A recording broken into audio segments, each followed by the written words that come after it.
precautions in this one. Okay, let's see if we're live.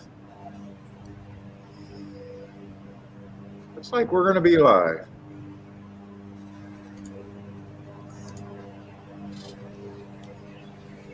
Hey, what's up, everybody? Welcome to the Shake Up. We got a Memorial Day show today. You guys talked me into an extra show. And we got Parsons live with us today on his back deck smoking a cigar with us. What's up, boys? Let's see. Parsons, I got the worst come-ons or the worst starts of any show out there. I hate doing that. Let me just throw this up on Twitter real quick. I'm trying to get this Monmouth card marked up for you. Then I got to get the scratches. Is there anything particular we're interested in at Monmouth? So far, no. Craving shrimp. No one has better shrimp. Let me turn that off. Yes, I'll have to look it up. Right now, off the head, I just decided to do Monmouth. I don't even know why. You know they got that not match betting out there. They got that where you're betting against the sports book over there. Yeah, fixed odds stuff. I thought about going there and checking it out, but I'm lazy. And then when I really started thinking about it, I think it's only offered at the Monmouth track. Like, you got to be at the track. That's not a problem, but I'm pretty sure that it's only their races. You know, like they're not doing it everywhere across the country right now. That's the way I understand it too. So I was thinking about that might be an edge worth going down there for. You know how that I seen an article or a video about those sports bettors that went to Colorado because Colorado got 48 new sports books or something online. But they did a very bad job about betting out professional gamblers. So they're like riding a gold rush until they get limited over there. Until they get banned. Yeah. You know, so they were coming out of Vegas, and so what they were saying and explaining, the Vegas already got their security and measures up. Not that they're doing anything wrong, but they're recognizing them a lot quicker and they can't get down. Well, anyways, what's up, Jace? Boulder, what's up, Boulder? Jared's here early. Dean, what's up, Dean? That's everyone. You guys all know Parsons? Yeah, Parsons, I don't know if you watched the last week or so. We've been having a whole bunch of new people here. I haven't been able to watch. Work's been just absolutely nuts for me. We've been on fire handicapping. Let's see. Thursday, I keyed off of a 25-1 first and second. Used them with 5 horses. He won, and I missed the exact, and I didn't have a dime for him. But I count that the same as hitting him. Technically, I didn't hit him, but picked him and everything. You know what I'm saying? Because he was a key horse. He was the only horse that I used that had to be first or second, and he won. The very next day, we had a 29-1 that keyed and got second, so hit that one nice. And then Saturday's show had a double with a 30-1 shot. So we've been doing what we're supposed to be doing, handicapping. We've been handicapping really good.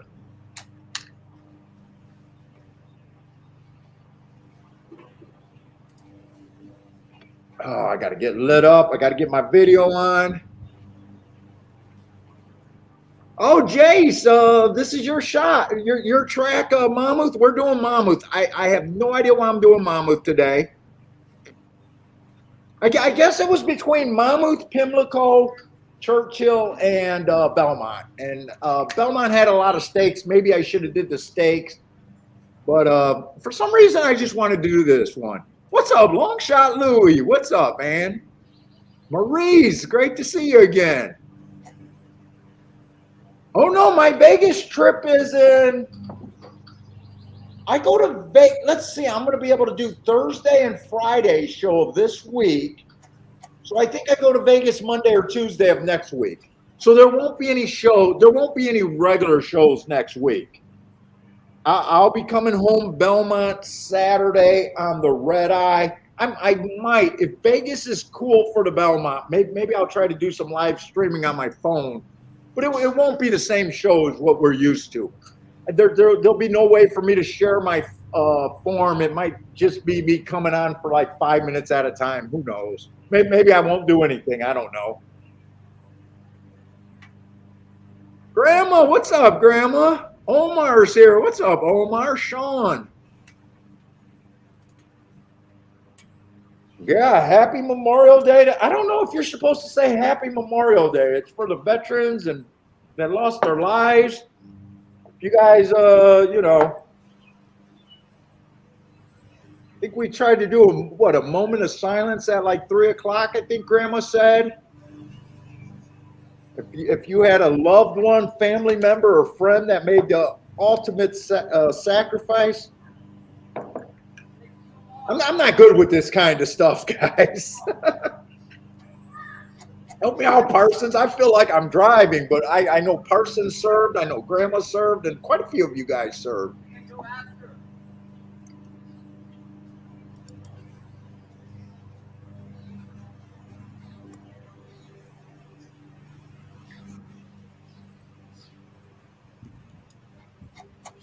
Day of Remembrance. I know my grandfather passed in World War II, but I'm not sure. He was definitely in the military. I'm getting conflicting story because my dad said he was in the Navy, and then he said he was in the Merchant Marines, and then he acted like that wasn't service, getting killed in the Merchant Marines. But from my grandma, from what I understood, he was in the Navy, so I'm not sure what story that is. A lot of those guys were Merchant Marines and then joined the Navy. Yeah, so I'm not sure if he's because my dad was a 100% newborn. He never even I don't even think my grandfather laid eyes on him.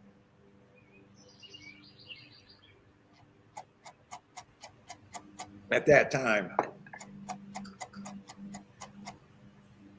Jeff says nice shirt. I know I don't feel comfortable, but yeah, my wife dresses me. Hey, does this shirt look familiar, Paul? Here, I got you out of the way so I'm not distracted. What shirt is that? Oh, is that the shirt you got at the Indiana Grand? Yeah, that's our swag shirt from that tournament. Yeah, Indiana gave us some swag when we went in that tournament.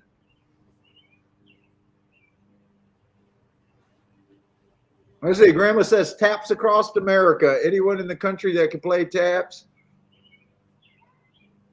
So that you might want to step outside to hear someone play. All right, let me get my sports book open.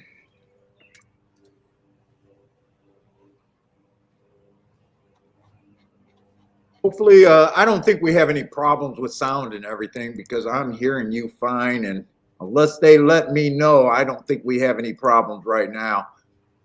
So we have Monmouth and Churchill today. So Monmouth starting first.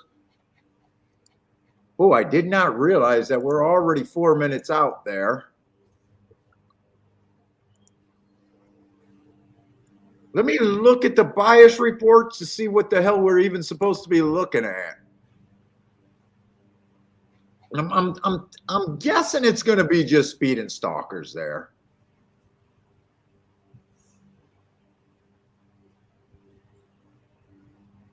You know what, Matt? I don't think I've done a bias report this. I know I've been doing the. I know I've been doing the hearts, but I'm not sure they ran. I don't think they ran enough races yet for me to do a bias report. So I'm going to go off of last year's. Inside was pretty good. Speed and stalkers. Speed and stalkers. You play Monmouth very often, Matt? Very seldom. Very seldom. So this is kind of out the blue for you too. Joe, no, I don't think Gulfstream's running today. Oh, did you send me back that the marks? Me? Yeah. Oh, I'm on the 10th race right now. Yeah, you got to send them so I can look at this race. And then just resend them again before the 10th race, and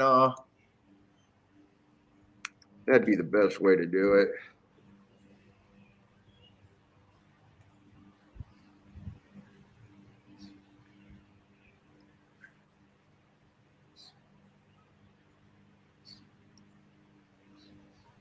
I know I played Monmouth for one meet. It did really, really good, and then came back for the following year. I don't know if it was a short fields or something, but I didn't get into it that following year. And this was when I was still going to Churchill Downs, so or it was super chalky and I walked away from it. I don't remember why, but I remember that one year I did really good there and was really excited about it and never really came back to it.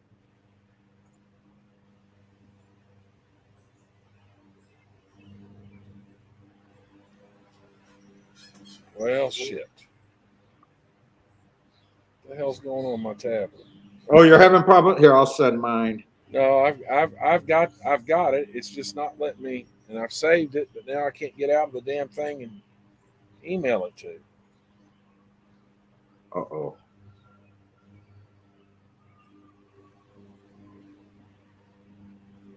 There we go.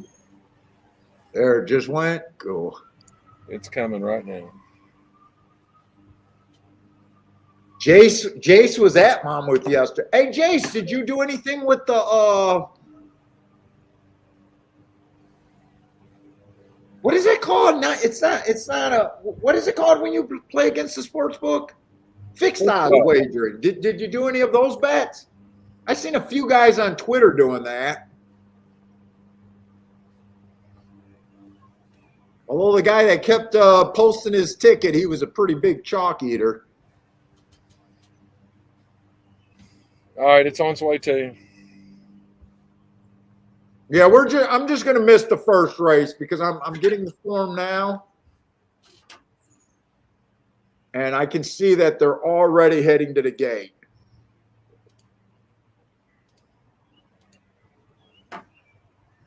Oh, Joe's heading out to Santa Anita today.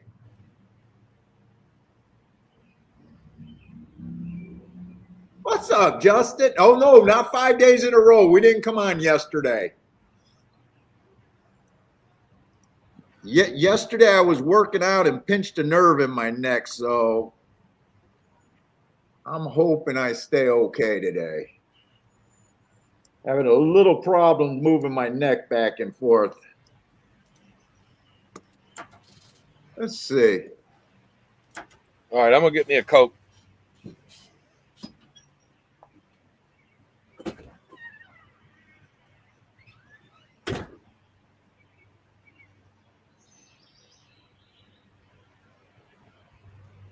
So this 2 is a big favorite right here. Big class drop on him, at least from the last 2 races.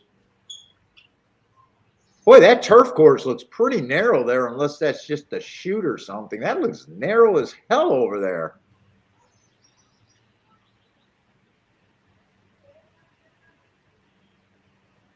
Oh, Jace, you're not even sure what fixed odds are?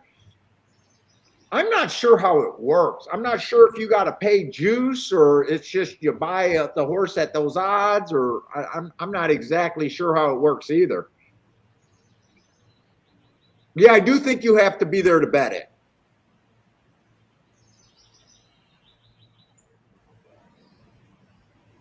What's up? In is in the house. Hopefully we got some people.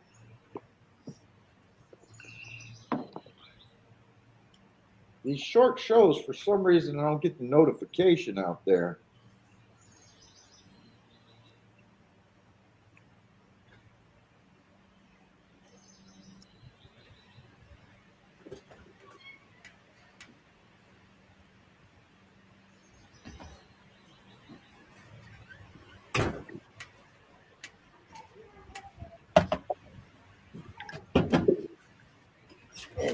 Hey, what's up, Saturday? All right, turn that volume off.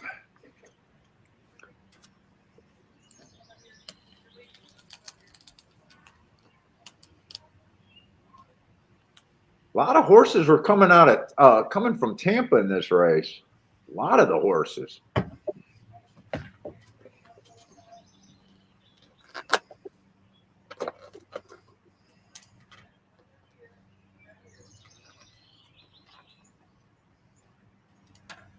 Looks like it's going to be 7-2-2-7. Looks like the 7 got plenty of horse. Oh yeah, I think that's a chalk favorite too. 7-2. I know 2 took a lot of money. Oh yeah, 7's 3-1 and 2's 3-5.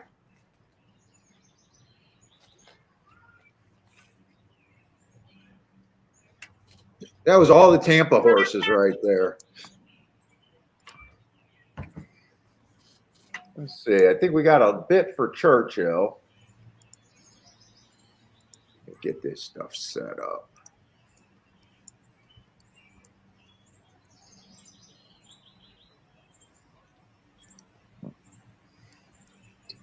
That set up for the 7 horse.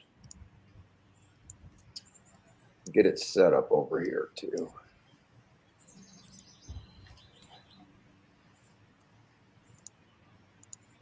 Okay. Why did I do that? Why did I do that? I can get it back together.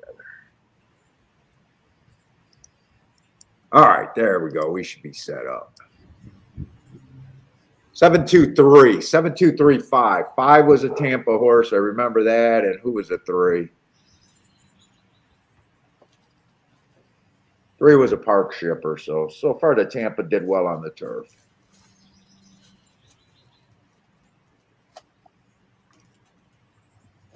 What you smoking today, Parsons? I've got a Hoya Red and I got an Undercrown over here. Oh, you got 2 of them loaded. Lucky you. Freaking 2 cigars. Does that give you ashtray mouth in the morning, or are you 2 cigars not too bad for you? No, it's not too bad for me. Yeah, 2 cigars give me fucking yuck mouth.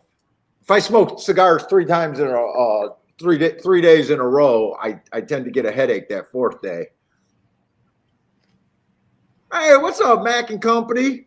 Jay, oh yeah, that turf. I don't know if that was a shoot or the track, but that looked narrow as hell, that turf course.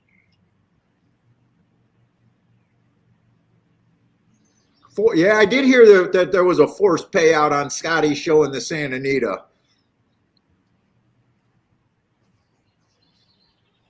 That's what I was doing yesterday. I just laid around and I was watching Scotty's show yesterday.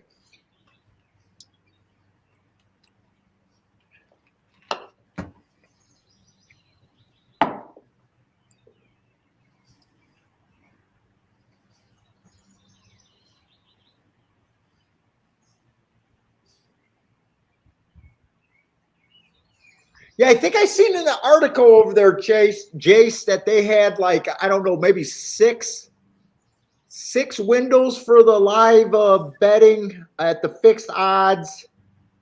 And I think they were saying it was only in 1 or 2 parts of the track. So you definitely had to find it. Like, it's not all over the place. Right now, the articles basically was saying that they were working out the kinks.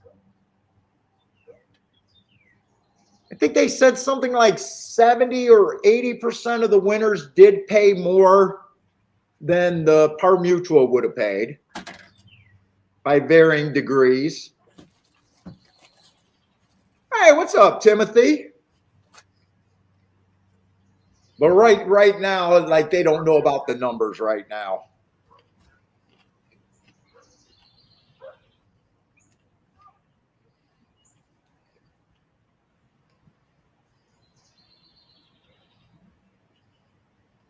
Mac and Company, start on that profile. Santa Anita getting ready for Del Mar. Hey, Mac, is what horses go ship into Del Mar? Is it mostly Santa Anita and the little fair tracks over there in California now, or is there another like really big place that gets that ship a whole bunch of horses to Del Mar? I haven't played Del Mar in years.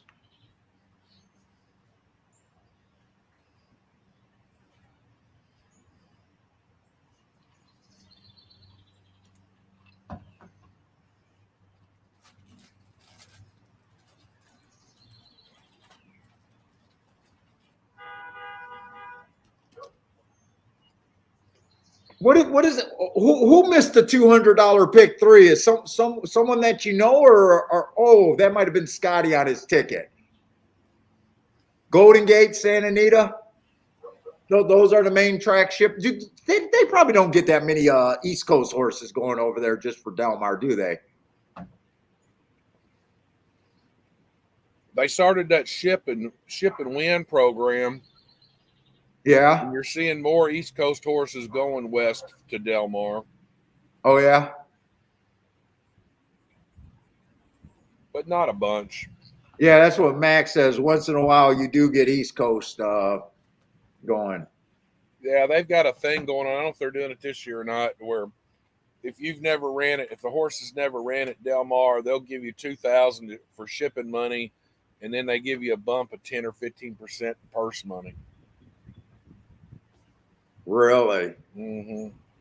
So they're doing some of. Did Santa Anita do that too, or is that just a Del Mar thing? No, it's just a Del Mar thing. So they're aggressively trying to get some shippers coming in there. Yeah, because there's no horses in Southern California to speak of.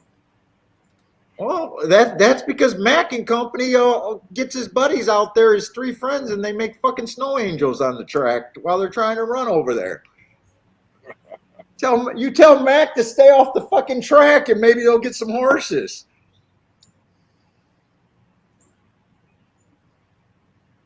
He goes, this year should be interesting. Curious to see what size horses or fields they get. Del Mar's fields are generally a lot better than Santa Anita's. Yeah, I thought that too when I kind of look at the different meets. But not enough to where I'm going to track. You know what I'm saying? It's like Santa Anita is just brutal. I think every time they have a freaking horse outside the 8-hole, they got to go bring their own saddle cloths.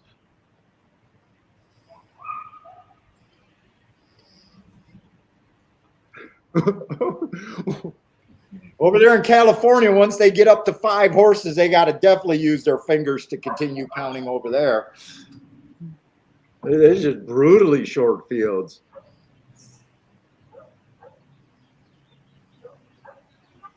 Oh, Saturday's already. Dude, I haven't even thought about the Belmont Stakes. You got the house on Rich Strike?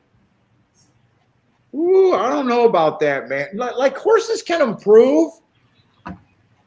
But I'm looking at him right now like that he was just a nature of the beast of that pace. And for him to get that pace again would be insane. Well, he did improve every race. He did. And when I marked him up, he ran against some biases. But, man, that I don't know.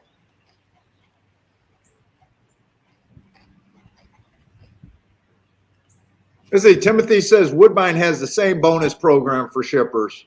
Yeah, 1,000 to ship and 1,500 for the first race.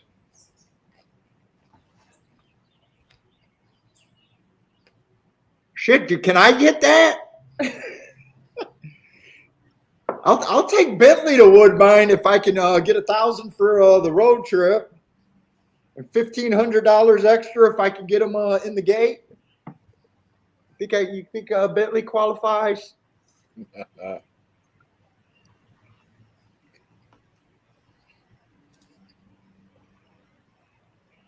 Let's see. So this second race is a dirt sprint. What is that? 5.5 furlongs. Maiden claiming 10,000. So Monmouth, I normally don't play this track. I don't know why I picked it today, but we're going to go with it.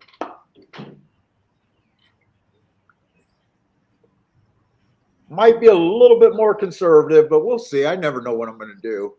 Let's see, the one horse, early pressing day, earned an asterisk. Don't like that race. Slow, slow, slow. I think you want to look for speed and stalker. Generally in North America on the dirt, you want to start looking for speed and stalkers first until proven otherwise. Let's see, the 2-horse 3 races ago, that was a closing day. Average, average, average. I'm not crazy about that race. 2 races ago was inside speed day, but this horse is a stone cold closer, generally not good. Earned an asterisk that day. Last race, earned an asterisk for being a stone cold close. He did make a nice close. But this horse, if we're right about the tracks favoring speed and stalkers, is always going to earn an asterisk. He's just a deep closer.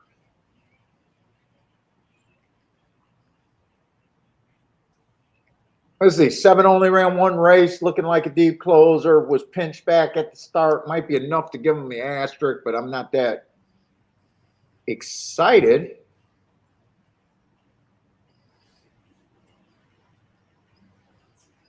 Let's see, 4 races ago on this 4, it was an early pressing day, asterisk. Improved his second out. That's at least a sign of life. I don't know how much of a sign of life, but at least it's a sign of life. 2 races ago, he stumbled at a start. I might watch that replay. That might be worth an asterisk there. Came out fast. That might have been a stumbled, rushed up, and throw out, but his first race, wow, this is a bad group, isn't it?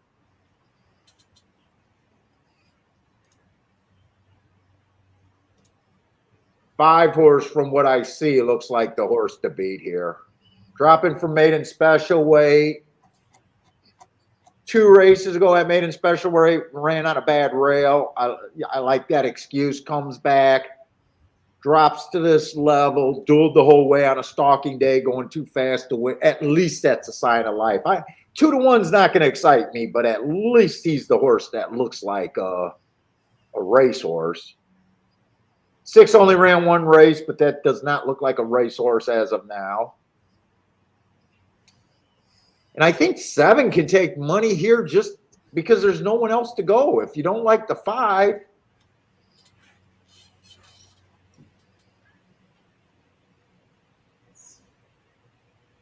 I think the 7's just kind of next place to go by default. Ran against a couple biases. First time out, ran against the inside track, so had an excuse there. 2 races ago, ran against the inside track, so I could see a little excuse there. At least that's a sign of life right there. Average, average, slow. Hit the board. And then he ran in the same race as that 5 horse. Was pretty close to the pace, and actually that's not a bad race. I still think 5's a better horse, but I think those are the main 2 contenders for the win, is the 5 and the 7. And at those odds, I'm probably not that interested right now. You got anything here, Matt, or you just still? I'm marking the last race. Oh, you got your head buried in the form. Mm-hmm. I've just about got it. Yeah, JW says California racing is so bad. See, I don't know politics or anything, what goes around the city or with the racing. I don't know. It's such a beautiful place with a history of good racing. But I really don't know what their problem is. I don't know. I have no thoughts on that. I don't really read industry news. Do you know anything about that, why California is so crappy for racing? Well, there's nothing wrong with California for racing. It is what you just said. It's the politics out there that. Yeah. So it's a bit of the politics and a horse shortage, or is a horse shortage because of bad politics for horse racing? And it's so expensive out there too. True. Well, that's what I was asking you about, being an owner on that walk when we were talking on the phone not too long ago. Remember I was talking about how I'm seeing like some of these Churchill and Belmont maiden special weight, to me, is just insane. These 120,000. I know you don't want to hear that as a horse owner, right? But the purses are definitely going up higher than they ever been, right? Yeah, definitely So when Churchill they how are about the anyway. breeders in horse racing or owners start jumping back in?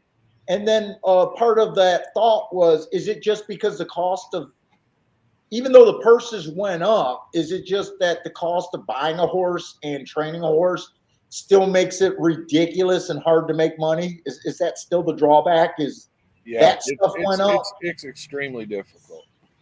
It's Yeah. extremely difficult. That's why we do it the way we do it, and try to have a good time and try to make some money. But if we don't, nobody's going to get So hurt. why is it so much to train a horse? Is it just the medical, or is it just everybody wants to make a ton of money? Well, Because their labor is usually undocumented, is what everyone claims, and the people are living at the track.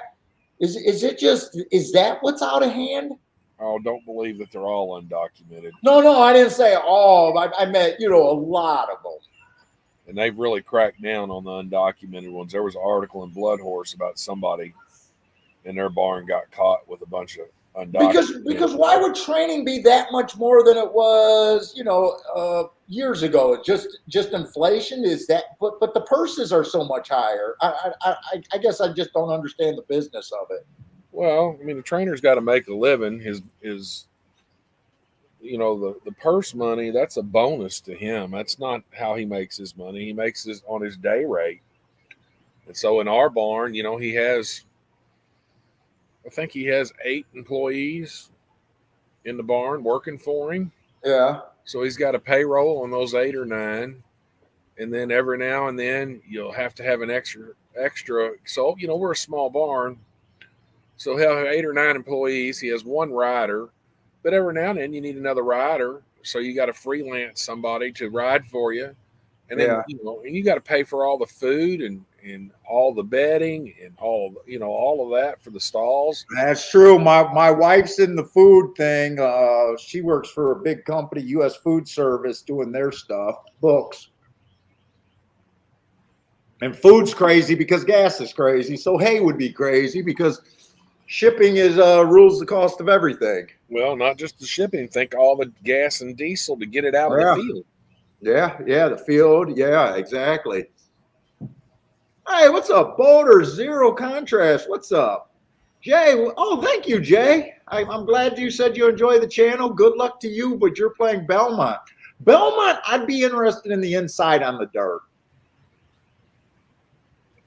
I just can't play them all, and I decided not to, but good luck, man. And if you got some plays, everybody, if you guys got plays, the only thing we ask, no matter where you're playing, feel free to put them up.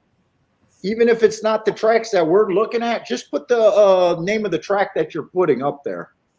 Because we like to follow a lot of plays all over the place.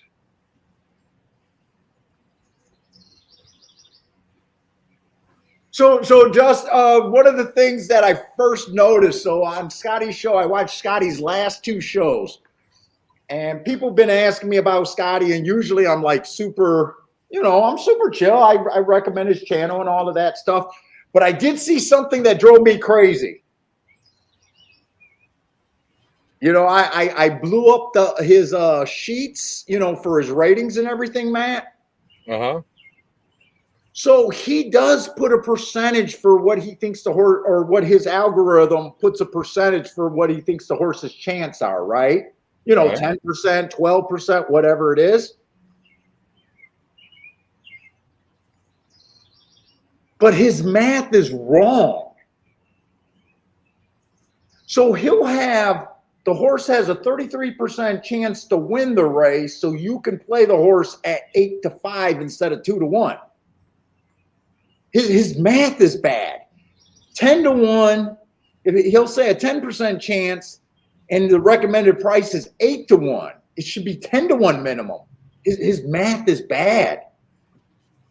I just noticed that watching the last 2 days, and it drove me crazy. And Kiki told me not to say anything, and I was like, I don't know if I could resist.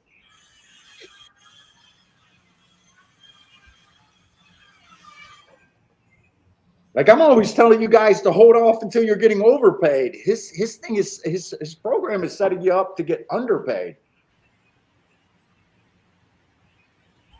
But I still like Scotty Show.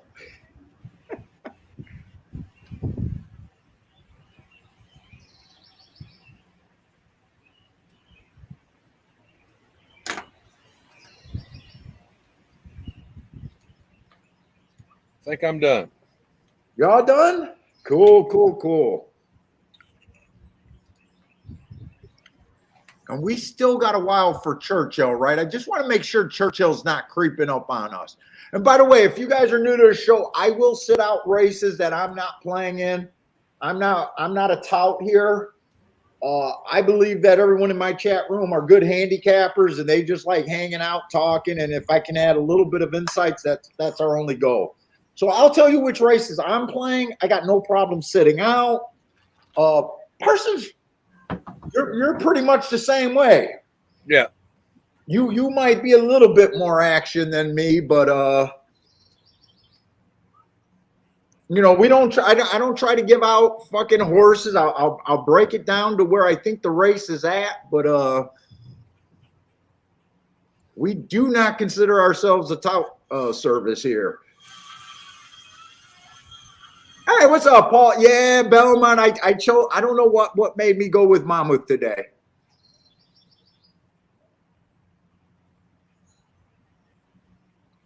So this race, I'm still just thinking it's 5 and 7 over there, and I'm probably thinking 5 has a pretty big advantage over there at Monmouth, and I'm just not crazy about either of those two odds. And Churchill, I just noticed that I got about 8 minutes for Churchill first race, so I want to jump over there.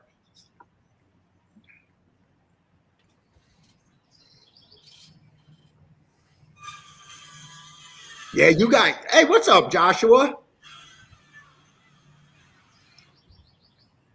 You got to play over there at Monmouth, or are you not wrapped around your head around it yet?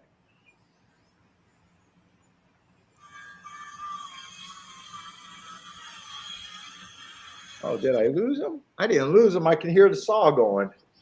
Yeah. I mean, every time I try to sit out here on the deck and do this, that bastard decides to mow the yard, weed eat.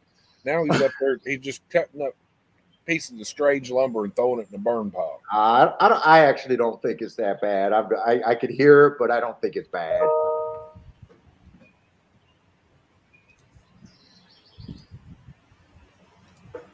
Let's say we got the first race, 50,000 non-winner. Oh, did you have a play over there at Monmouth, or?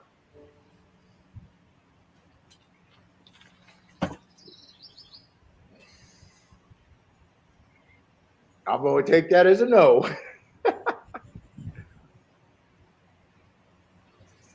Parsons, can you hear me? I got you. Okay.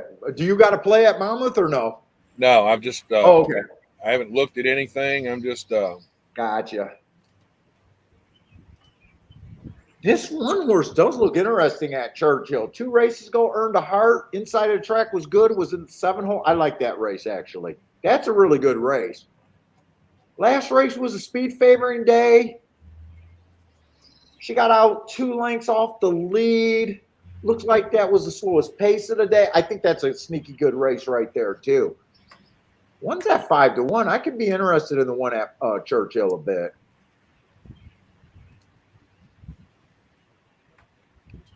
$50,000. She's ran at this level not too long ago. It wasn't that bad. Churchill, I know I got to pay more attention to the class moves at Churchill. Churchill feels like a track where class means a little bit more than some of the other tracks that I'm used to playing. Let's see, that 2 horse 3 races ago, early pressing day. That's a pretty nice race. 1 tick over the slower than the fastest winner while dueling. She then got a speed favoring track. Was a little slow that day, comes right back, earns one of her best speed figures. That was at a mile, though. I could see her. I don't think I like the 3 at all.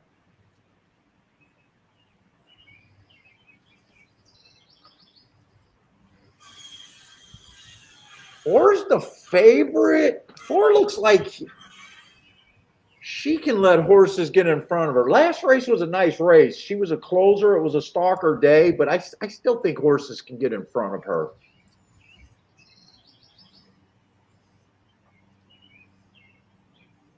I like the 5's race 2 races ago, but she looks a little cheap here.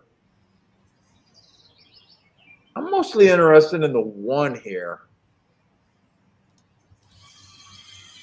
I think I'm going to start out a little bit light and just bet the 1 to win over there at Churchill.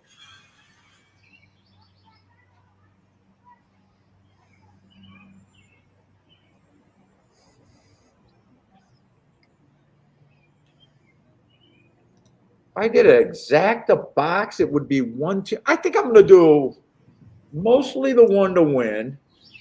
Start off a little slow. What's up, Jared?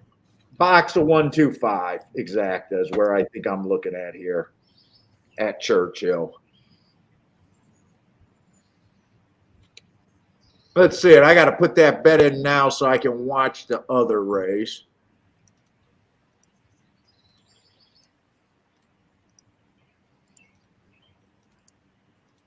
Was it 1, 2, 5? I think 1, 2, 4 is probably more likely to hit, but if the 4 gets first, I don't think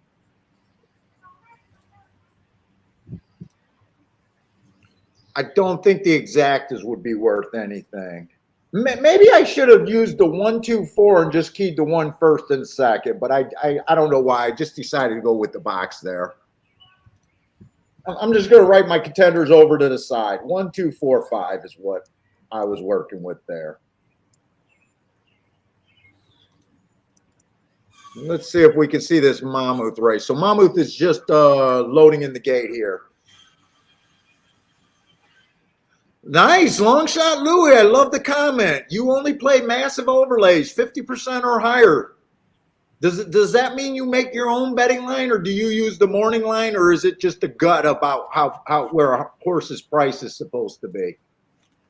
But I love the comment there. You're a guy. You're a handicapper after my own heart, right there. What's up, Sean?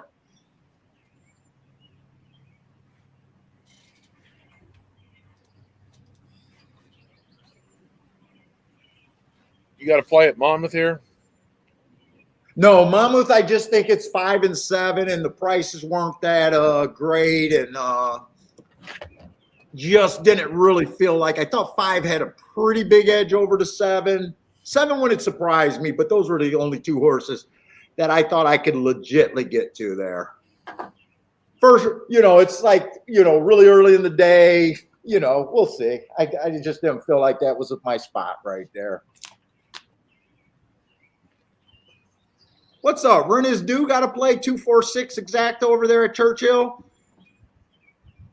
What's up, Chester?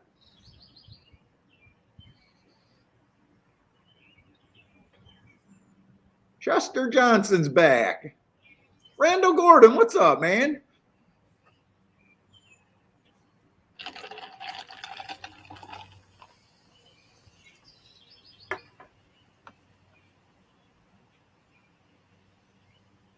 Let's see. Jay says Scotty's cool. The software hasn't had a lot of success, but probably because he's not used to it yet.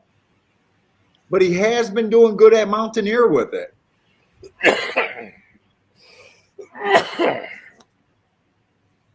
Yeah, watch the math there. I just think his math is a little off. We got a few just different philosophy. I believe in getting paid. I know that he doesn't like overlays. He even says that he doesn't like overlays. So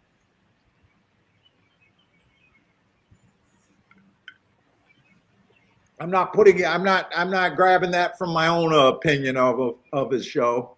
Let's see, 5's not running, 7's not really running.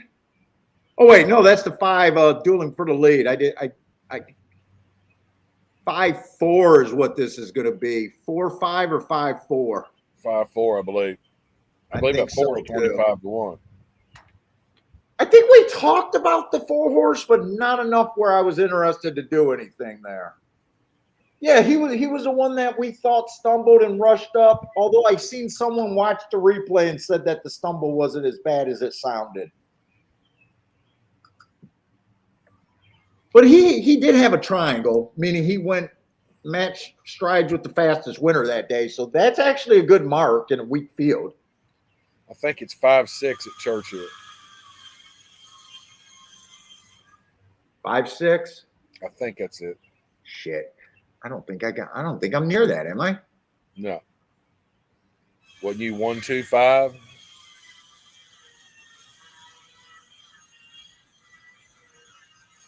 Oh, I'm near it if the 5-1. The 5-1. Yeah, I'm near it. What I don't have it. I used 1-2-5. I'm saying I'm near it because I got one of my I got a top contender winning the race. I think the I one ran had a third. shot. I think the one ran third. Or the 3 ran third. Excuse me, one ran fourth. I think that's the way it is. They're showing the replay right now. Yeah, I'm going to have to watch that replay. So I don't mind the 5-horse winning. Maybe if I would have won after that race, I would have Dutched. Usually when I see, you guys know how I bet. Usually I see the 2 highest contenders of my group, and those are the 2 horses I would want to play. And that definitely would have been the 1 and the 5 there. No, I was wrong. That was the 4. I got a glare on my monitor here. Yeah, some of these tracks are hard to see. So who was? No, it's me because I'm sitting outside.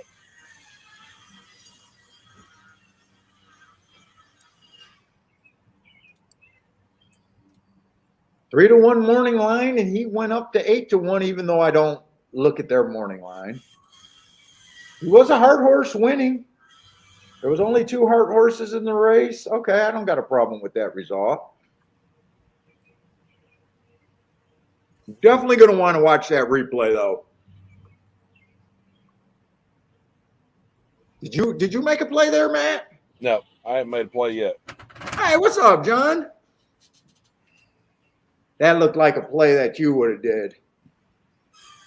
Because I know you love those hearts. I'm looking back. Who the hell was the 6, though?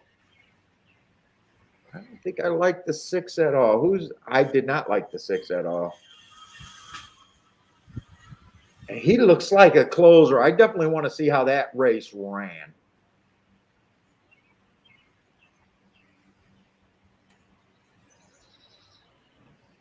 Hey, what's up, Attila? Those you guys, fuck. We had so many sponsors in last show. We got a holiday weekend here. I know I'm going to pay for it trying to get these charts done and out tomorrow. But fuck, I was really geeked up by I was overwhelmed by the support you guys gave last Saturday show. I was actually honestly blown away by it. And and that definitely deserved an extra show. So let's go. That definitely to me earned an extra show.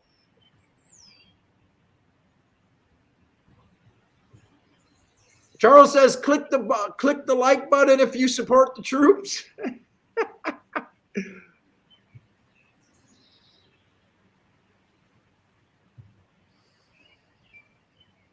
Sean with a 5-6 exacta. Jared with a boom there. All right, getting off to a nice start. What's up, Damien?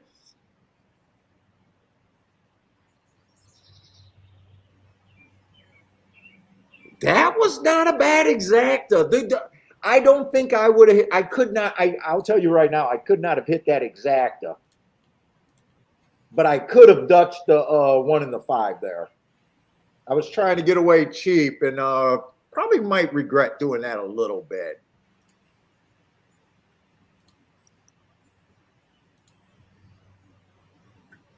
Four held on over there at Monmouth. Four won that bob. Oh, he did? Yeah, 4 won the bob over there. $53 horse. 53-21.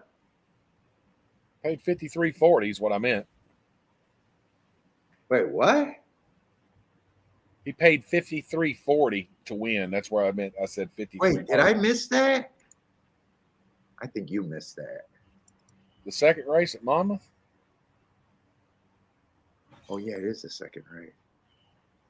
Oh, wow, he did pay 53 for it. What the hell was I looking at where I seen 21? Dude, that was a triangle horse that held on by a K-hair? It was a weak field. Man, I can't believe we didn't notice that. Is he arguably the best marked horse other than the 5? It's definitely between the 4 and the 7, right? I like the marks on the 5 better than the 7. At least the last race back. Triangle Heart with an asterisk. Yeah, no. He's the best marked horse. I'm talking about arguably the second best marked horse. It's between the 4 and the 7. 7's been average against a couple asterisks. There's no doubt about that. And 5 and 4 ran a triangle. And remember, why did I put an asterisk? Oh, because of that bobbled at the start. Maybe that asterisk wasn't deserved. Okay, he's in the top 3 marked horses without a doubt. Oh man, 25-1. You know what? I'm gonna have to lock down. We're gonna have to lock down because I don't think that was that hard to get with the marks on the paper.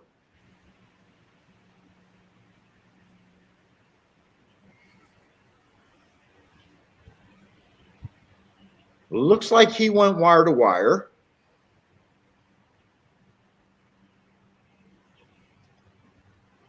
All right.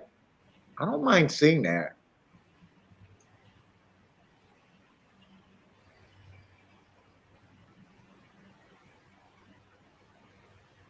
And I'm imagining this 5 went wire to wire over there at Churchill, right?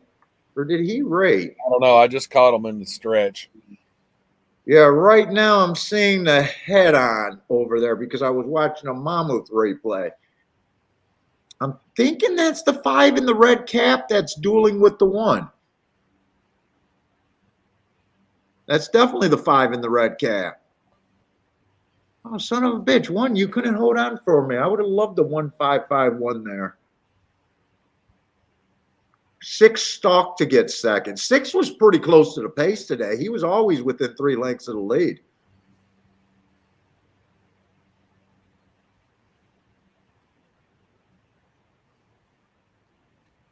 Looked like the outside might be a little good, possibly with that result. I'm not ready to jump on it yet. I'm interested in this 6 horse here at Monmouth a little bit. Yeah, we'll go run that down. Let's see what kind of time we got. Okay, so right now they're 17 minutes at Monmouth and 20 minutes. So hopefully they can separate a little bit for us. So we'll go look at Monmouth first.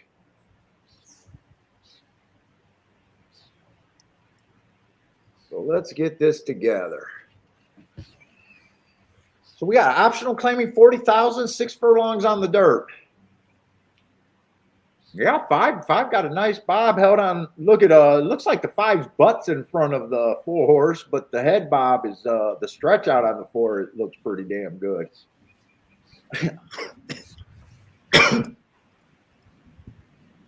Kiki went to see Top Gun today. I did not like the original Top Gun. She's so excited.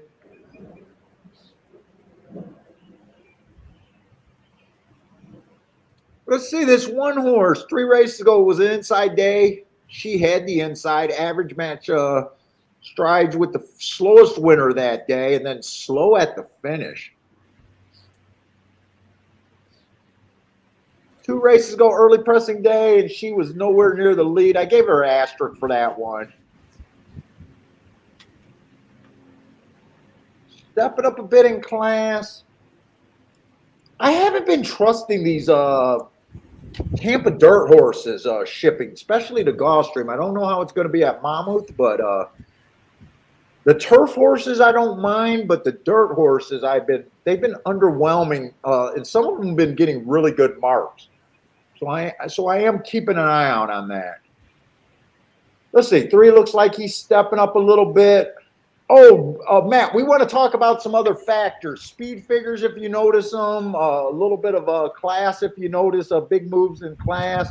I'm gonna try, because we've been grabbing more people, talking about other factors in racing other than the ones that we like.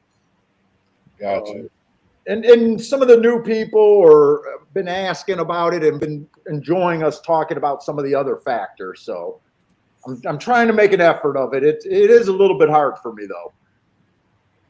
I can imagine. Yeah, So this 3-horse, early pressing day, 4 races, go average while winning. That's a pretty nice race, breaking its maiden. Comes back, gets a bad rail day, so I like that race. Next race had the 7-hole on an inside day. It was also an early pressing day, no speed inside, slow. I think those 2 bad races were very good, and then she comes back, slowest winner of the day, and finally won when she got a track more closer to fair. Let's just say at Tampa Bay, early pressing is just a closer to a fair track.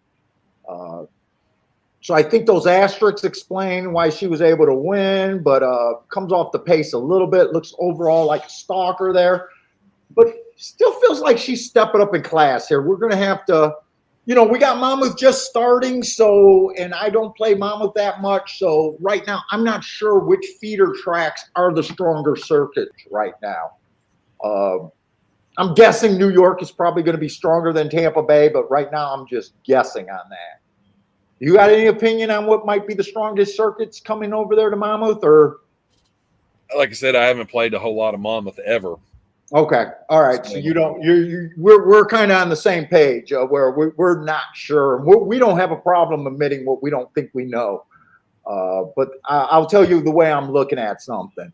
The 4-horse, 3 races go bad rail. That was a $50,000 claimer. So that was, to me, that should be a higher race than those Tampa $25,000 claimers. That was a nice race.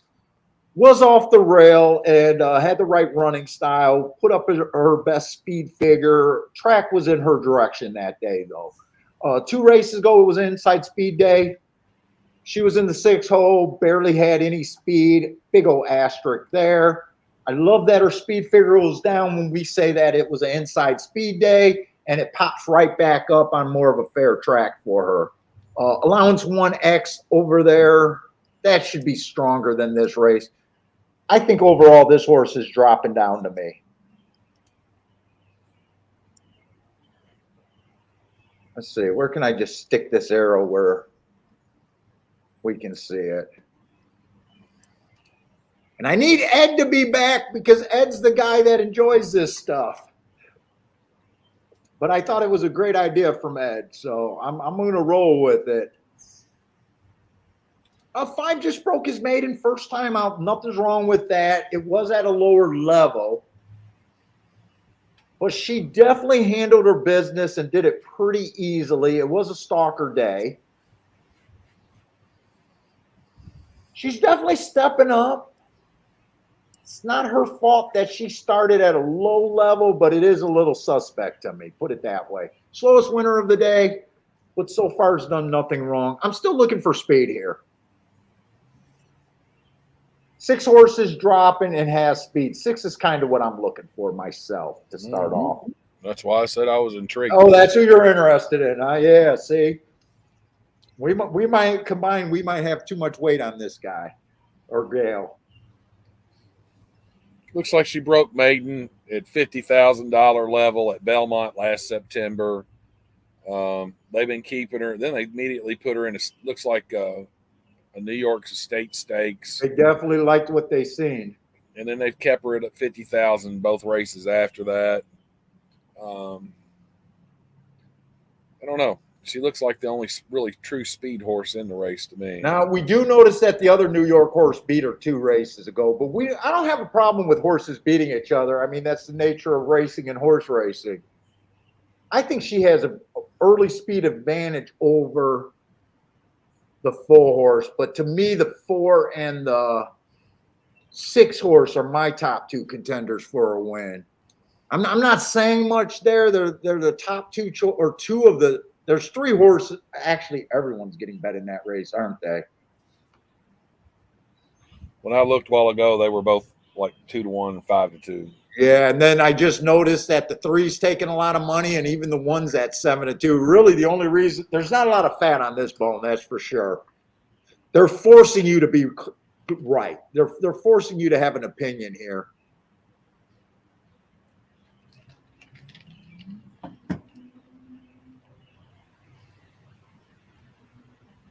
Let's say the 2 class horses. I don't know if Ed's watching, but we'll see. The 2 class horses to me are the 4 and the 6. The horses that I think have the best shot of getting the lead, I'm just going to put speed horses. That's going to be the 6 and the 1. Hey, what's up, Lloyd? Boulder, what ship was that they filmed that on?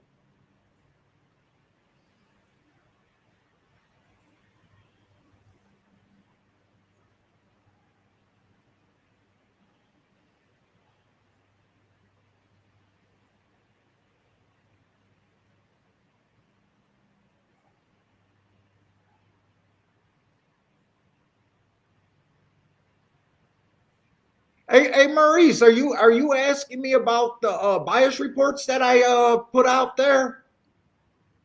If that's what you're asking me, I've been including way more tracks. So, if you're asking me, I originally sell the New York circuit, the Kentucky circuit, and the Florida.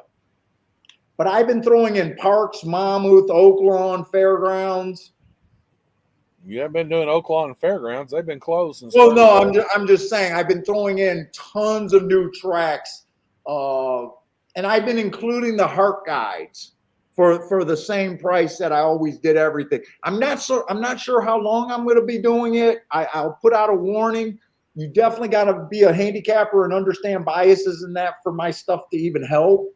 And marking is a pain. Marking's a pain in the ass. If you're not someone that's going to want to use marking, doing all these marks and stuff, but I am sending you guys tons and tons of extra stuff. I'm just the most reluctant seller of my stuff. That's all it is. I don't know how long I'm going to be doing it either. The people that are doing it and been buying it the whole time, I'll never kick them out though. They're going to be locked in, and I'll keep doing it. But when if they go away, I'm probably just going to end the whole thing. Hey, what's up? Cyclotron's back. Charles B.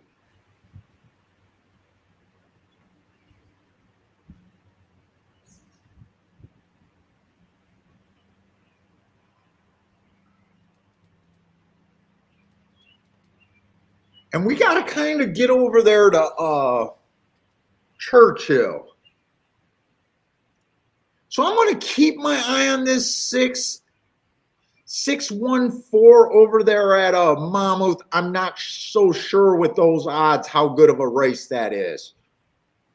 So I want to take a look over there at Churchill because they're close.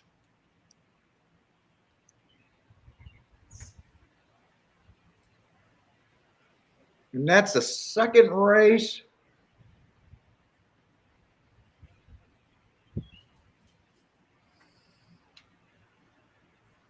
We got 6.5 furlongs made and claiming 20,000. Oh, by the way, guys, I am on painkillers today, so I might be a little slower than I usually am today. Let's see, one's running some nice races, but I don't like route to sprint. But he or she, let's see, what are we? She has some really nice races. Her last 2 races kind of jump off the page. Making a class drop here.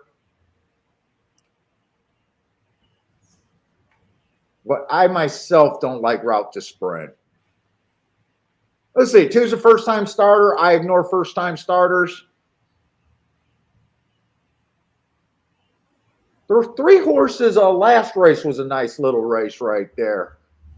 Especially if she was inside that or on the outside that day. The inside was good that day. I could see her improving.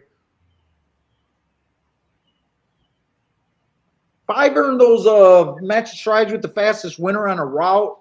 I'm another guy. I just don't like route to sprint myself. 5 horse got a couple of excuses, but I'm not sure what that horse is. Not so sure this is that good of a race for me.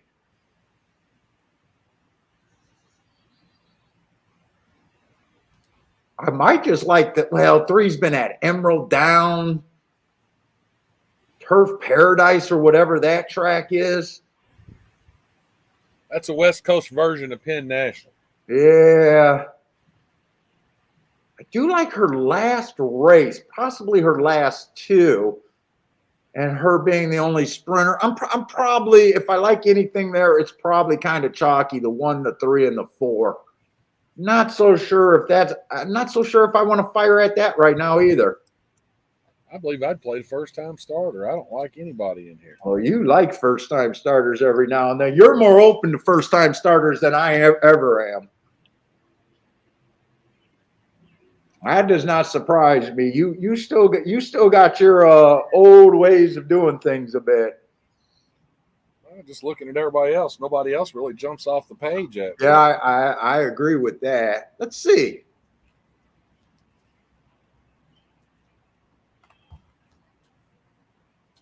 So over there at Monmouth, I still kind of like 4 and a 6, wasn't it? 4 and the 6 and the 1. I think 1 has a shot if he gets the lead, but mostly the 4 and the 6. Let me look and see if I can do anything with those 3 horses. So I haven't really, I think I only played 1 little play bet so far. Let's see. 1 4 is only paying 15 to 1. 1 6 is paying 18 to 1. Not great. The 4 wins. It's not great. That's not worth a 3 horse box there.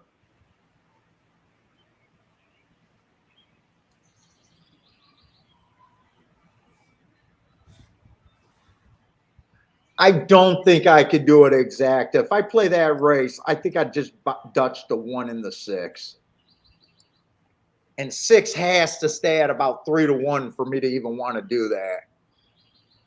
If I was at Monmouth, I'd be running over there to where they are doing live fixed odds bet and see if I could get a little bit more on those 2 horses. If I could get a little bit more on both of those horses and live odds, I definitely would be Dutching those 2. Now, when they do live odds bets, Matt, they're not doing exactas and tries in that. It's just win, place, and show, or maybe just even win. I don't know how. I have no idea. I mean, if anybody's I don't know how it works either myself. I mean, when you go to Europe, you can get fixed odds over in Europe with the bookie instead of running it through the track. So if anybody's ever been to Europe and seen that, let us know, because we don't know. I would assume it's just win bets only.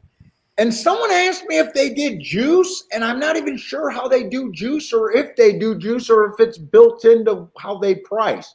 I did do the 1 and the 6 Dutch there, small bets over there at Monmouth. I feel like I need to get started at Monmouth, otherwise I might be in danger of not doing anything there. I'm going to play a double at Monmouth. I'm going to play the 4-6 to the 4-6.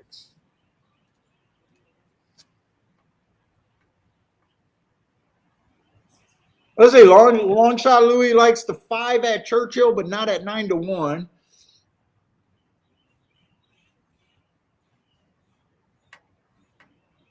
Yeah, I can't get to that 5. He has 2 excuses. He wouldn't shock me, but I'm a guy that needs running line.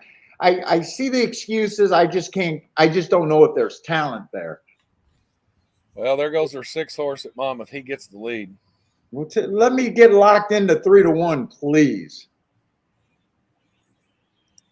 I don't think it's a terrible bet at 3 to 1. Maybe I shouldn't have did the Dutch, because I did think 6 had a better advantage than the 1.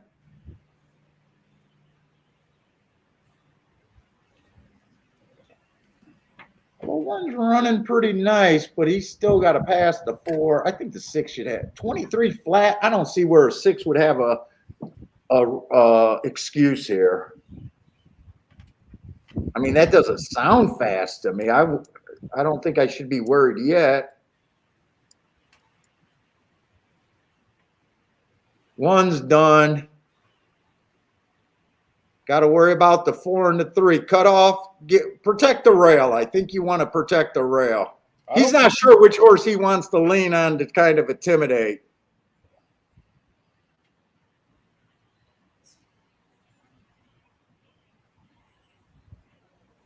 I think 4's got him.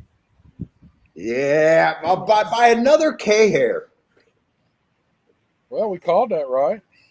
Yeah, I mean, we thought it was 4-6 with the thing 6-4. I thought 6 had an advantage getting the lead, but we not capable of betting that exacta, right? Oh wow. Oh, I got a ticket. I'm embarrassed to say I got it. The bottom fell out of it. What, you got to exact the box there or something? No. I said I started a double and I played the 4-6 to the 4-6. I like the 1 next race, but I left the 1 off my ticket because I looked at it and the 4-1 was only paying $8, but I was getting like 20-1 or better on all the other ones. So I bet it. And then now my 4-6 that I'm live to, the 6 got bet down. It's a $7 friggin' double.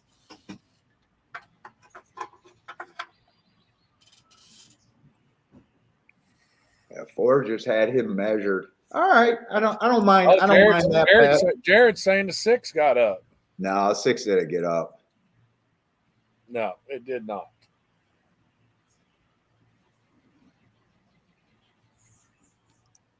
No. No, they're already showing it unofficial of 4-6. Yeah. That's why I knew.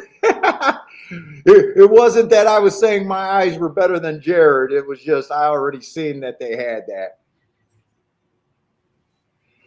Yeah, let's see. I won't lose any money if I cash this double. But you got any outs like that could pay? Is some of your ticket good and other of it is crap, or is it just overall not great? The 4 to the 4 is paying $29. So. Oh, okay, that one's not bad.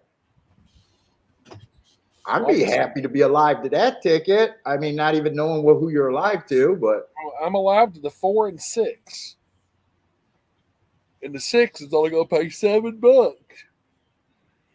Let's see.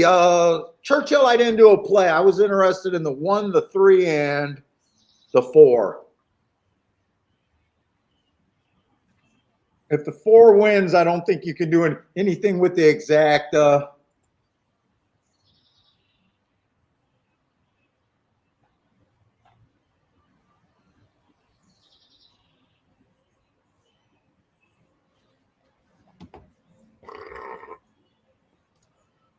Ooh, that cigar's nice today. I got an El Jefe again.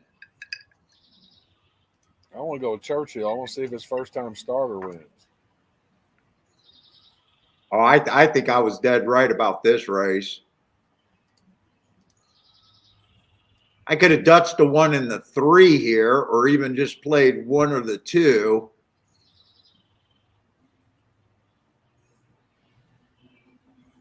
But if the 4 wins, I didn't want to have those exactas because I just don't think there's much upside for 1.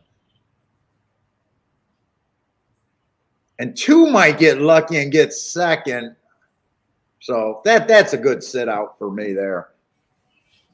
They've just been kind of chalky other than well, the first 2 races were pretty worth having. 8-1 and what? 25-1 starter. He ran pretty damn good. Was that the 2 horse? Mm-hmm. Yeah. To me, the 1 runs his race and gets tired, and that's why the 2 gets him. So, hey, what's up, Stephen Marshall?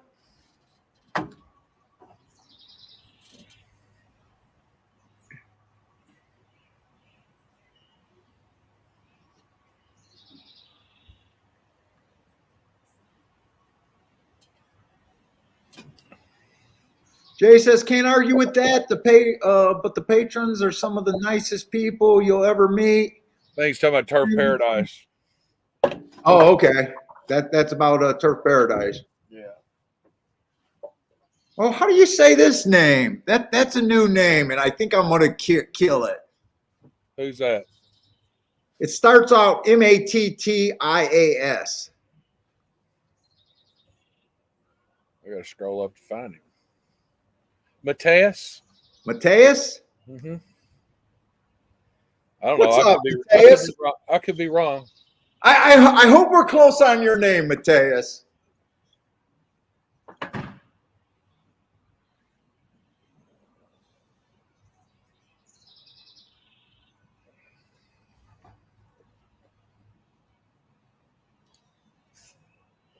Gregory, what's up, Gregory? Oh, Turf Paradise was that race where the cameraman wasn't focused on the wire one race, and it was a tight race. I remember a while back. Twitter was blowing up a lot about some of the shenanigans or unacceptable things going on over there at Turf Paradise. Who was it? Somebody came in. One of the guys that owns this horse that we got running right now with us. I think he said that I want to say it was the old track in Nebraska, Arksaben or something like that. It was Nebraska spelled backwards was the name of the track. Yeah, I know the track you're talking about. And he said when he was a teenager, I guess he was a freshman in college, he had to climb the tower and work the camera for the head-on coming down the stretch. And he said he'd been out drinking all night long, and he fell asleep up there in the tower. So for like 3 races, they never did have a head-on. He forgot to turn the camera on. Oh, really? Yeah. Oh, nice. Mateus says we're close to his name, but he's from Sweden. Dude, I think I seen them do Swedish trotters one time. I don't know what channel I was watching. Maybe it was TVG. There was somewhere over there. I don't know if it was Sweden or if it was France or where, somewhere in Europe, and they were doing pacers and they had jockeys on top. Yes, that's what I'm talking about. They were pacing or trotting, and they had they were saddled. I did not know they did that. I thought that was pretty cool. And I think it was Sweden. I saw how we can look at probables and exactas. They had probable charts for trifectas too. Oh, really? That'd be pretty crazy. I wonder if I would try to play a trifecta if I seen that.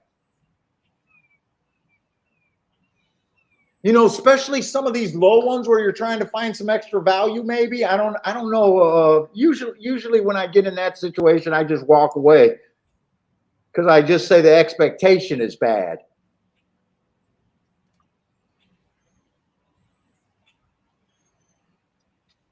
I did think they had a female announcer at that track, if I remember right. I think I only seen it like once or twice. It must have been on TVG that I seen that. For Garden League, good beginning for Oaxaca. Was racing. Let's see. I got to get this volume off. But anyways, guys, if you guys are new to the show, we do our own original work. We will sit out races. This is what I do full time. You know, I'll sit out of. I'll get beat by short price combinations. I'll sit out on short price combinations that I like. Trying to think what else. Oh, by the way, if you guys are brand new to racing and tuning into a horse racing channel, I like to set reasonable expectation for what you should be cashing in horse racing. I believe long term that no one hits 30% of the races that they hit unless they're like one of those monk players, you know, where they play very few races. I say most people are probably hitting between 20 and 30%. I can make a very good income off of that. I believe that the best way you improve your game is not worrying about how to get more winners. I say everyone sucks at predicting winners. The best way to improve your game is to figure out how to get to the higher mutuals. So, this channel is going to be a lot about doing things different. I don't fall in love with horses. In fact, I don't even want to know their names.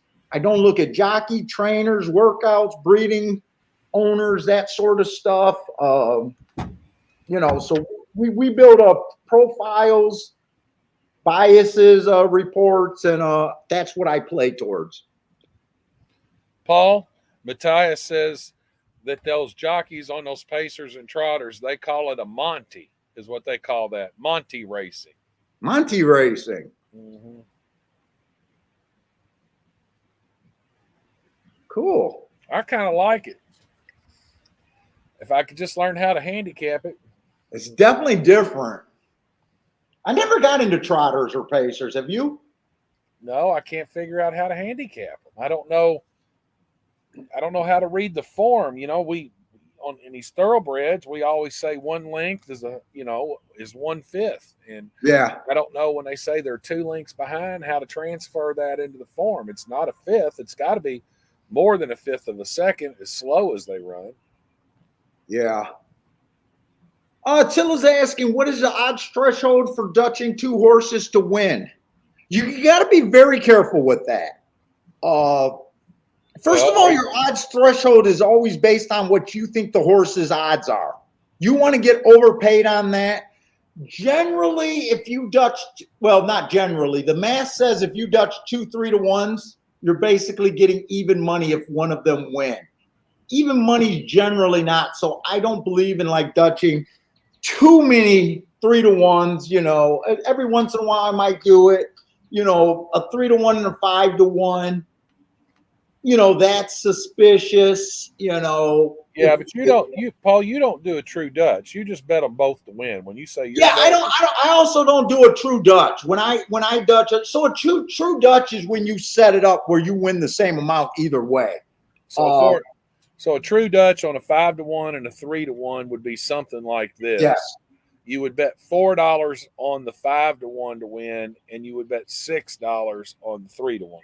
Yes.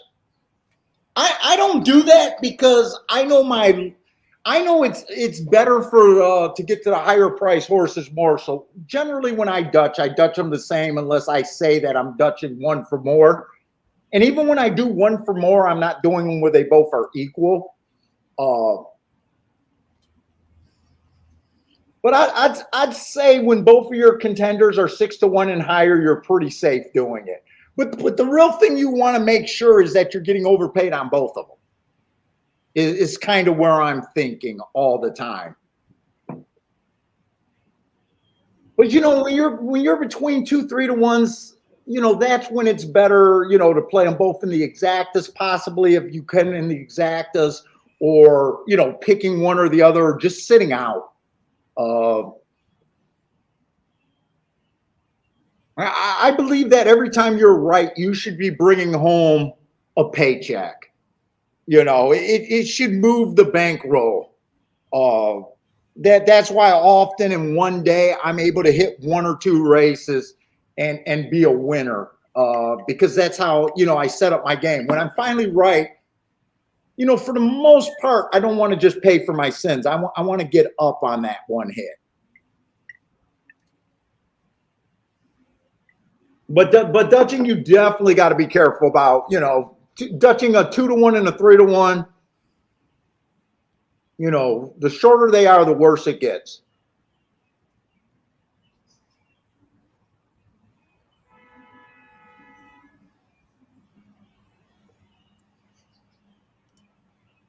And you guys know that I do a lot of dutching. I kind of accepted playing this game instead of like a surgeon, a sniper. I play this game like horseshoes and hand grenades. Trying to get to the best paying scenario that I think I can reasonably get to. And if I'm right about those crazier odd horses, I'm just trying to hit the green like in golf. What is that called? Just hit the green, or you're a golfer? I'm not even a golfer. Yeah, you're just trying to get on. Yeah. So, when I key off of a 25-to-1, you can go deeper in your combinations than you would if you were keying off of, put it this way, the closer you agree with the public, it forces you to be a better bettor. Hey, Paul. Yeah. So we ran that horse of ours Saturday, right? Mm-hmm. And I went outside to smoke, and there was an elderly black lady that was working as an usher, and she was talking to herself. She didn't know I heard her, but I forget what race it was. I think it was maybe the third or fourth race. A 6-5 came in over a 2-1 over the top of 5-2. And of course, the whole damn grandstand was cheering and hollering, and she went, "I wish you'd look at these fools. Everybody hollering for a 6-5." She said, "I want to be the one hollering, and I'm the only one standing up here." She said, That's my lady right there. That's a lady after my own heart right there. That's what we always say on the show. When you cash your ticket, you want to be the only one hollering. You don't want there to be a line. If the majority of the tickets you cash, you got to wait in line and everyone's cheering, it's probably not a good ticket. It's a winner, but it's probably not a good ticket. So I just preach horse racing math. You got to respect horse racing math. So when I start out my bets, I know that I'm going to lose 75% to 80% of the bets I make. Or the races that I play in. I actually lose more of the bets that I make, but the races that I play in, I got to keep saying that right. So that's why I just know it's the right way to play, because it's the only way that I've been able to survive.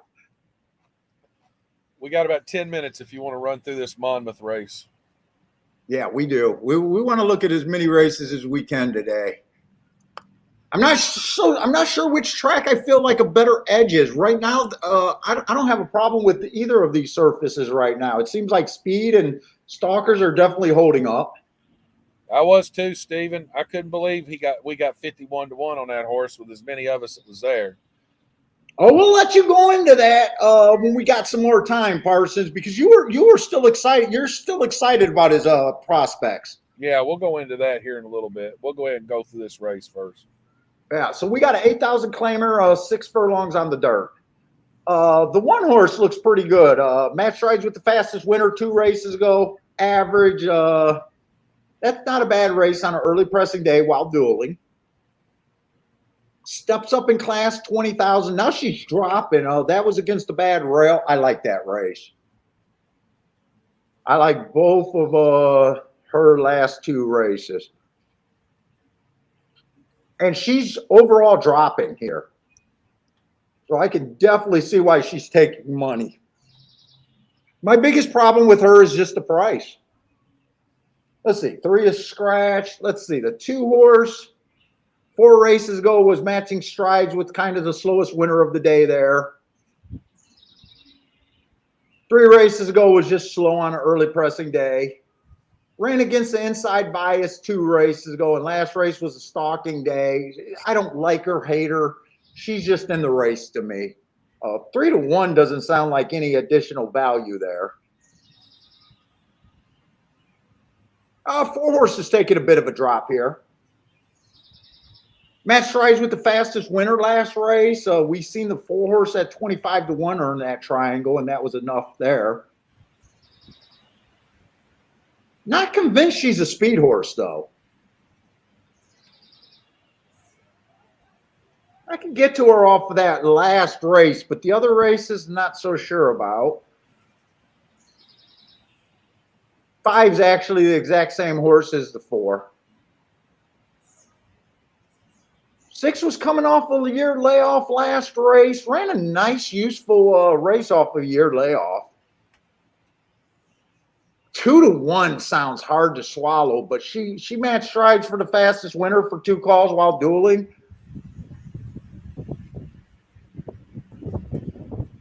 Seven looks interesting. 4 races ago, 7 earned a heart, went too fast to win. I love that race. 3 races ago, bad rail, went too fast to win. Love that race. Stepped up in class, couldn't really handle the step up. interesting shot here, but I'm not so sure. I'm probably going to use her because I know I got to use prices if I do anything.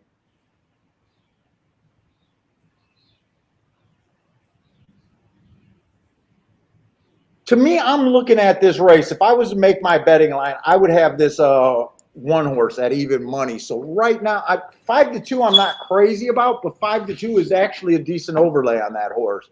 The way I'm looking at this race.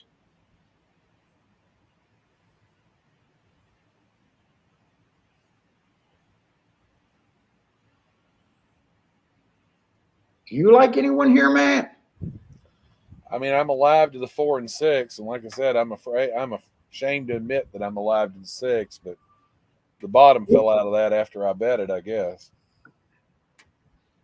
Oh, so she's taking a lot of money in that pool then. Yeah, the 6 is only going to pay $720 on the double.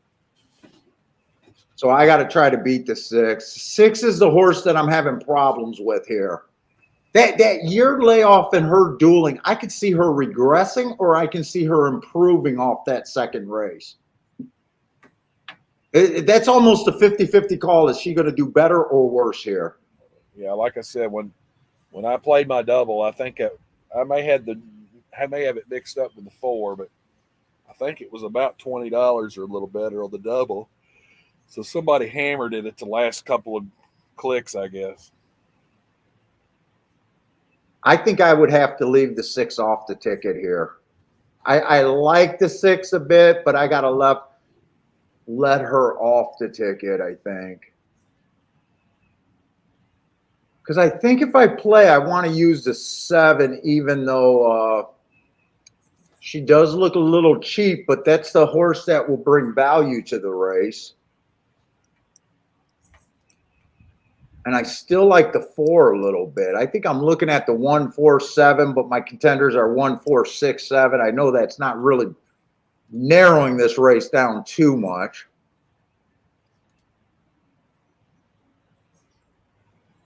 Let me look at the exactas with the 1 on top. 1, 2 is not. There's not really too much up here. I mean, you could play maybe the 1-7. Yeah, I could say play the 1-7 and 1-4 is questionable at 13-1. Oh shit, I'm getting sleepy. I don't Drank too fall much asleep. vodka last night.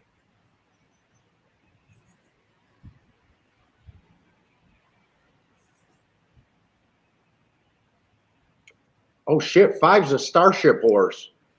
Yeah. I wasn't going to tell you that.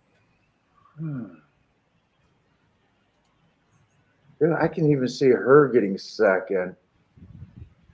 Do I really want to play this ticket is the question. Is there really that much upside here? I don't think I could bet the 1 to win now at 2-1.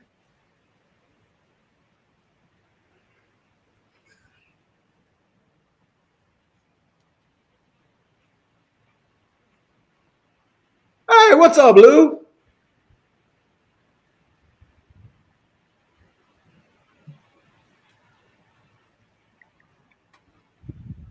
Yeah, I'm tired too. I'm mixing painkillers with liquor. Oh boy, that's the Brett Favre prescription right there. Yeah, fuck. That neck is stiff. And Monmouth and Churchill is going off at the same time. Let me look at Churchill to see. Something's going to have to jump off the page there.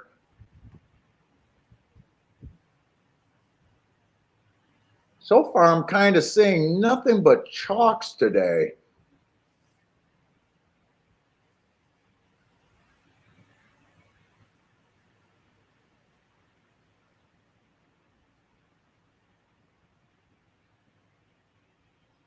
There's no one there that I scrolled through it. There was nobody I could really get to real quick at Churchill. I do like the 7 a little bit at 9-1. I would not mind playing the 7 a bit here. The Churchill? Yeah. Second time against winners. I kind of like 7 and 3, but everyone else is kind of a lot of me.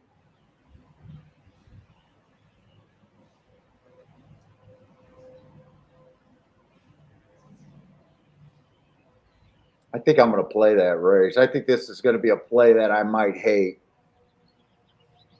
The Monmouth you're talking about? at both of them. I like 3-7-5 a bit at Churchill, and I'd bet that 5 and that 7 to win.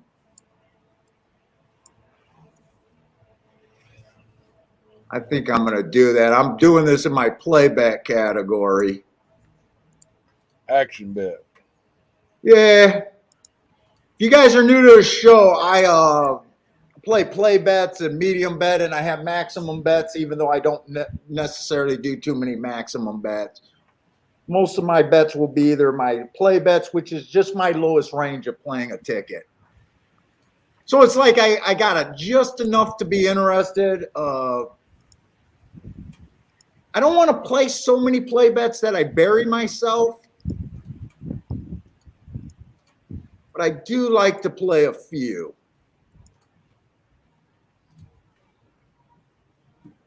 My goal is to really hit the bets that I'm going for, which are my medium bets. Let's see, and let's go back over there to Monmouth because I think I'm going to play both of these races.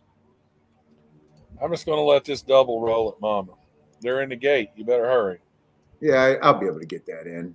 Half of the horses haven't even rounded the curve.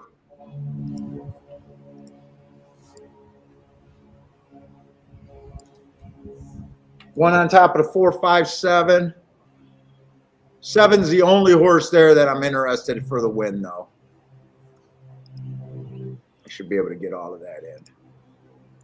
Yeah, I'll be able to get. And both of those are play bets too. So far, I think I made 4 bets today. They were all on my play bet category.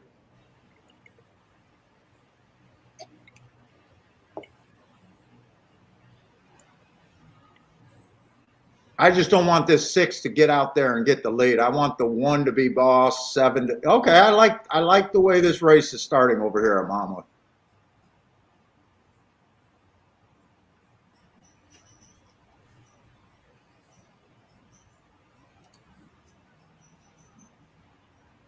And really, the 5 went up to 13 to 1. I could have actually bet him too. Come on, 7.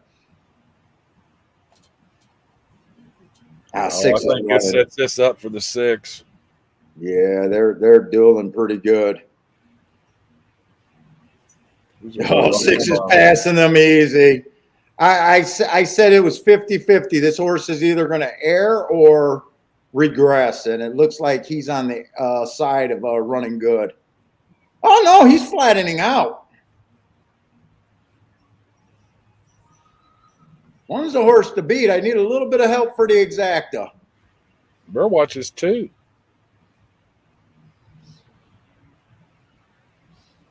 That's the 2, not the 4 and second. Yeah, that's the 2 and second. First and third.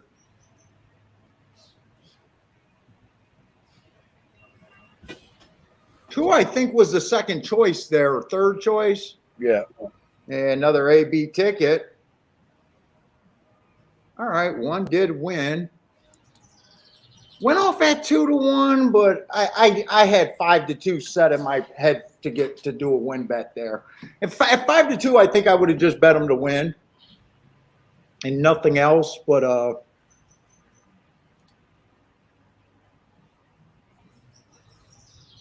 right, didn't get fooled in. I threw out the 6, and that was the right move there. Didn't throw out the 2, and that was the wrong move. But that's an exacta that I don't really want. I'm guessing that's going to pay about 6 to 1 or 8 to 1. Probably.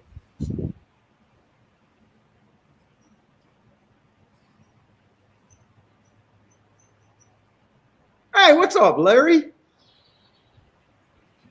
Oh, Larry got a pool party and a barbecue?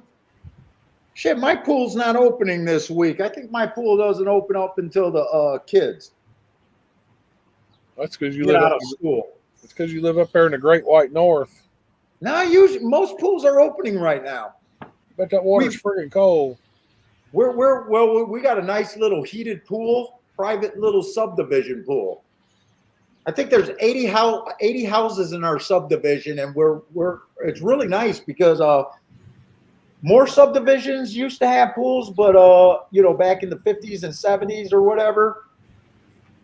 But most of them are filled in, but we still got a nice heated pool. Wonder why they're filled in, just because they couldn't afford to repair them? I think the insurance. Well, the insurance isn't that much. Unless you Man, got a diving board. I don't know. I know there was a lot more, and we were surprised to have a private pool here. And it's nice when you only got 80 residents, and we got our demographics for this neighborhood is pretty old, so it's pretty much a private pool. How far you got to walk to get there? Oh, a block? That's Half a little. city block, maybe? That's nice. Yeah, it's right down the street because my house, as soon as you pull into the subdivision. Oh, it's super nice. I used to go out there, and we got a deep end. We got a 10-foot deep end, which is super nice. So it's not like one of those little bullshit wading pools. Right. 3 feet. There's a real deep end. So before I got Bentley for my weight loss, I used to go out there twice a day and just tread water for 20 minutes. Because I can't stay in a pool that long. I don't like sunning. I'm not one of those guys. I'm not out there in my little Speedos trying to catch the rays. Well, I tell you what, we got a nice older division, but we got a few nice trophy wives in this neighborhood too. God love them. Yeah, so sometimes it is a little nice viewing. But they don't open up until the kids, they usually hire like high school kids. They got to have 2 lifeguards. Yeah.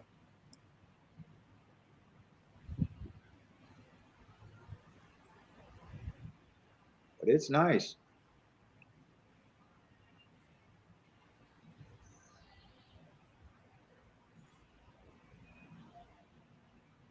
So far, I'm getting decent run out of my horses. I keep getting the first place horse. We keep running, but so far, I haven't seen too much to really jump into. Let's see. I got 3, 5, 7 here.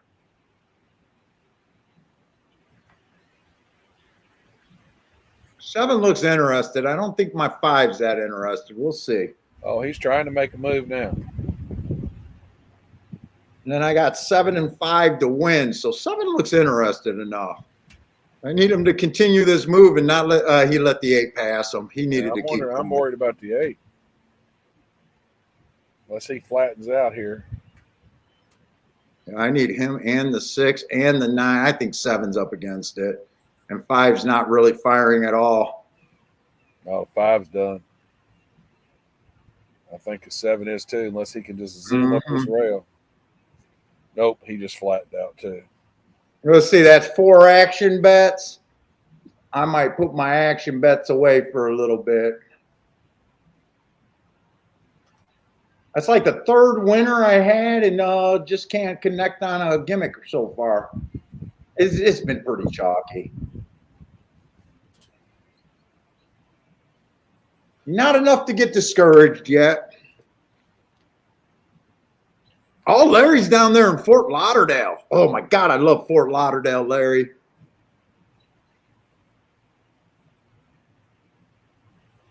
Hey, what's up, Scott?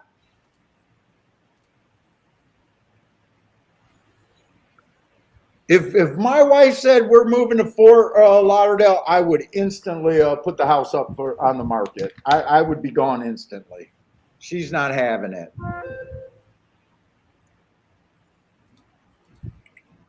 Yeah, and a little rough start right now, but not too bad. Oh, Scott's in Miami, so Scott's in that nice area too. Dude, if we moved out there, I would go to Fort Lauderdale probably every morning, do a nice little dip, and then go to Gulfstream. And then probably after the track, go back to Fort Lauderdale.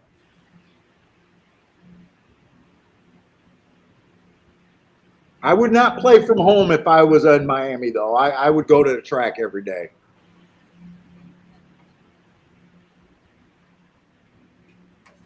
Unless they kick me out because I wouldn't be able to keep my mouth shut, I'd just be yelling, "Why can't you guys fix the damn clocks every day?" That'd be the only drawback. They might kick me out of that place. Hey, what's up, Gregory? Gregory, you weren't the guy that when me and my wife went to Fort Lauderdale that was there that texted me like twice and never came down to see me. That wasn't you? I was like, come on and see me. It's just me and my wife. I think whoever it was, he was with some buddies, so I can't blame him. Oh, you're moving to Georgia, Scott, from Miami? I don't know if I could do that. I love Miami.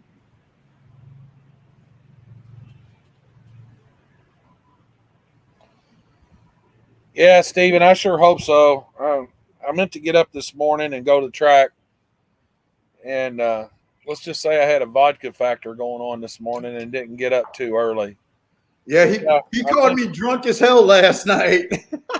But yeah, I think we got to pay off. I don't know what our next move's going to be, though. We're at the mercy of the condition book again, so there's nothing left in the condition book. So we got to wait for a new one to come out. I thought he ran really good Saturday. Those of you that are new to the show, I own a few horses. There's a few people in the chat room that own them with me. Stephen Marshall's one. Carl Lickfus, I don't think he's in here today. He's one. DJ Velasquez is another. Oh, you got a few.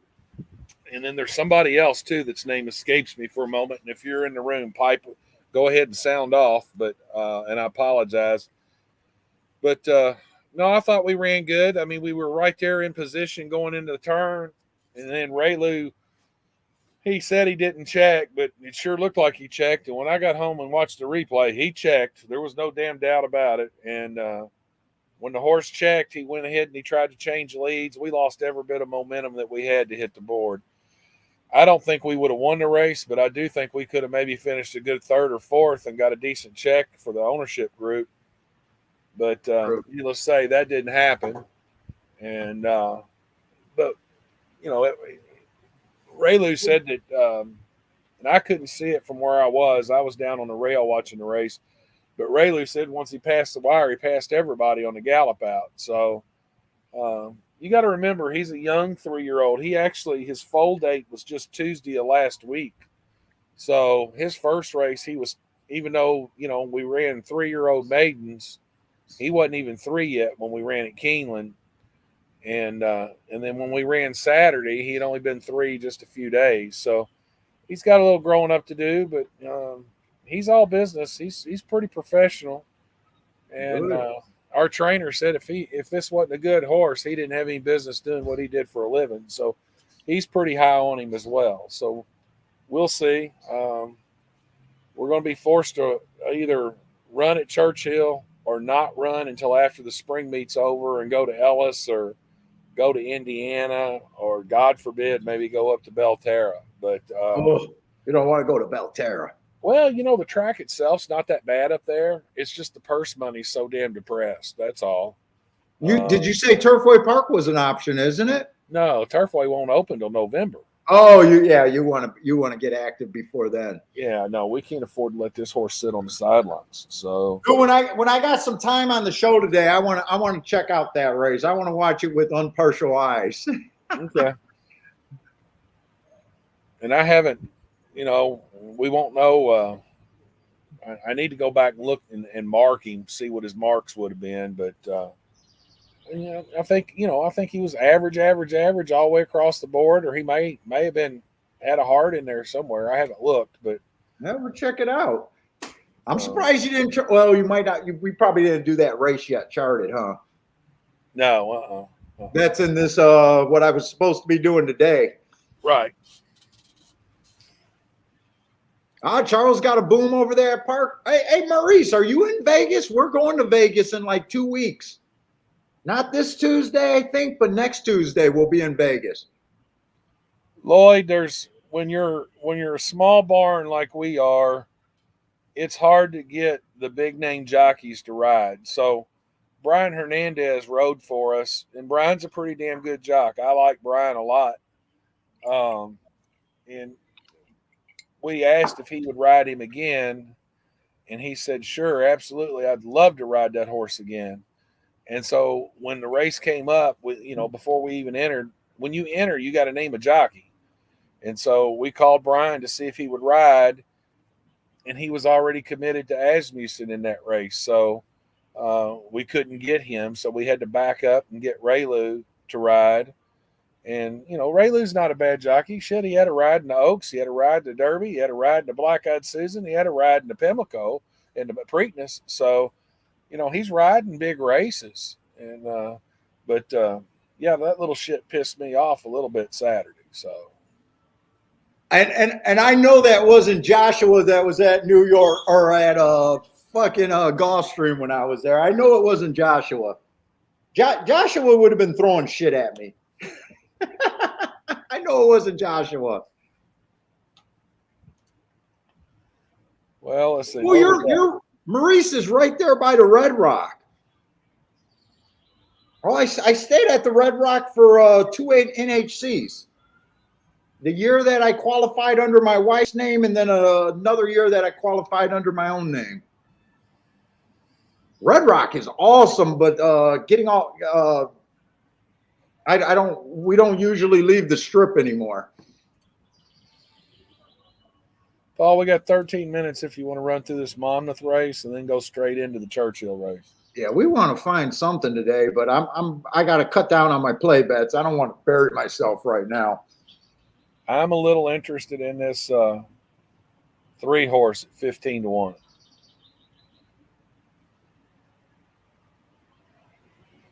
We got a 5 furlong race on the turf. Let me just look at last year. Last year they ran a lot of turf sprints. He's a route to sprinter. Scratch that on the 3. Speed and Stalkers were good, and the first 5 post positions were good last year. Sometimes they hold up, sometimes they don't. Yeah, I know, but he was a Tampa turf router where the speed was terrible. Yeah. If he's the right price, I wouldn't be against 3-1 is not the right price. I'll say that right now. I was thinking 10-1 or higher. 15-1 morning line, and he's 3-1 right now. I couldn't jump on him there. Who's that? The 3? Yeah, am I in the right track? Oh, I'm at Monmouth. Wait a minute. But I'm looking at Churchill's odds. Okay, he's 6-1. Yeah. Yeah, you got it. He may drift back up.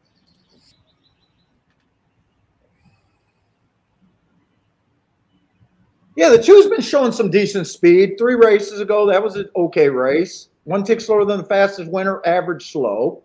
A little bit of speed on the turf at Saratoga.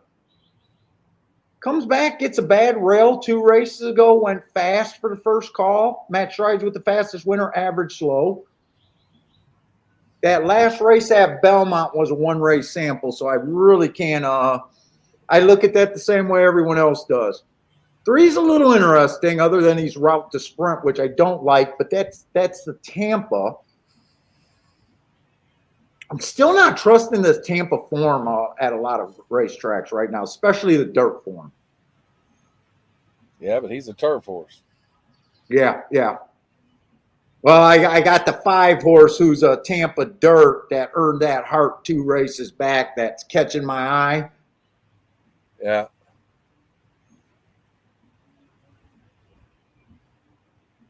Four-horse, I don't like him, don't hate him. Let's see. 3 races ago, ran against the inside bias, or 4 races ago. 3 races ago, ran against the stalking day while he was dueling on the lead. 2 races ago, ran on an inside day. Had the 5-hole. I see enough excuses on him, but I don't know. I got to really like something for me to play. Matthias says the fixed odds over in Sweden on that 3 is 20-1. Yeah, and I'm thinking he needs to be at least 10 to 1 for me to be interested. Let's see, Thank we got a couple first-time starters that I'm not interested in.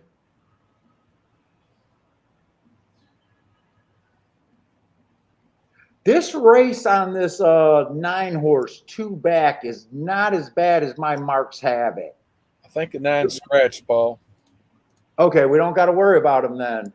9 and 10 are scratched. I was going to have a story on him, but we don't got to worry about him. Let's see. I sent you a new form with the scratches on it and all the marks. Okay, I'm going to try to switch that out in a bit.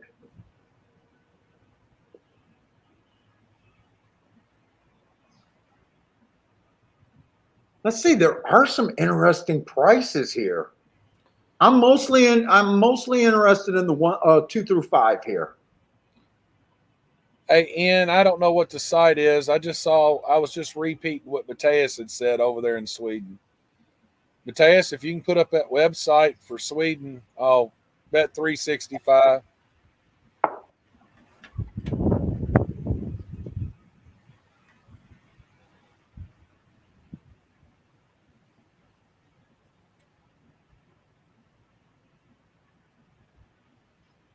Charles, hey Paul, win horse wins race. Do you give him? I'm not sure which horse you're talking about. A horse that already won a race? You're questioning if I marked it right or we had a difference of opinion? No, I think he's asking if the horse wins, does he get a triangle or a circle? It depends on what his time is, Charles. If he's the fastest winner, so we're talking about turf sprints. So if there's several turf sprints and that particular day and he's the fastest winner, he gets triangles. No winner can get a circle. There'll never be a winner that has a circle unless we've just messed up market. Yeah, that's a rounding error. You can't win and earn a circle ever. But it's not necessarily a try. You can win and earn a triangle, a second, or a square. Or an A. Yeah, average. So I'm just wondering if he has a horse in mind or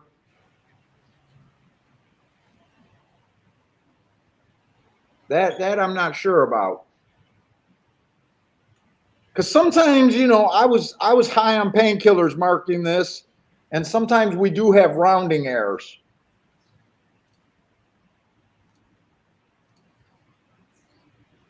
Let's see, Lou's giving us the straight dope, the number 8 at Belmont.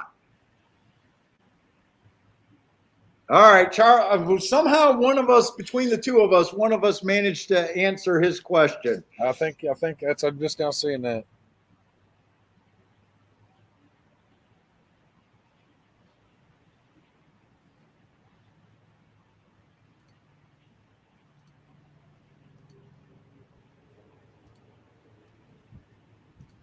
Let's see. I'm going to have to go to the restroom, but I'm interested in this race a little bit. How much time do I got? I got to be fast. This liquor is getting to me. Uh-oh, y'all watch out. Paul's drinking and on painkillers today. He thinks he's Brett Favre.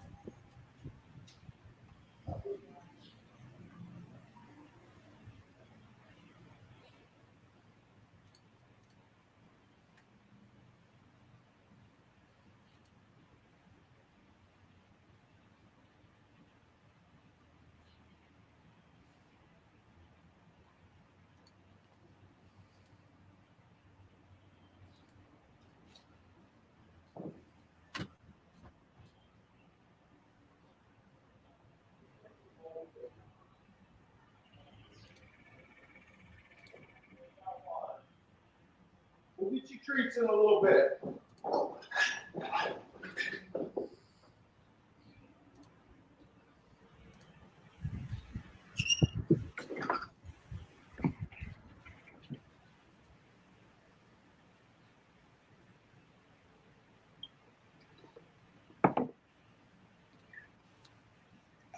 Mac, I don't know. That's kind of a loaded question. It depends.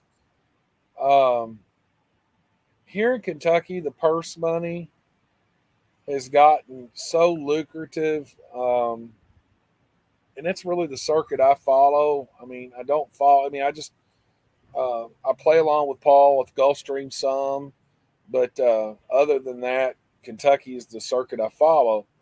And the money's gotten so good. I mean, you can drop a horse. Uh, you can claim a horse. Let's just say you claimed the horse at Keeneland for 20,000. Well, shit, you can afford to drop that horse to 10,000 at Churchill, and if he gets claimed and you win, you still make money. So it just depends. Now, if I see a horse that's claimed at Churchill for $20,000, and then he shows up later at Ellis this summer for his first time back and he drops to 10, yeah, I'll be a little suspicious about that. Or if I see him go from Churchill to Indiana or something like that, I'm going to be real suspicious. You kind of got to know the purse structure of the tracks that they're coming from and going to, or vice versa. And then the other thing you got to look for as well is look at their work patterns when you're wanting to know who's prepping. You know, a lot of times you can get a route horse and he'll come off of a layoff and his first race back will be a sprint. That's probably a real good indicator that we're just using this as kind of a paid workout to where we're going to get a little money back. I think I'm going to take one more bet here. Good luck on that box, Stephen Marshall. Everybody's playing Belmont.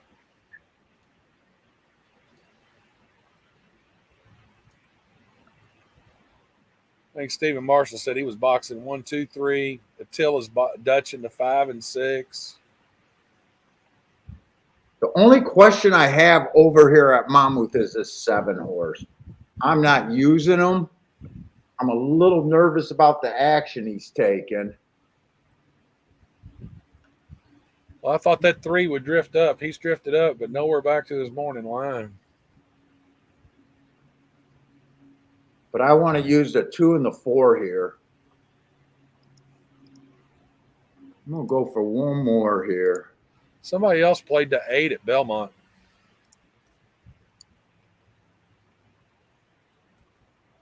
Combinations with the 2 is straight. 2 with the 3, 4, 5. That 2, 5, I should have checked that one. And then a key box with the 4 horse.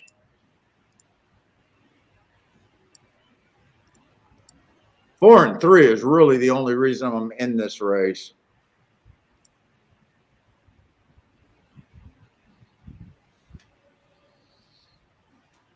And I'm just ignoring the 7. I am not sure if this is a good move right here. Coming from Meadowlands, and we don't keep track of that surface at all.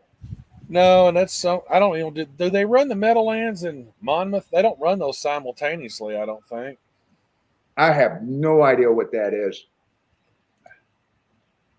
It's like a short Kentucky Downs meet all at the Meadowlands where they run the trotters at.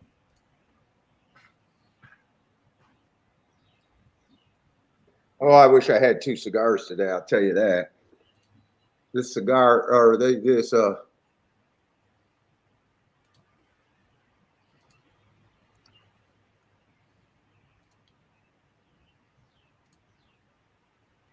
Are you key boxing those exactas? No, the 2 I'm playing straight. The 4 I'm key boxing. That's the 2. Why I got them 2 different ways. So the 2 has to win, and 3, 4, 5 has to get second on that one. So I'd be happy with the 2, 4 because I'll definitely have that one for a lot more times. Either way. Monmouth, I'm just not sure where I'm standing right here. And really, I should be getting a tic-tac-toe board together there.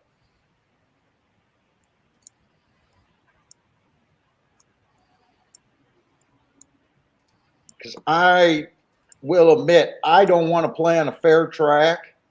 I need my profiles The only thing about Monmouth so far, I feel like the horses are running good enough in close enough direction for me to stay interested there. Oh shit! This was on the turf. Ah, fuck. Yeah, it's a turf route. You know what? I'm making really bad little errors here. Now I can definitely see why they're betting the 7. I got a whole bunch of horses that I don't even know like the turf. This is probably going to be the bet. I'm not going to cancel it, but this is I'm hoping I win it. But this is the first bet that I made that I might not be able to stand behind. I did not even handicap the right surface here. I was kind of using last year's profile and saying the 7 hole wasn't that good, and I didn't want the 7, and the 7 was 2-1, 5-2. So I was like, well, if I could throw him out and it's inside, I think I got a shot at a ticket. And it's a little aggressive for me. I even started to show Matt saying, Monmouth, I'm going to be real conservative, and yeah, I've been playing play bets, but play bets add up to be they do. big bets. Yeah, Boulder, that's what I thought. I thought it was a turf-only meet over there. And don't they only run like 10 days or something like that too? Meadowlands? I have no idea. I don't know. Boulder looks like he's up to speed on it. It's not even on my radar, Meadowlands. Oh shit! I'll go back to. This was bad. I'll go back to Mac. Mac, the other thing too, you got to remember, with the Indiana's the only state that I know of that's an exception to this, and that is if you claim a horse, you cannot run that horse back at another track until the meet's over, for the most part. Now, there may be, some of these long, all summer long meets or something like that. There may be a time frame involved. But if I claim a horse at Churchill right now, I can't take that horse to Indiana and run it until after the Churchill meet. It's called claiming jail. I'm putting that down so I know. Let me write one more thing. Thought it was dirt. Looks like your 7 horse is going to win. Or no, it's an 8 horse. Yeah, first time starter. Yeah, that's the first bet I can't stand behind right there. I deserve to lose that one. I got no problem saying that. First time starter 1. I don't think I had a horse hit the board there. Yeah, I'm not happy with that one. Okay, I'm allowed one that I think is really bad, but I don't want to do too many like that. I'll tell you that. And I think we got to get a tic-tac-toe board going for Churchill today too.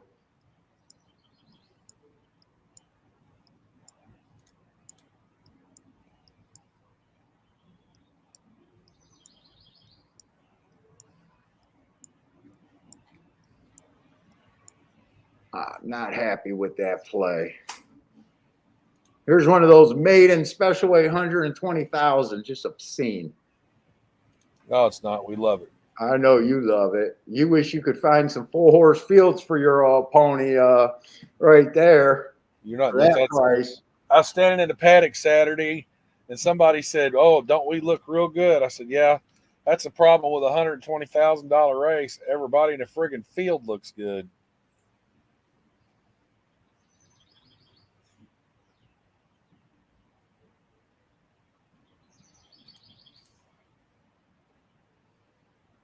Eight does look like the horse to beat there too. Although I will say 5's a little interesting.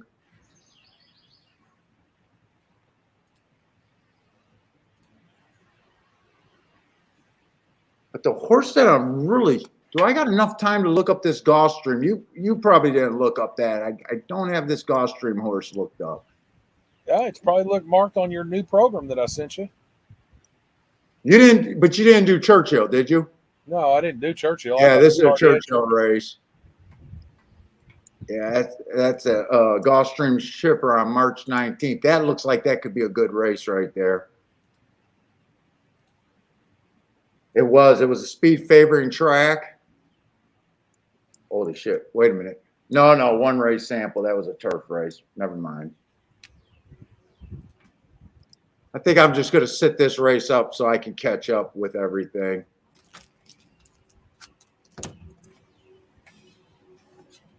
Another one race sample. No. That's not a bad race right there. 2, 3 back. Bunch of one race samples. God, that's so annoying, Gulfstream.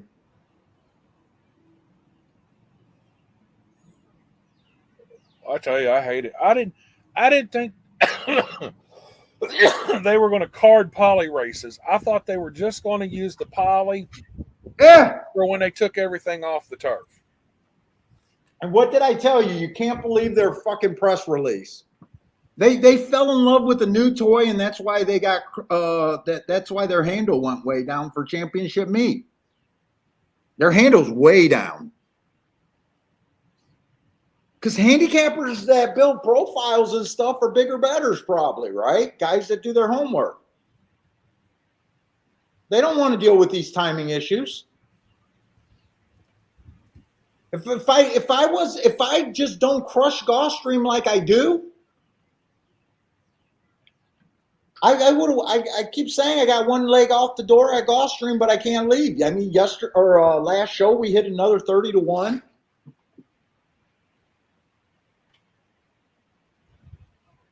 The only thing that was dumb, I was alive to 3 horses in that ticket, right? And I knew I was on a good hit, so we never looked at the race. I was just saying, I'm alive. It'd be a nice hit if I'm right. I never knew that horse was 30 to 1, and I could have had a win ticket in the exacta too. I realized that after, but it was still a big day. But Churchill, I got no play here. Churchill, I got to grind myself because I think Churchill is going to be the track that I need to hit today.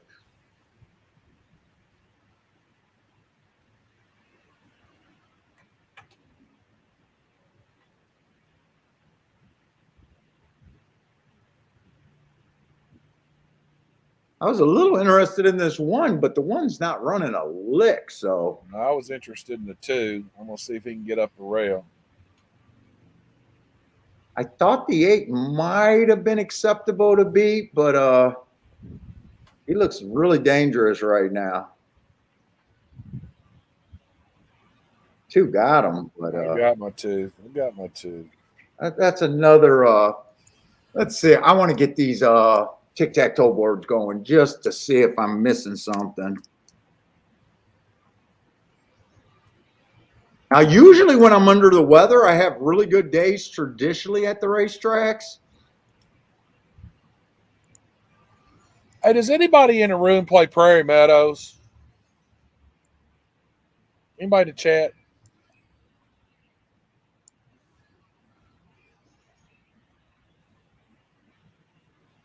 Oh, Greg is saying Gulfstream's going to be ripping up the turf course. Yeah. There won't be any turf racing until December. Yeah, that's another reason why I'm not bailing completely, right? We're gonna lose a profile, which is great. So it's just gonna be dirt and poly.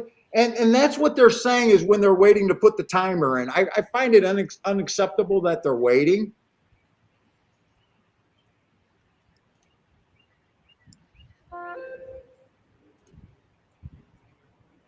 You know, to me, dude, I want to ask them to do the video, so I really don't want to say what I really feel. But you know what I said about Indiana when they couldn't time races. Yeah, but they've gotten their act together a little better. Yeah, they did. They did. I was pulling for the state to shut them down until they can fix the timer. I'd like to say the same thing about Gulfstream, but I also want to ask permission to show their videos. And I'm not a bitter guy at Gulfstream.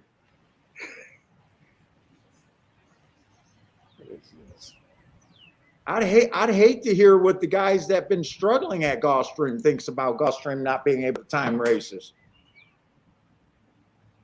I'm not bitter.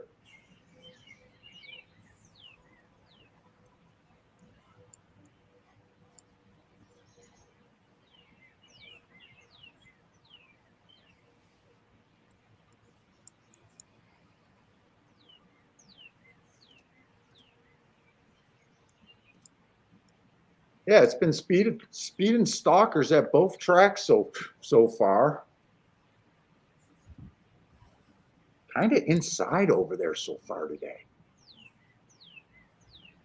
At least on the dirt. Larry, do you got a profile for Prairie Meadows? Just with my work schedule, I haven't been able to play with you all, when Paul does his show on Thursdays and Fridays, and I've been looking for an evening track besides Penn or Mountaineer.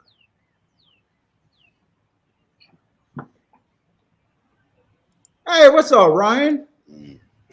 Steve Marshall said, I'm from Iowa and I don't play Prairie Meadows. Dude, I think Prairie Meadows, you remember before ADWs? Yeah. You used to have phone-in accounts like through Philly or Parks. I had one. And I remember having a girlfriend's parents over. It wasn't even my wife's parents, I think. It was before I met my wife. And I remember getting up from the dinner table to play a Prairie Meadows race over the phone. And it did lose. And I said, I can't keep doing this.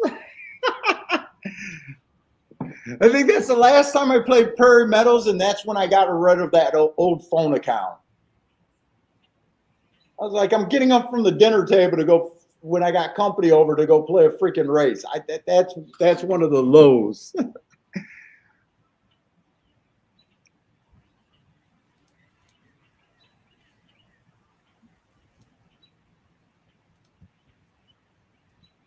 Larry said he hit a trifecta over there with Grandma, but it was a beginner's luck over there. Yeah. Greg, I don't like those bull ring tracks, though. I like Charlestown. I just bull ring that I used now to you're play? thinking Canterbury. I forget about Canterbury. Hastings Park I used to play. That's another bull ring. Yeah. That was before there was simulcasting in Michigan, and I used to go over to Canada during the off season. Paul and I tried to play Presque Isle a while back, and Paul hit one double, and I think he took the whole double pool down. Yeah, but the doubles are like $3,000. It's bad. That's like the day I hit the whole pick. What was that whole pick 3 pool I hit? And it was only like $1,300. Right. But hit the whole pool. We spotted an inside bias, and that was the day that I fat fingered. What was it? A pick 5 or pick 6 out there? It was a pick 5. Yeah, and I fat fingered the 2 and the 3, and fat fingered the wrong one. Thought I was alive, for the whole pool, and then I realized that I got nothing.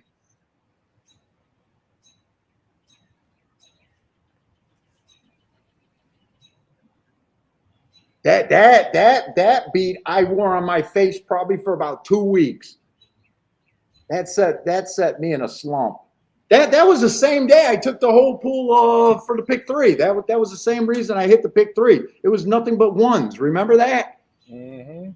I beat like a 1 to 5. I think it was a 7 horse. He had like a 30 length lead, and all I had was the 1 horse. And all of a sudden, you seen him trucking up that rail to pass at a big number.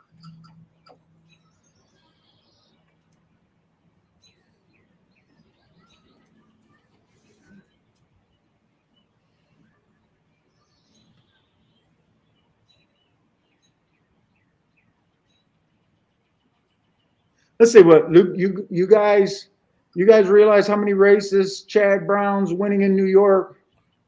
and the percentage worse than the worst juiceman on his best day.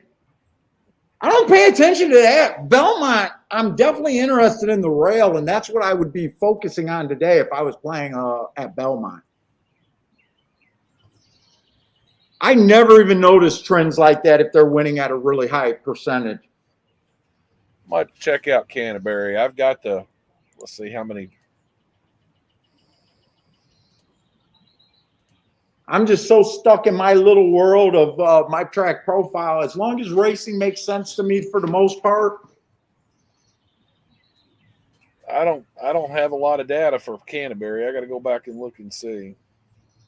But I tell you what, if I ever played a track where I thought it was too crazy, like too much crazy stuff was going on, I remember quite a few years back that there was a trainer, I think his name was Pissarro at Gulfstream Park.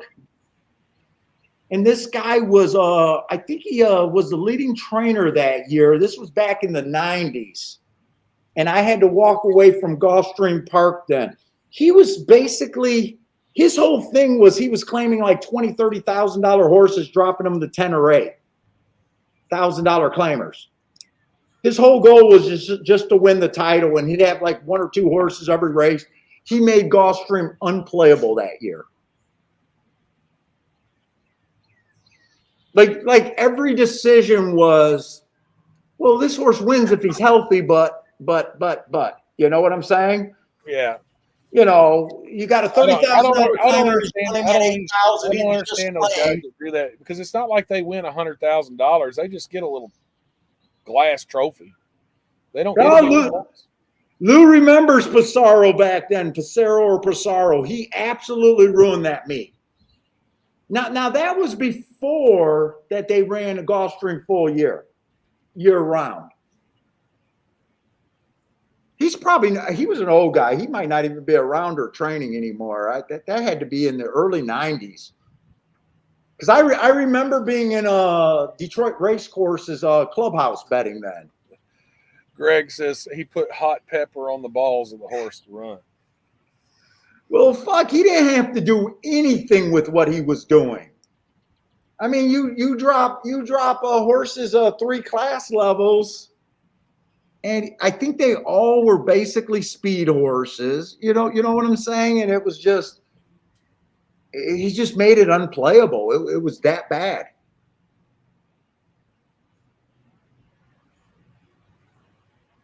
All right, what's up, Coach Flat?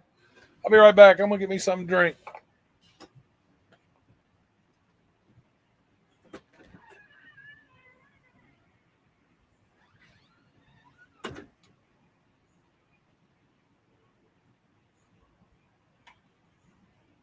Yeah, but I do get intimidated when I see certain jockeys. Like whenever I see Todd Fletcher over there at Gulfstream and I got a major play, and then I see it and I see some of these names, I do get intimidated there. But I'm so locked into that track that but I do find myself when that catches my eye, it can mess with me.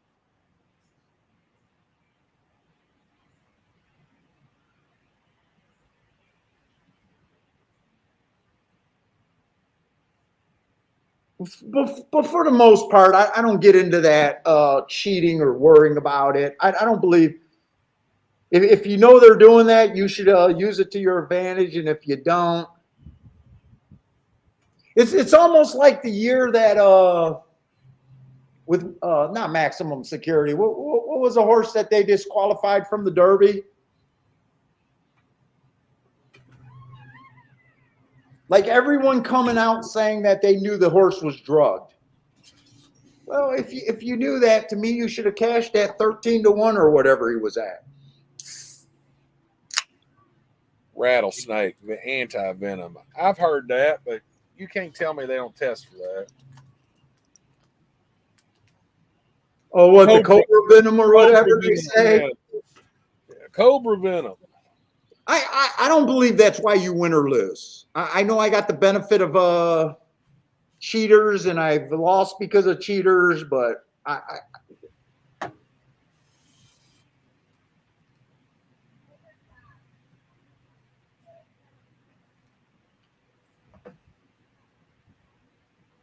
Let's see, they got another turf race at Monmouth. Okay, so now at least this time I better know that it's on the damn turf.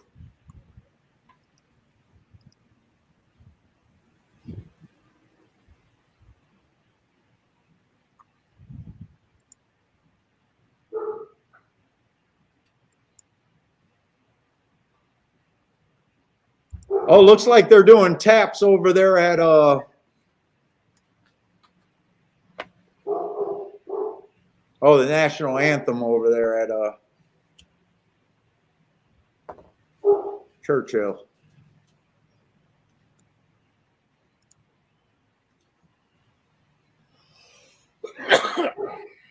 What we got at Churchill?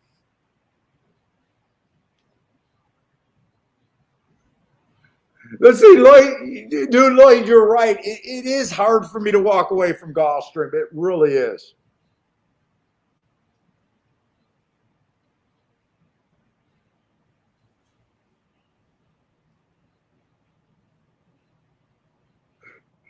If they time the races with an hourglass, I would still play. Dude, the biases are so strong there, and we just keep doing it at Gulfstream. It's like we just keep doing it. I mean, Thursday, 25-1.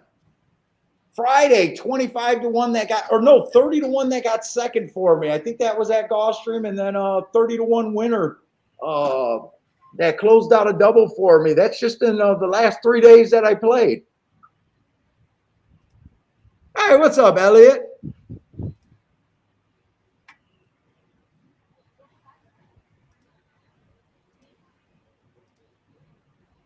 I'm interested in Monmouth because it might be inside. It might be a little inside at Monmouth. That 4-horse was inside of that 5 at 25-1 in the first race, and it came in 1 and 3. But this race is a turf. I don't know if I want to mess with another turf sprint. Didn't we have a turf sprint already today? Yeah, Todd Fletcher is usually overbet too. I don't know if he's overrated, but he's definitely overbet. And as soon as they're overbet, they're overrated in the par mutual system. This next race at Monmouth is a dirt race, Paul. It's a dirt route.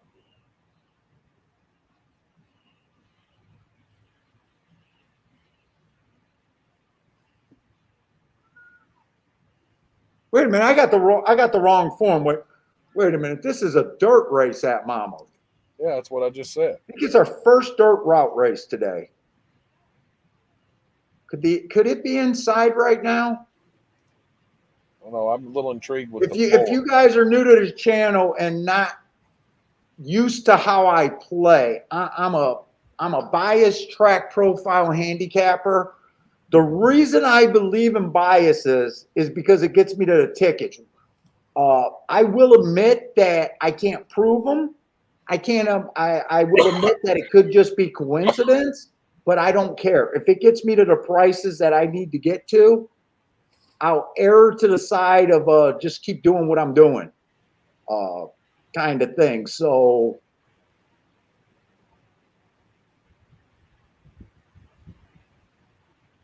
my whole thing is I'm trying to get outside of the box to get to big tickets. So I don't believe in looking for the best horse to win because that's usually what the public's trying to do. Let's see this race at Monmouth though. There's a 1-5 and it's a 4-horse race. I'm not even going to look at a 4-horse race. I don't care. So I'm going to spend my time at Churchill. And so far, Churchill has just been speed and stalkers. Let's see. They're going into the 5th race there. So I don't even have to waste time at Monmouth right here. And we got 13 minutes. I want to take a second just to look at Belmont right now. I haven't seen anything at Belmont. I don't have a racing form. I'm just looking at the results. And what I'm really looking at to see if that inside still looks good. because I know that that's where I would have started my focus today.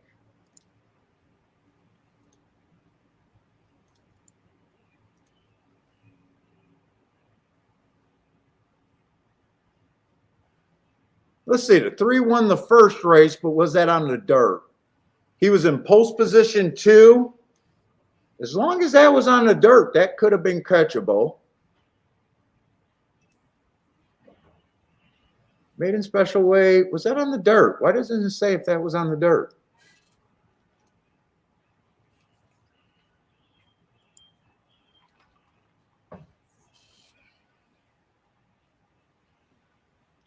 Let's see. I think that was on the dirt, but I'm not sure. Second race, the 2-horse won. If that was on the dirt. No, that was on the turf. Let's see. First race was on the dirt. Second race was on the turf. So that one doesn't count. Third race was on the dirt, but that horse paid $3. So. And now they got another turf race. So.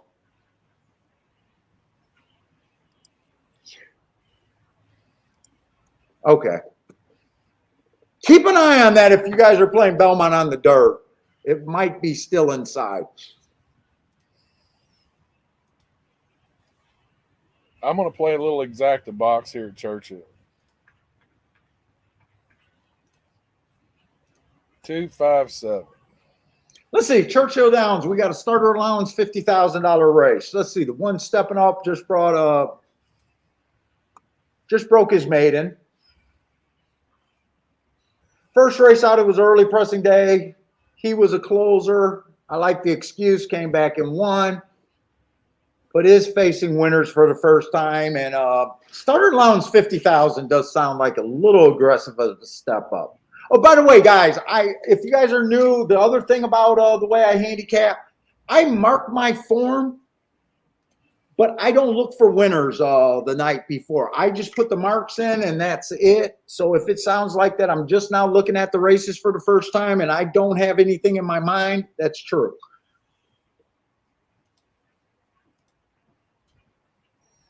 Let's see, the 2-horse. I love that last race. Inside of the track was good. Went too fast to win. As soon as we get hearts, we get excuses. Going too fast to win is always an excuse. Those horses tend to win within three races. 3 I'm definitely interested in. So the 2 and the 3 I can definitely get interested in. 4 is a deep closer, and for the most part, Churchill favors speed and stalkers for the most part. Let me see how it's been this year, though.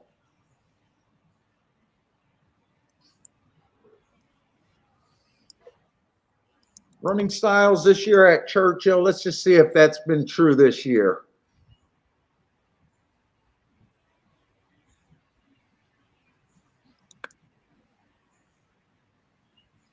They ran 43 route races. The insides won 42%. Post 4 through 6 won 47%. So once you get to the 7 posts, it gets really hard to win on the dirt.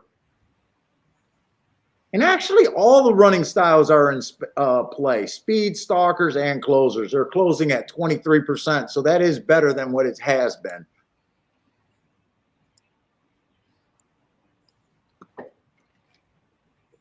But I still don't care for closers all that much.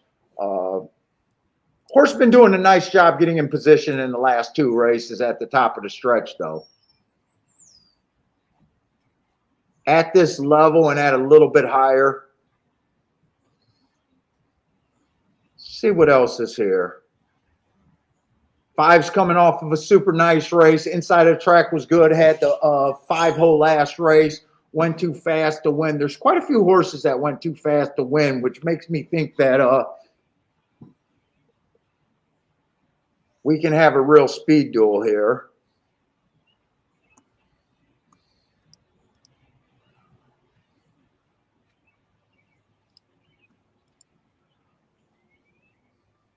Seven is the favorite. I definitely got to do the marks on the 7, and I'm not that crazy about the well, 8 horse doesn't look that bad, but So far, 7 and out has been a tough spot to win. I definitely want to look up this New York shipper, though.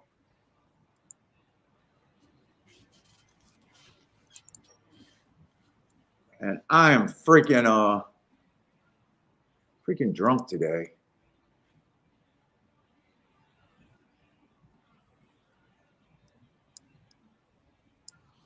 That's another nice race. Bunch of them hit this race at Belmont, it looks like. I'm not seeing anything that's jumping out on the page at me yet, though. We're at there at Churchill. That's not that great of a race 2 races back. Inside early pressing day, big old asterisk. 25-1, 48, 72. That's a good race with an excuse.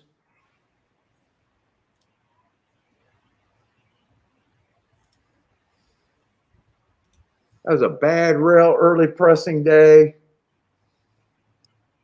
I could have gave him an asterisk there. He looks okay. He's enough to scare me here. He's definitely got enough to scare me.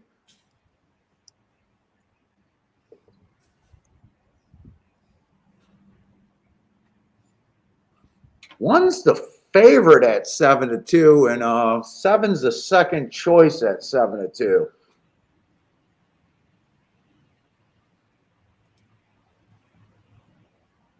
I'm definitely interested in the 2, the 3,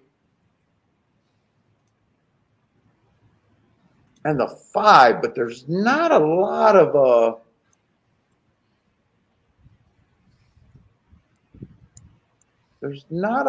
room in this race as far as getting overpaid there.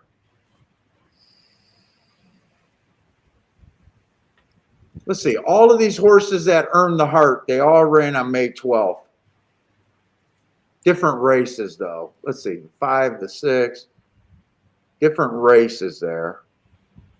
There's another May the 12th. It was an inside day. He had the 8-hole. I can make a case for the 4.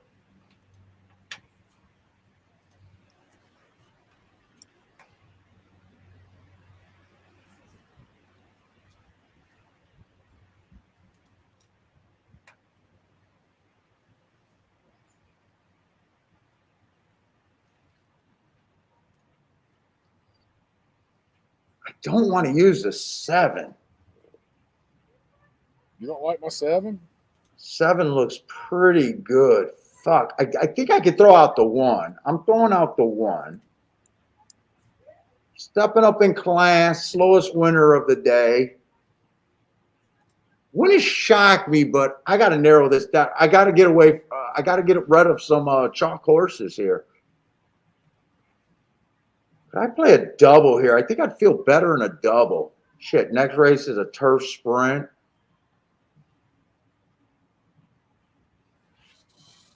I don't really want to play turf sprints over there at Churchill. Why? It's nothing but stalkers. Especially a turf sprint where I don't have that much. No, I don't want to play that next race there for sure. So if I play this race, I got to play it by itself.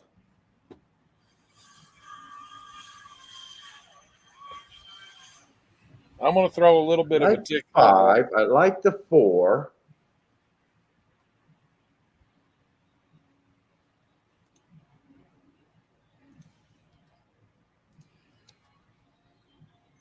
I think I can throw out the 1.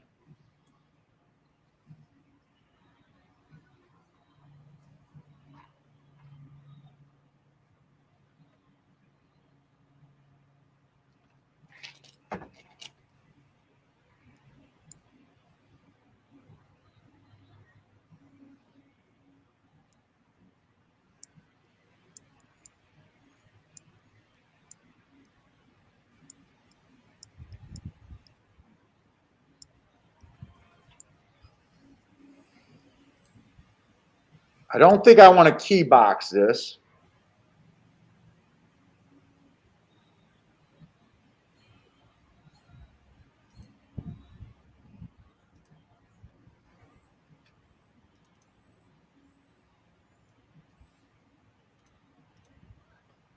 I think I just play this straight.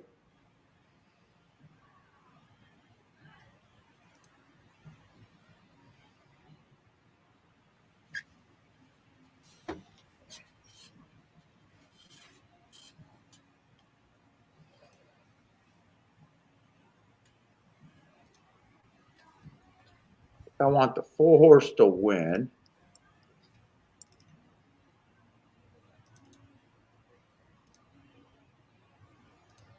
Do I want to do anything else here? On the sprints, it's been all inside, but a lot of times the routes in the sprints do not play the same. Let's see. I thought the routes or the sprints were more to the middle.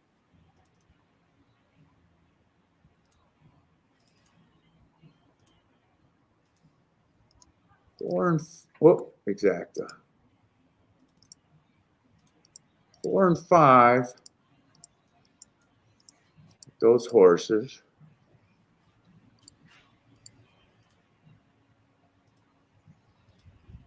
I think I want to wheel the 4 and second too with those horses.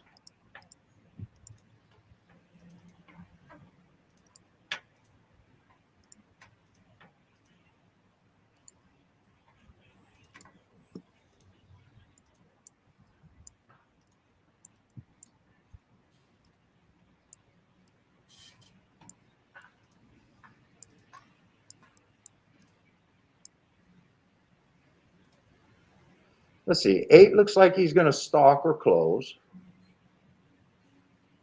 7 comes off the pace.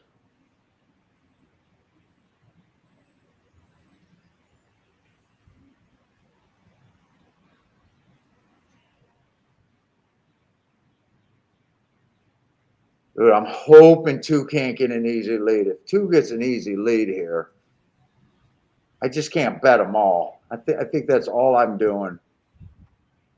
All right, let's see what you guys got. Coach likes the 3 over there at Churchill.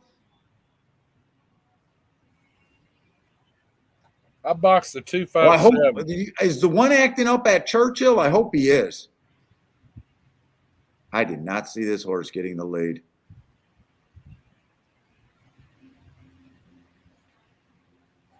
Boom, boom, boom. I did not see him getting the lead. I really didn't. Did I miss something? He was close to the lead last race, but that was a $50,000 climber.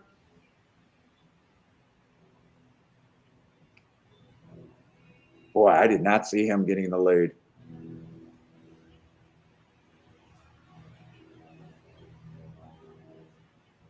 Let's see, Attila's Dutch in the 4 and the 7 to win.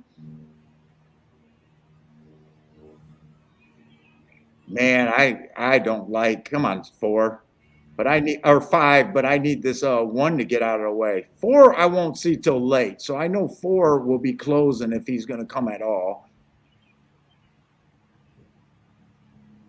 Boy, I thought there was enough speed in here where I did not see anyone getting the lead. He slowed it way down.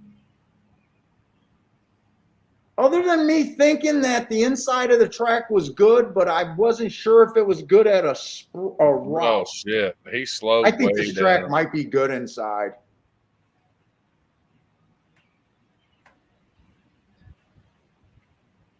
I should have held off on this race and just watched this race. I think I'm playing Churchill like the inside's good.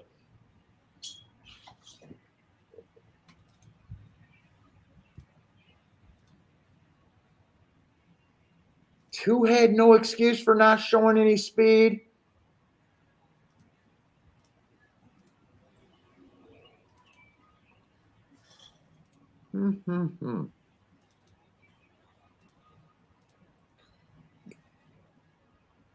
Boy, this race is making me think that the inside track is good. Let's see, did I lose Parsons? No, I'm still here. Parsons, you there? Yeah, I'm here. I'm here. Oh shit, I had my volume turned off. I didn't realize that. You know, I'm starting to think that the inside of the track is good over there at Churchill. Yeah, I missed that one horse. I liked the 257 there.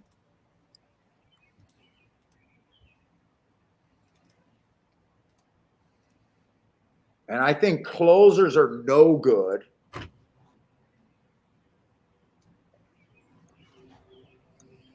We did have a 3-horse go. Wait a minute. We did see another dirt race. Wasn't that where the 2 came up the rail? No, 3-horse went wire to wire. What race was it? The 2-horse one. You know what? I'm getting my tracks mixed up. I'm getting Monmouth mixed up with Churchill. There was a race at Churchill where the 2 came right up the rail. I don't know if he closed or if he stopped. Oh, you know what? That chart's not available yet. That might have been last race, wasn't it? I think it was.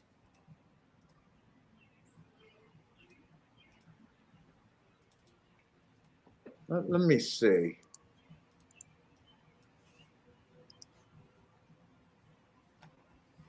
Oh, they got the chart. Yeah, that was last race. I think I'm going to be interested in Churchill. He stalked. So this is what Churchill's looking like so far today. Let me just make sure I'm right about that. What one went wire to wire so far today? I don't remember. I'm trying to get your files ready to go for in the morning.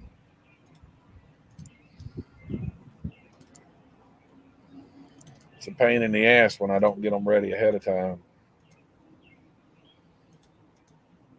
Or am I marking the wrong race? Let's see. That's the 5th race. Why am I not seeing a 1-horse went wire to wire? What am I missing here? Was that it? 2 coming up the rail.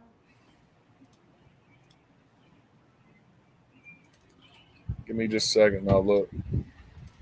That was 2 races ago. That would have been the 4th. Yeah, that was a mile race.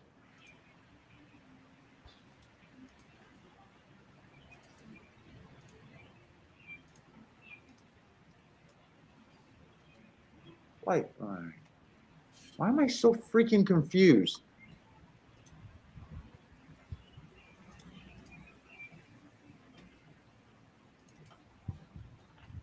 Third race. Oh, I'm looking at the 4th race. That's why I'm confused. Yeah, the 3-horse went. Did he go wire to wire? Let's I see. thought you were asking about a 1. No. Wait a minute. I'm getting confused. I'm confused my damn self. 3 went wire to wire. Hold up. I got to get these right. I might be doing too much today. I think it's painkillers. No, it is that in the liquor. Trust me, I know I'm loopy right now.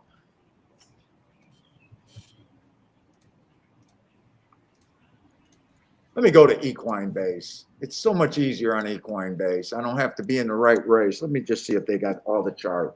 Equibase? Yeah.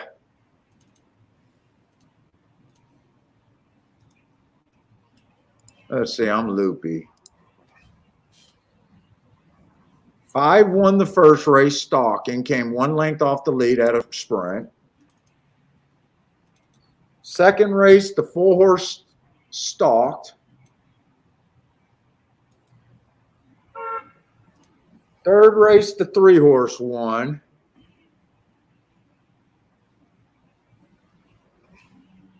Oh, the one is this race where the chart's not made yet. The one just went wire to wire. The one just went wire to wire. Okay. Jesus Christ, I'm slow. All right, that's right. So everything's right. So on the route, the inside's been doing very well. Hey, Paul, what days does Grandma do her stream? She usually does it after me or on Monday, Tuesdays, and Wednesdays when I'm not. She's on all the time. I got you. Yeah, Grandma's on all the time. Lady doesn't sleep. She got a party over there. She got music.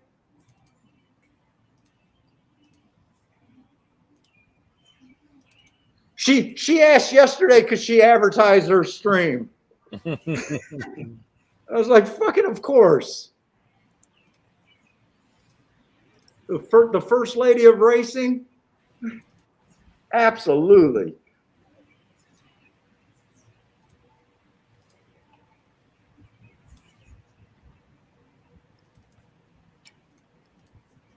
Okay, and then the one just won in a 4-horse race over there at Monmouth.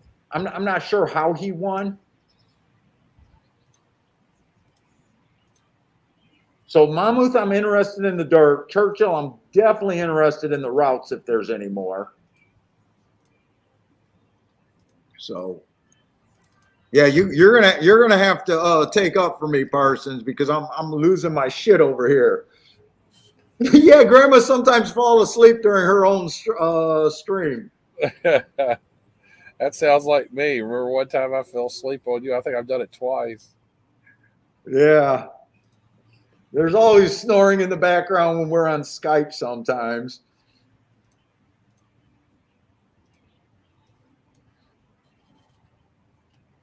Shoot, it's getting hot out here. I may have to move inside.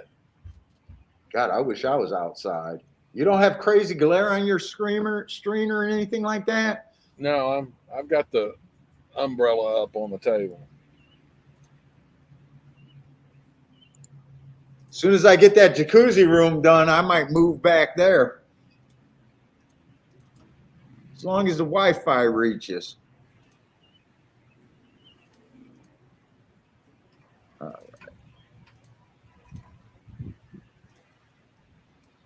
Oh my God, I'm all over the place. I can't even mark a proper race right now.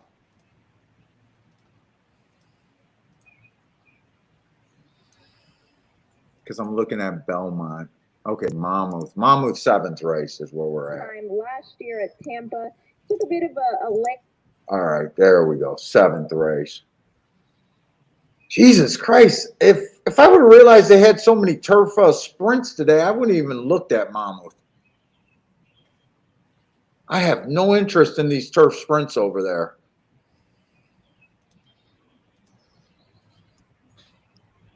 Just none. Do you? I haven't looked at them much. I mean, this race is marked pretty good with some shots.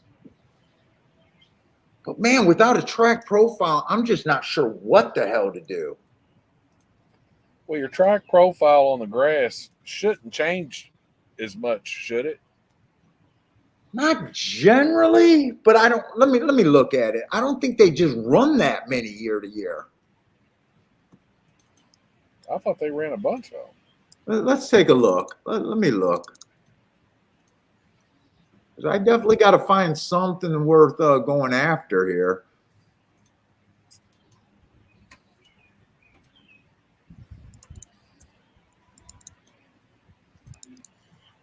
Boom, boom, boom, boom. Last year they ran 69. Speed and Stalkers. No place inside wasn't good. 46%. Yeah, but they're winning from the outside 17%. So it's 46, 36, 17. Not impossible. But we've seen an 8-horse. What have they done today? We've seen an 8-horse stalk.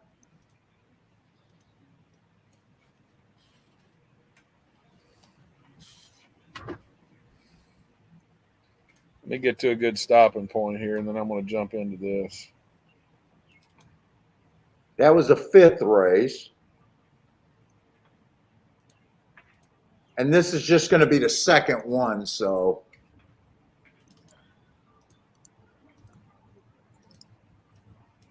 Churchill, I think, is probably going to be the better track unless I'm right about the inside. Early call at Monmouth. We called it inside at Churchill too. Yeah, on the sprints, especially. Route, you mean? Oh, yeah, routes. Oh, God. Dude, I might have to kick myself off the fucking internet today.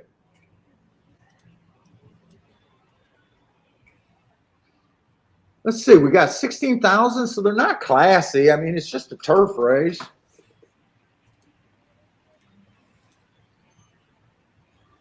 Let's see. Got a fly down here. Early pressing day, average. That's a nice win right there. 4 races back at the basement, basically. Comes back, runs against the inside track. Still a nice race. I'm still not. This is another Tampa shipper that I don't know if I trust. I was trying to get alive. I was going to try play to the 3-7-8 here until I realized that last race was just a 3 or 4 horse field. Yeah.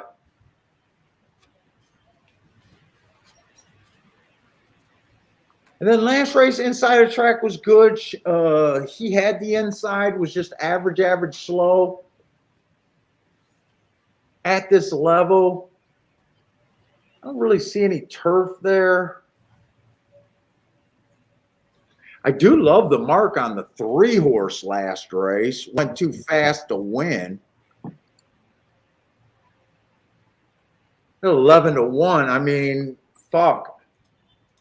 I've seen worse looking 11-1s. The race before that, it was a bad rail early pressing day. He didn't have any speed. And normally this horse has speed. I like the excuse there. I could be interested in this horse at 11-1. Dropping in class a little bit. I really like the marks last race. That was on the turf too over there at Belmont. 11-1, 10-1. I'm probably committed in playing him. Let's see, the full horse been running at Tampa. They only run a handful of turf sprints there, so I'm not able to mark any of those races. I don't even look at them. He's been giving it up pretty badly. I don't know what to do with that horse. Nice price, 8-1, but let's see, the 6. I don't mind that last race. It was an inside day. He had the 6-hole. Showed decent speed, just average while dueling. If I'm right about calling that the bias right, I can see him doing something. Let's see, 7's a router sprinting out. I hate route to sprint on the turf. Got great marks, but I generally don't like that.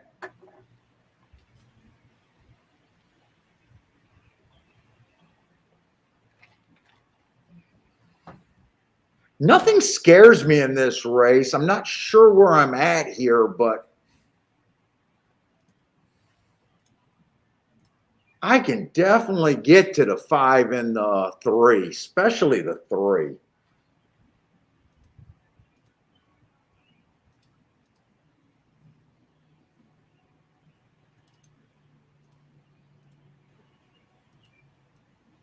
I think I'm going to play this race, even though I don't want to play too many turf sprints over there.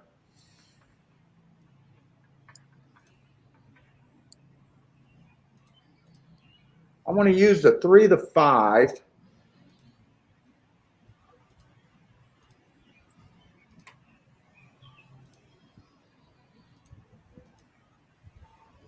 One's a little interesting, but I don't trust them. Let's see. Let me get that win bet on the 3. I'm definitely doing that. I might not do exactas, but I'm definitely doing that bet. I'm going to play the 3-5 over my 3-5-7-8.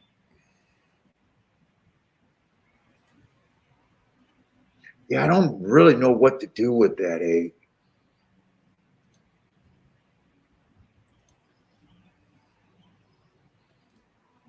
He ran on the same day as my 3 and actually ran better finish than the 3.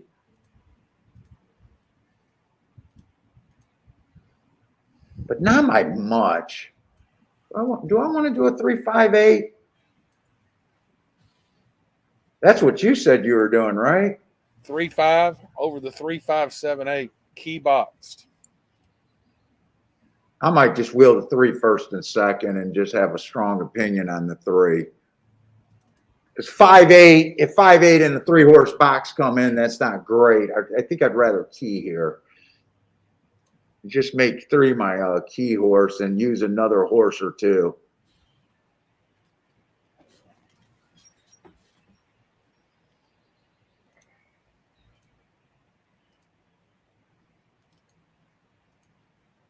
Because I think I want to use a 6 and a 1. I think I'm going to do it that way. 3 key box with the 1, 5, 6, 8.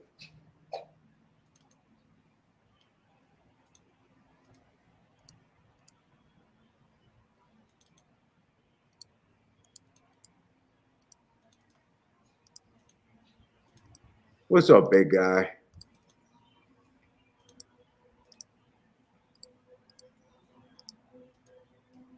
That will definitely pay. 3 and 5 are the 2 horses that I'm most interested in to win. Yeah, that's all I got over there. Let's see, Cyclotron, who does like race 5 to 3? Or no, he liked the 5. Elliot likes our 3. Elliot likes the 3. Mackey Company, oh, Belmont, the 2 and the 6 and the double. Charles got an exacta and try box over there. Somebody said there's a unicorn sighting at Belmont. I don't know what that means. Oh, Unicorn Sally's its name.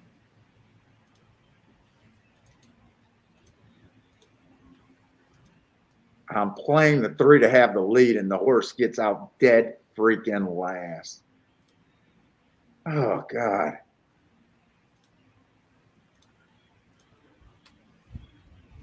I mean, well, he's came from dead last before, 6 lengths off before. I got the 6. I just would feel more comfortable if my 3 horse was involved early. I don't have the 6 on my ticket. Yeah, I got him in the key box, but I really need the 3. Look, feels like I should have did it with the 5. 5, come on, 3. Is 3 loaded? Nah, I can't tell if he's loaded or not. I think he's going to run out of track. I gotta move. I gotta move. I gotta move. I gotta move. Did he get second? No, I don't think so. He came rushing. I don't know why he was so far back there. That would have been a fat exacta too. That's what I'm looking for, but I don't think the 3 got second. I don't get why he was so far back.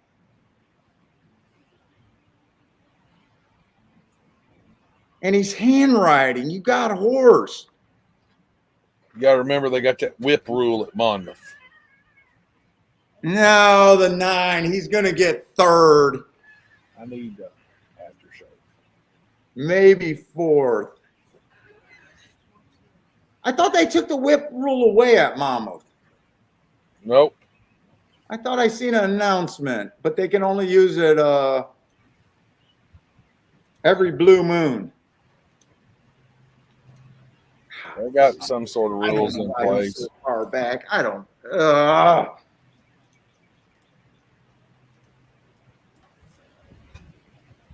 I mean, one race he's closing, the next race he's on the lead. I don't get these rides sometimes. I'm not going to complain about a ride, though.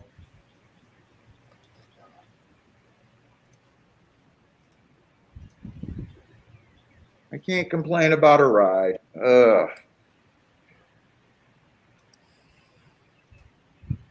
That's definitely a ticket that I'm looking for. Actually, they bet the ass out on that 3. 8 to 1 he ended up going off at.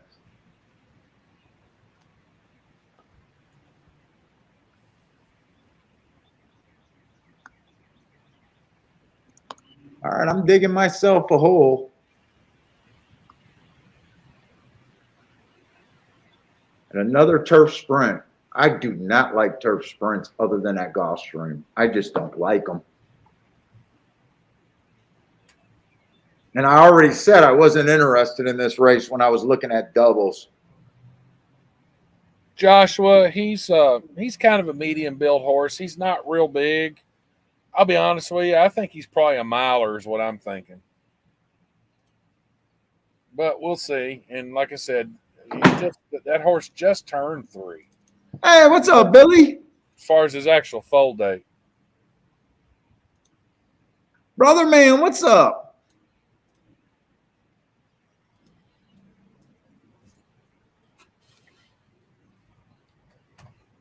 Oh, we missed the 3 o'clock taps for Memorial Day observance.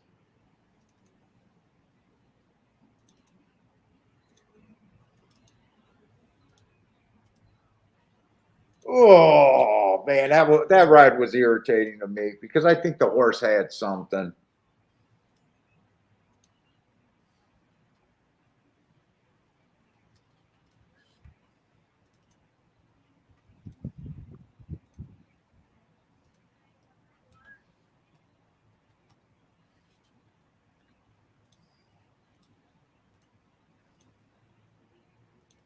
Whew, I'm getting tired. Tired of doing these damn files. I don't even have yesterday's done yet or Saturday's done yet. Yeah, it's going to be brutal tomorrow for me. Oh, I got to try to get all of that shit done tomorrow.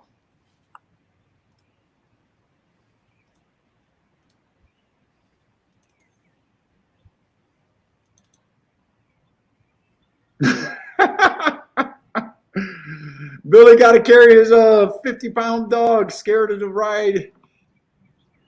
She's scared and loves to ride on his golf cart.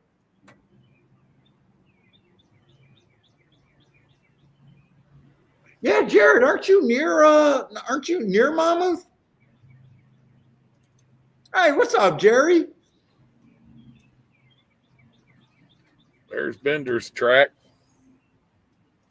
Hey, brother man, what's your rule at Monmouth? Is the same at Woodbine in California. I don't know any California and Woodbine move.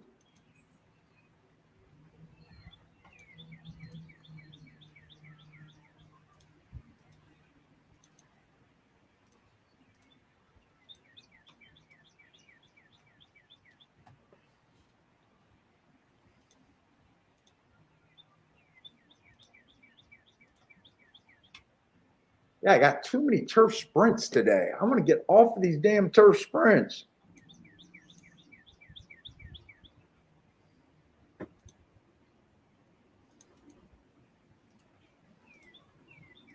Man, I tell you one thing. I have noticed these Arlington turf sprinters running. This horse been off a long freaking time. I just want to look them up because I got nothing else to look at right now. I don't want to tempt myself into any more play bets, though. I've had my fill of play bets. You've been pretty inactive, though, haven't you, Parsons? Oh, no, I mean, I've made a few play bets today. The only thing I've really hit's that that double that I said I was embarrassed to have after the odds. You didn't even say nothing when you hit it. You were too embarrassed to even repeat that you hit it. Like I said, when I bet it, it was right at 20-1.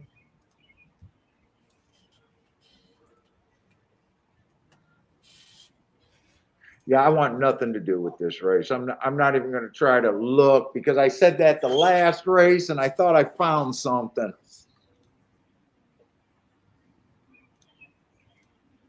Where are we at Churchill? Right now, Billy, I wished I was looking at Belmont. Right now, I wish I was looking at Belmont.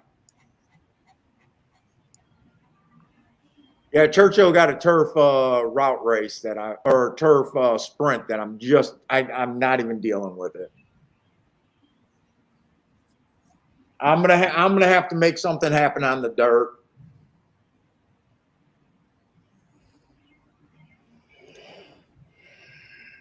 It's either that or I'm gonna have to sit on my hands.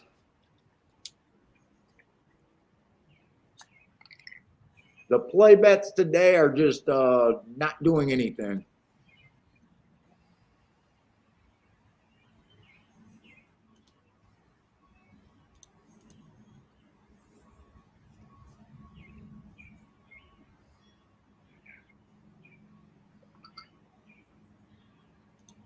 And I don't know about you, Parsons, but when I have an average losing day, you know, my average amount that's okay for me to lose that I can sleep fine with. Mm-hmm. I hate it when I reach that amount by nothing but play bets. Mm-hmm. You know, it's worse to hit that amount on play bets than it is taking 2 or 3 real bets to get there. Because I know what play bets are just supposed to be. So these days like this are just kind of tempting. So I tell you what sets me really off is when I have a worse than a losing day or even a maximum losing day and they were nothing but play bets. Those days set me the fuck off like nobody's business. Who won that last race at Churchill? Was it the one? Yeah, the one wire to wire on the inside, right? That was a turf route. Was that the last race at No, it was a dirt. It was a dirt route. Yeah, dirt route. Yep. That's the horse that kind of convinced me. I think it came in 1-5. The 7 looked good. He took a lot of action. He didn't run a lick.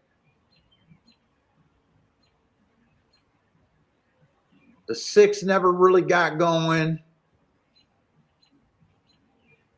I used the 4, who I knew was a deep closer, but he was a nice price. He never got going. I think Churchill right now is favoring the inside, possibly Speed and Stalkers is what I see so far. Did Woodbine not run today? Oh, No, I don't think Woodbine's running today. Woodbine wasn't running. Gulfstream wasn't running. I'm not sure if Pimlico was running. Pimlico's running. Oh, they are? Yeah. I looked at Belmont, but Belmont had a lot of stakes races and a lot of turf races, so I didn't really want to do them, even though I think the inside's been good for the dirt. But I just, you know me with stakes races. I just was like, eh. Yeah, but you always play the stake races pretty damn good. I know, but you still got to go with that comfort level. If you're hemming and hawing too much and you know you're uncomfortable. I looked at Monmouth card. I guess I didn't realize there was this many turf sprints. It looked like nice, cheap fields that I'm interested in. I told someone that maybe one of these weekends, someone asked me to do Monmouth in the last week or so, and I said, you know what, maybe if I do an extra show, and this happened to be an extra show.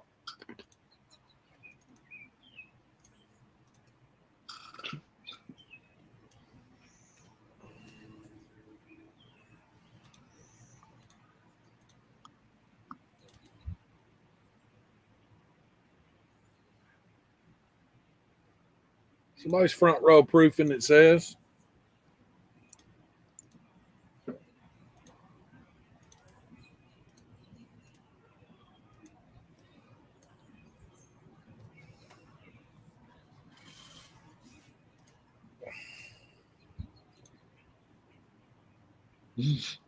Synchrotron next, rinse, repeat. I don't know. Did he hit a winner or did that not go well and he's going back to the drawing board? I'm not sure which. I don't know sure what that means. He always puts the names up there, and I don't ever look at the name, especially when I don't have a program. So, Charles at least got some booms going. Okay, you know what? If we're sucking, the chat room got to pick up. The chat room has to at least pick up the pace and help us. Looks like we should have played Belmont after all. Why? Well, that's what everybody's playing in the chat room, I think. Oh, yeah, probably. Well, I know the 3-horse won the first race from the 2-hole. Paid like $14. And I know I would have been started. I'm not saying I would have hit him. I just know that that's where I would have been focusing on the dirt, without a doubt. So I would have had, I'm just saying I possibly could have had a fair chance at that one. You know me, if I make an early call and I'm right about the bias, usually it's hard to lose, right? Yep. But when you're wrong and you're unsure about that call, it could look disastrous. That's the problem with being a profile or biased player.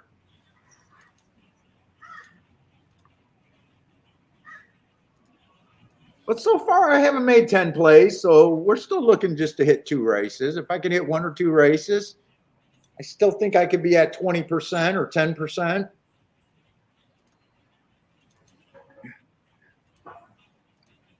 Definitely not playing this race.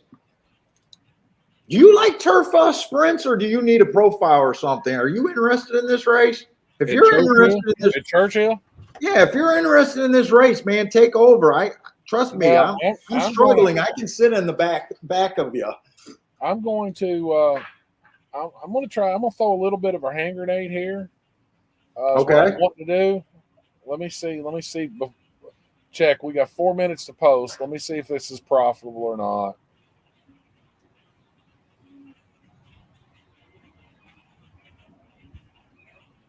Yeah, because we got a bunch of dirt races coming up at Churchill. I'm gonna throw a little bit of a grenade, and I'm gonna play a double here. And I'm gonna play, and like I said, it's a little bit of a grenade, but I want to get paid. I'm gonna go 3x4 here. I'm gonna go 2, 3. Ooh. 2, 3, 4, 5. It's a 4x4. No, it's 4. I'm gonna go. I'll get it right here in just a second. 2, 5, 7 to the 1, 2, 3, 4. 2, 5, 7.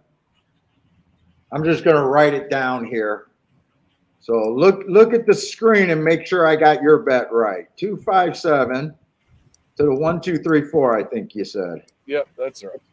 So you got a $12 base punch. What's your lowest? What's your worst double in that group looks like?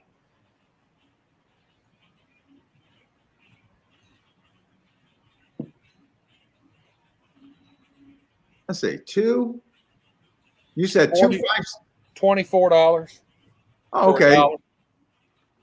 Yeah, so you got some fat in this leg. 2, 5, 7 or 2, 2, 5, 7. You're using a 7-1, an 8-1, and an 8-1. Let's see. Long shot Louis likes the 3 at Pimlico. Good luck, Louis. Help us out here. Put a boom in the chat room.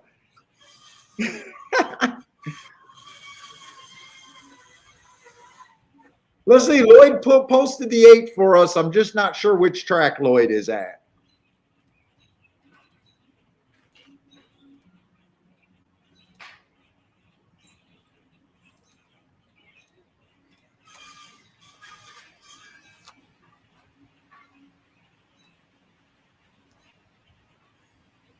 Hey, if you got those price horses in this first leg, why aren't you doing a win bet or a exacta or something else here, Parsons? You just don't feel comfortable? That's what I'm sitting here contemplating. Ah, okay. I was just curious because you do got some nice prices there. I'm not trying to suck you into any action. It's just a thought, just to move the show.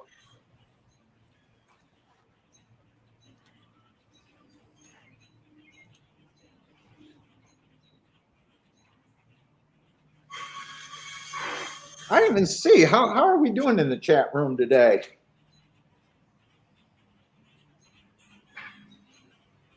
I didn't even take a look. 73 watching. Pretty good.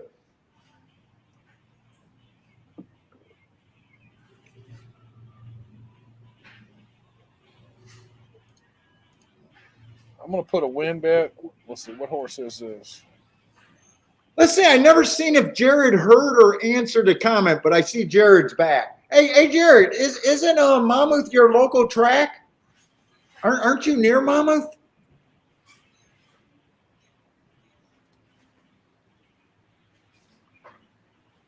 It looks like a nice day, man. I'd even be at Monmouth right now if I was local. I think he's local there.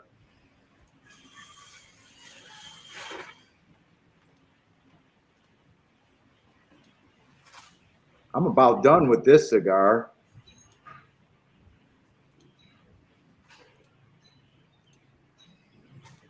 Attila says Lloyd had a nice call.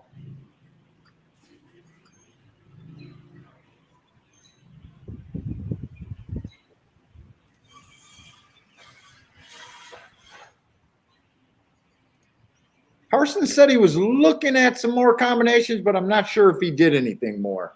I'm looking at the 5. If you're talking about Churchill, Churchill is down the stretch right now. Yeah, I got a little win bet on the 5. They're forcing all 3 of your horses. They're in striking range, but they gotta go.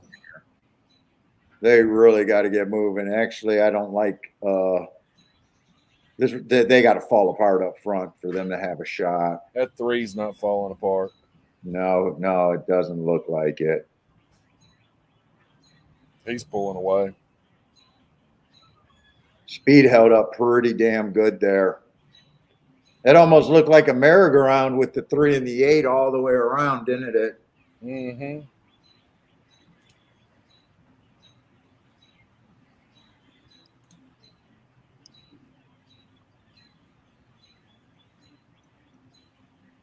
Stephen Marshall with a boom. All right, let's at least get the chat room going.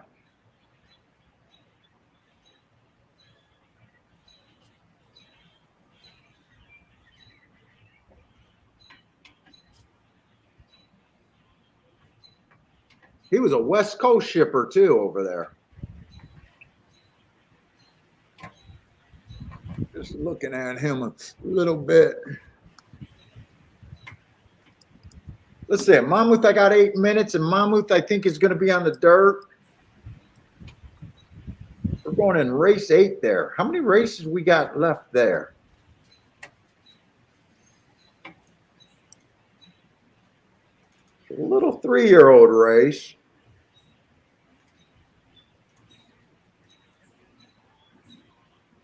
Let's see. You sent me the card there. Let me see if you got a few more marks in this race. I never got your new form.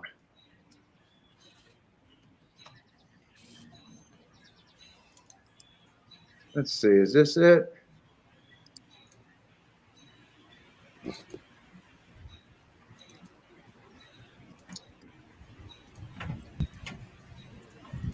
They're already in the 7th. Wow, today's going by fast. They don't waste any time at Monmouth.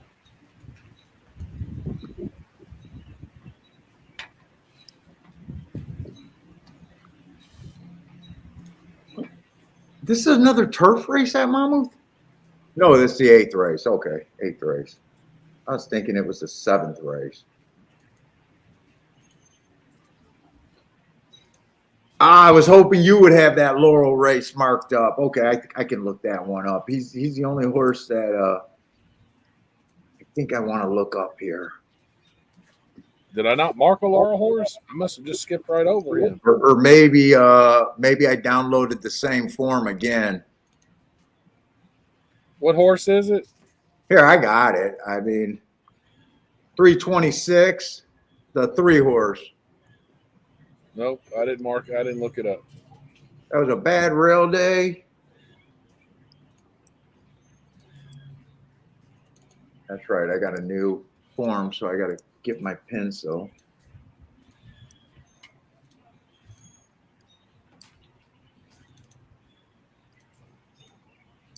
What about on January 22nd? That was an inside early pressing day, just an asterisk there. That's slow, but an asterisk. I do think Laurel, let's see. Let me get rid of this form because I got the tic-tac-toe board on this one.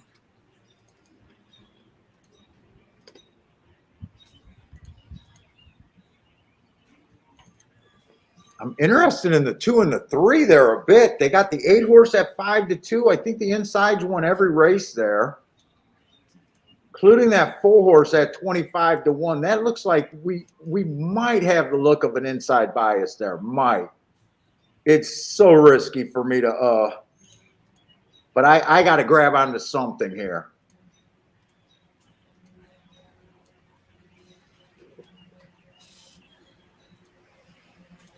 I would key off the, wow, the 2 and the 3 are both 5-1. 8's the favorite, but he's on the far outside. I'll try to beat him. Just a 2 and a 3. Might do win bets there, but I'm going to look for a double. It's a turf race, stakes next race.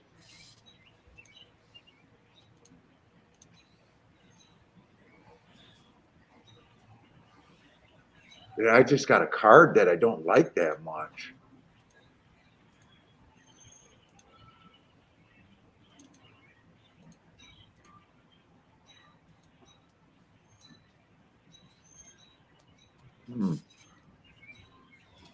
Where's that card that you did? Let's see if you got more horses looked up there. Yes, you do.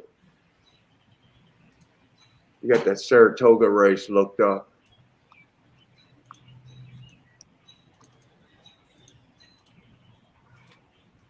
Oh, no, I got that race looked up too. Wait a minute.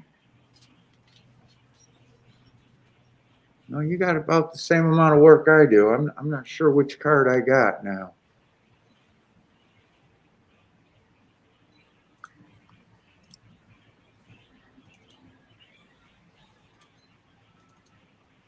God, that's a race that I'm not that comfortable in.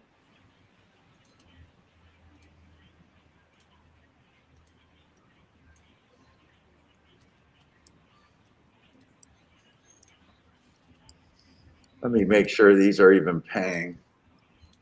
Monmouth. Doubles. Got 2 two and 3 to minutes. 1, 2 and 3 to 5, 2 and 3 to 7 are big. Oh no, I got 2 and 3 to the 4 are big. 2 and 3 to win.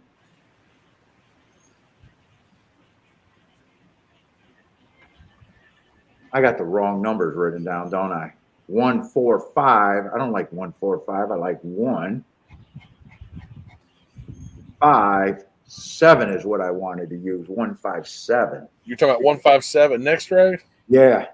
2 and 3 in this race. I'm playing the inside. I gotta try to make it happen here. 2 and 3 to win.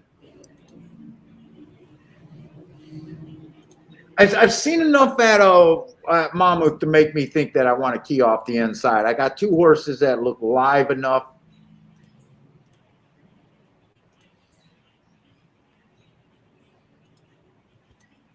In fact, I think I'm going to go after this race. The 2, 3, 4 in a box. It might be the drugs and the alcohol getting me to go here. But I think I'm stepping it up a bit here.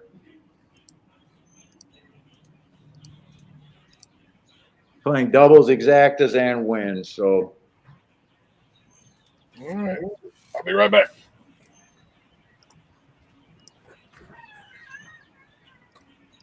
Two, 3, 4.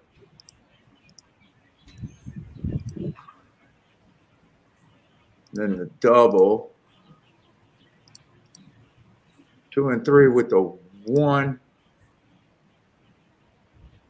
4.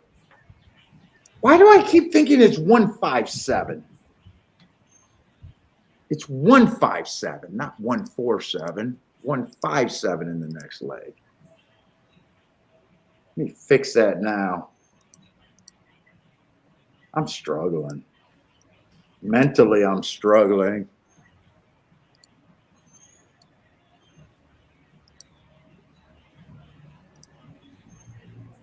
And then 2, 3, 4 in the box. That's what I wanted. Okay, I got what I wanted.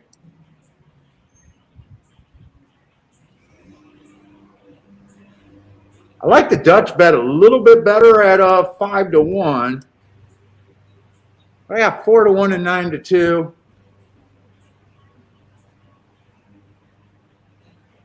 Definitely going to need to hit either the double or the exacta. If I just hit the win bet, it's probably just going to be a break-even point or something. Don't let this 8 out break you. You're going to let the 8 out break them.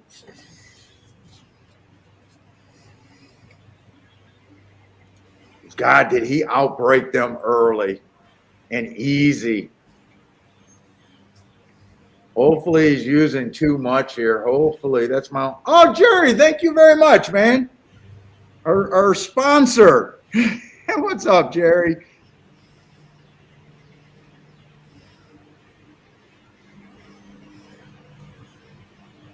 Okay, this looks good. I think this looks good. I need to hit the double.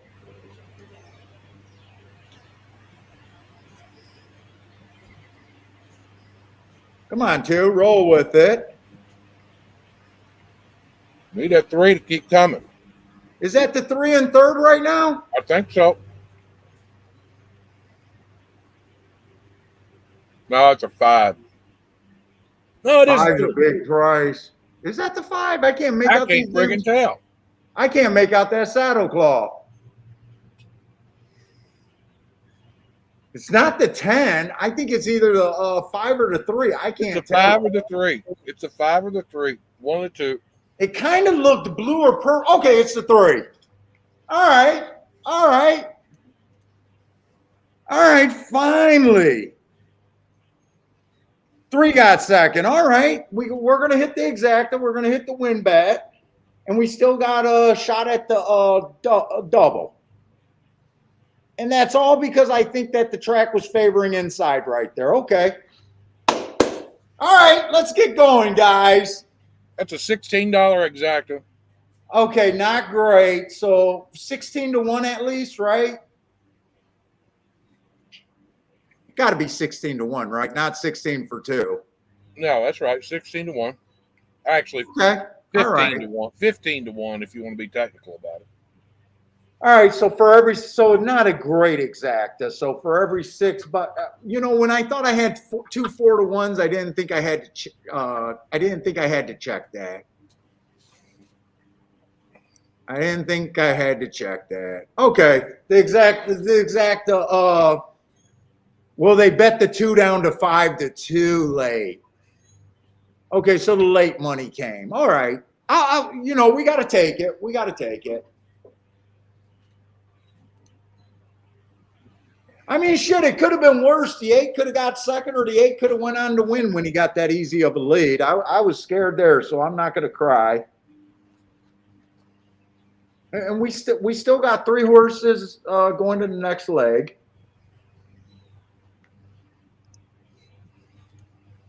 Now, normally I would say I was probably being lazy. No, I probably wouldn't have done the 3-horse box if I knew that was paying $13. That's not normally something I would do, but I thought we were getting 4 to 1 and 9 to 2, and I did not check it. 2, I can't make excuses. He went down to 5 to 2 during the race or in the gate, so I'll take it. Kiki's on the way home from her Top Gun date. Oh my God, she took a picture next to the poster. Oh, she looks kind of cute there, except she got to get a tan. That girl better tan before we go to Vegas, otherwise she's gonna burn to shit.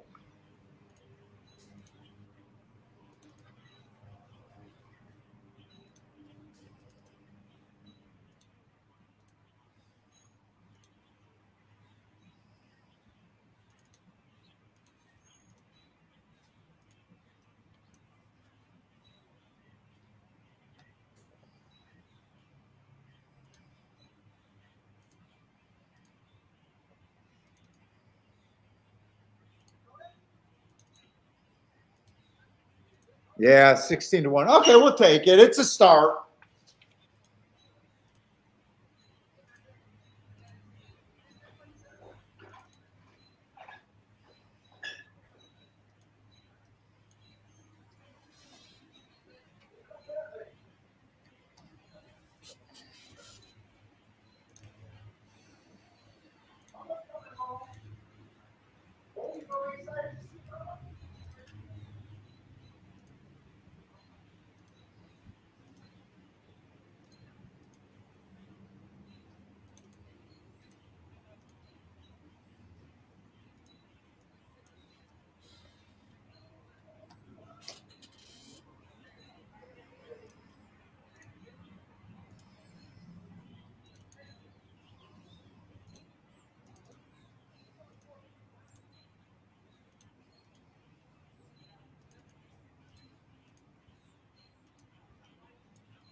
Dude, that better not be Kiki revving that engine outside. Someone's revving an engine out there.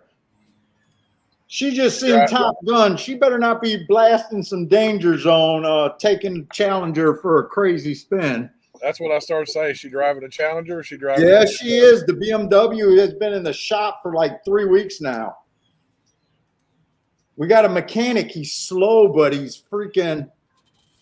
Dude, if you just get a mechanic that you don't feel is ripping you off, it's a good thing. Yeah. We let him keep the car for as long as he wants, but he can be slow. He knows we got extra cars, so.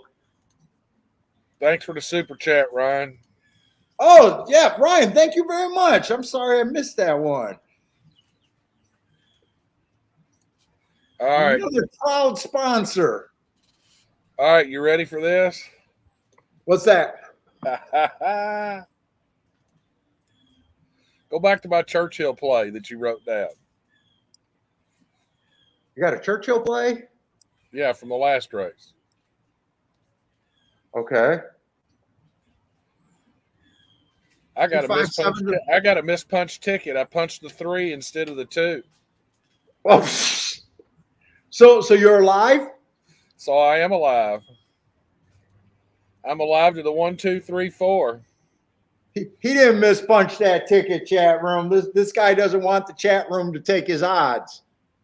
I think Person's being sneaky over there. No, I'm not. Hey, Parsons, I think you're consistently good for at least one mispunch ticket a week. So let's see. I'm alive to the 1, 2, 3, 4. My lowest one's $34.80 for $1. Jay got that fucking Jaguar that I like. Oh, Jay, what kind of Jag you got? What is it? The F1, the little sports one?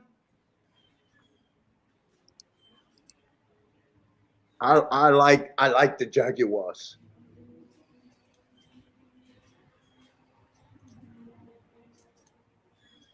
I had an XJ8.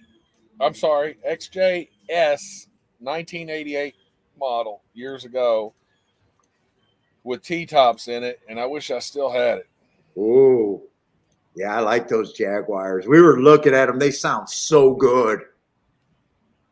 Yeah, That car just pops. F-type. Yeah, the F-type.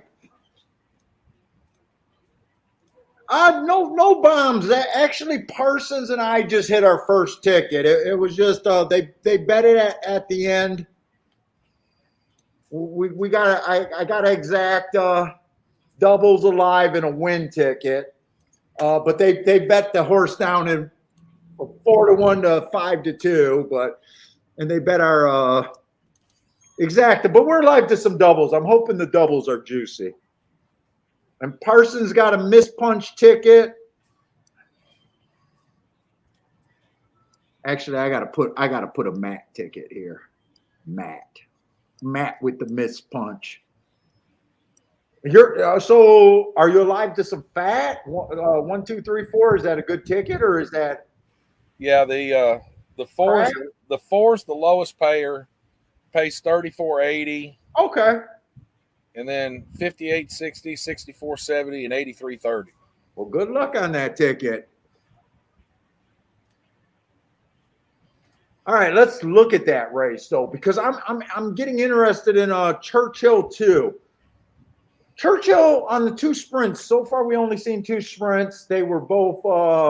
I think the 4 won one of them, the 5 won the other. They both stalked so far. I'm mostly interested in the dirt routes there. I don't know if we have any dirt routes coming up. I hope we do. Oh, we don't even have another dirt route. Fuck. I was hoping for a dirt route. Well, let's take a quick look. Let me look at my doubles first. So my doubles are not great over there. What are you talking about, Monmouth? Yeah, I'm alive to the 1 horse. So we got the 2. I won on that. The one's paying 13 to 1. The 5, oh, these are ugly. The one's paying 13 to 1. The 5's paying 15 to 1. The 7's paying 52. So 7 is my best out by far.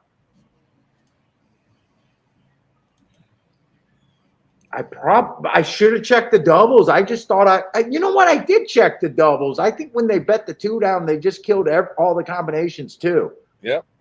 Because I think my lowest double was to the 1, and I think that was paying 20 to 1. Same thing happened to me earlier. All right. Well, I can't do nothing about that. That's what happens when we're playing, with not that much fat, So that is what it is. I wish it was better, but it's not.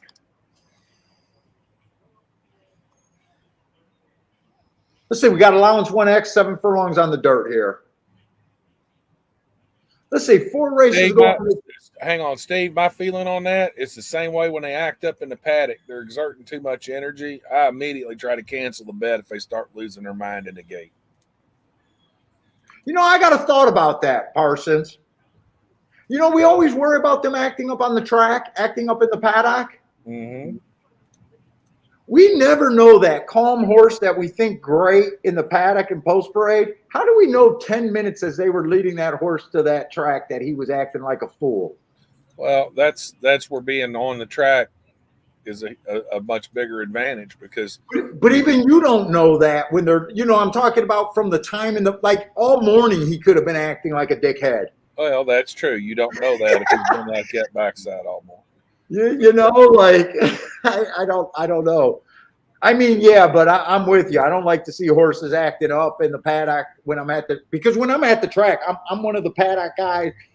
I'm running all over the place, looking at the paddock, looking at the, the post parade. I don't like to see them get lathered up in the paddock or in the post I hate parade, that. and I don't like to see them get that kidney sweat developing in the post parade or in the paddock. The kidney sweat, I use his kidney sweat if he's the only one. If it's a hot day and half the field got it, I don't worry about it as much. Well, they can. But when it's one I'm horse, I'm that way about them lathering up. The kidney sweat, it could be 105 and they might not kidney sweat. Really? Okay. Yeah, I read those books, but I never was able to really I remember looking at some horses and eliminating tickets and watching them win easily. Probably everyone got that type of story.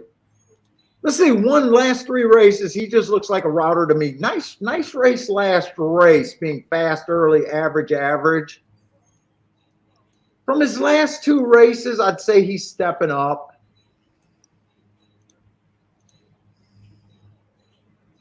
I think at the best he can be a stalker here. Let me just make sure I'm in the right race. I always got to check a name sometimes just to make sure I'm looking. Okay, I'm at the right place. Let's see. 2's been at this level. Last race was an average race, but he was dueling, just missed by a neck. Obviously a nice race. Got a few routes, but he's been able to run pretty well as a sprinter. His last race was pretty nice. I'm not worried about him. Wow, there's actually a lot of routers in this race. So the more routers I got, I tend to lax on that rule that I don't like them. Let's see, the 3 I don't got mini marks on, but last race I did think it was a bad rail. And he had the 3 hole, was in the 2 path, so I think he ran against the bias. 4's though. Is this really a sprint? This is a sprint race. It's a 7 furlonger. Yeah, but you know me, I prefer sprinters in a 7 furlong race. I do love the marks on the 4's last 2 races. I absolutely love those 2 races. Going too fast to win. He's 3 to 1, but that is the horse that I'd be excited about. Let's see. In every horse that I've looked at so far, I'm not seeing a true sprinter in this race in the first 6 horses. So I can lax that rule a little bit. Although 7 is a true sprinter, and I do like that race 2 races back. I like 3 races back. He had a bad rail. 23-1, I could be interested in this horse a little bit.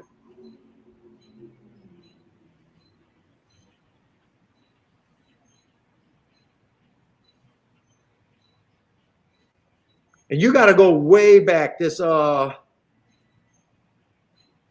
8 horse hasn't been. I'm just ignoring the 8. He hasn't been active since June, and before that it was May. So, oh, there's still more horses. Holy cow! 9's a sprinter, but he doesn't have live any to our 4 for the pick 3. Wait, what's that? Feck says that he's live to the 4 here for the pick 3. Oh, good luck. Is that Coach? Here at no, his name's Feck, if I know. Oh, okay. That's a new guy. Seen him last show. Good luck.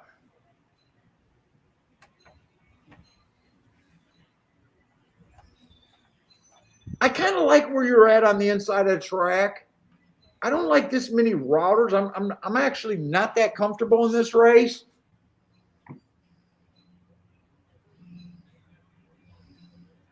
I think this race is going to run more like a route. The horse that I'm interested in is that sprinter on the outside, the 7 horse. I think I'm just going to make a play bet on him. He definitely has to improve. I like his 2 excuses. But at 23-1, I think I'm okay making that play on him. I think I'm just going to put 20 on him. If he wins, I get almost $500 back. To me, it's a good bet, win or lose. I don't have to win many of them. And then I'm just going to root for the inside of the track other than that. Do I want to be aggressive here?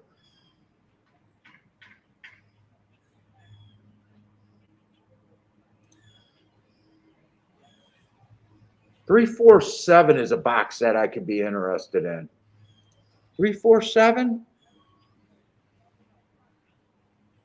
I think I'm going to put a little bit more than I was just planning on. I think I'm going to Dutch the 3 and the 7 and box a 3, 4, 7. Just a $5 box here, though.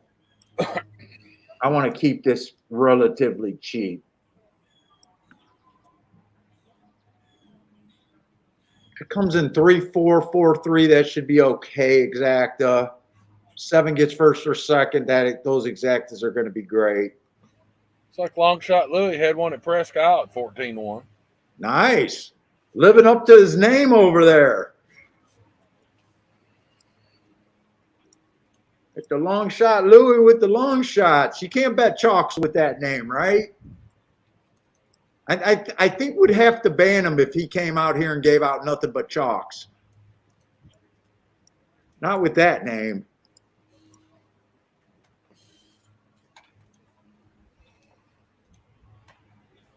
Right, Long Shot Louis, you're not going to come here giving a bunch of 6 to 5s and under. Not with that name. We couldn't let that pass. Oh, wait a minute. I think I got a buddy of mine. What race are we in at Churchill? The 6th? Oh, no, 7th. This may be the race.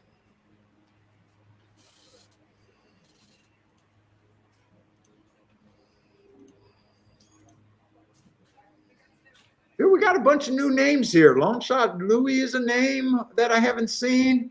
Yeah. I think Lou's a new name.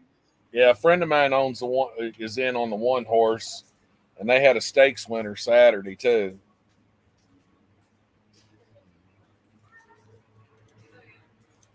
Cyclotron been active, but he's relatively new. Well, the 4 just checked right out at the gate. I think he still can get the lead here, can he? No, not after that break. No, it was that bad. Yeah. Oh shit! I was looking at the wrong horse. Now he's rushing. Oh, I don't like that move with him rushing up. He got the 1's all the way in the back, the 4's in the back right with him. I'm done. Unless this 2 can shift out a little bit. My 7's done. They're going pretty quick, 22-1. Now they have been stalking in the only two races, so I think your two still got a shot here. Two looks like he's just waiting for some room. He just needs something to Ford's open trying up, to I motor, think. but I think he's just too far back. Look at two. Come on, two.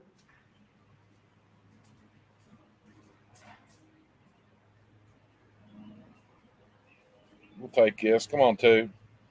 Get this 9 out of Come on, there. two. Get this 9 the fuck out of I there. think you got to worry about the.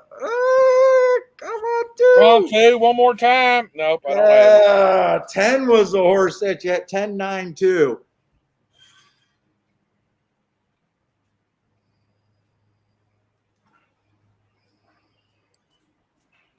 Coming off a stakes race right there.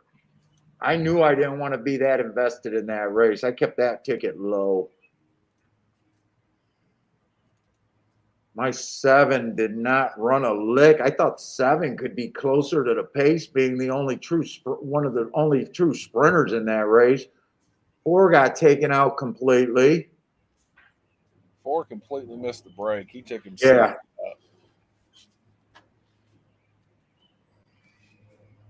I wasn't really thinking outside of the track. Let's see. You know what? I got no problem with the 10 other than last race. He's a true sprinter. I kind of missed this horse. I was kind of trying to lean because I think the route races were favoring the inside. I was kind of trying to lean to the inside. This horse makes a bit of sense, though. Well, with that many routers in it, I was hoping it would run to the inside like the route races had been. That was my logic. 10 was live on the board. At least took action. Ran a little stakes race last race. 2 races before that at a sprint. Both time he ran against the bias, even though he does look more like a close. He's not really my type of horse. I could see it. 9 was another. Look at this. I think all you had to do was do the true sprinters. Aren't 7, 9, and 10 the only sprinters in the race? Yeah. Right? Eight ran most of his races at a route. 6 ran most of his races at a route. 5. Yeah, those are the 3. Really, all you had to do was box the 3 kind of legit sprinters, and freaking 9 was a big price.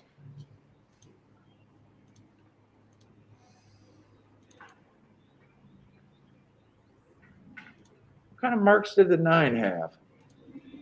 You know what? They don't look sexy to me. The 9 or the 10 not really having front speed though. They're sprinters, but they're like off the pace sprinters, which aren't my favorite things.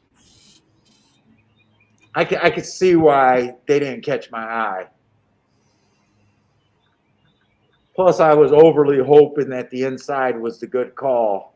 Because the 4 and the 5 won the 2 races before this, and then I could see why I could get tricked pretty bad there.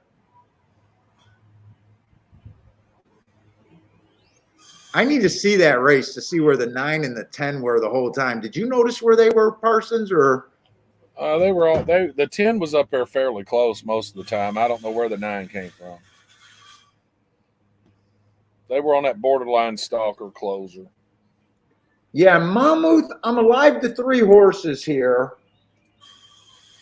but it's a turf route race. I'm not going to do anything else here. I'm just going to let this ride, and I got 2 crappy doubles I'm alive to and 1 good double I'm alive to. Not worth saving, and I don't think my opinion's worth doing. Let me just see. Let me just make sure my opinion's not worth doing anything else to. I'm alive to the 1.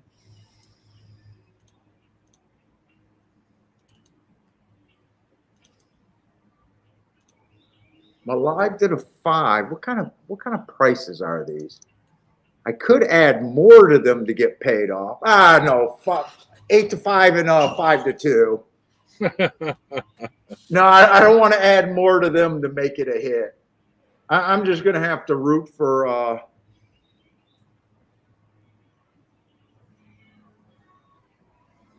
Did I not know the 8 was in the race?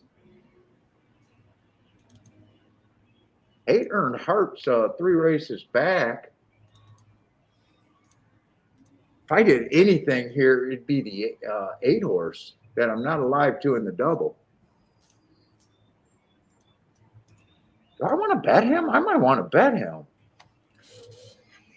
You know what? I'm not sure. This class level in these races, I think I'm going to leave it alone. Not the 8 would be the only horse that I would do something with. And he's never really been at the level of some of these.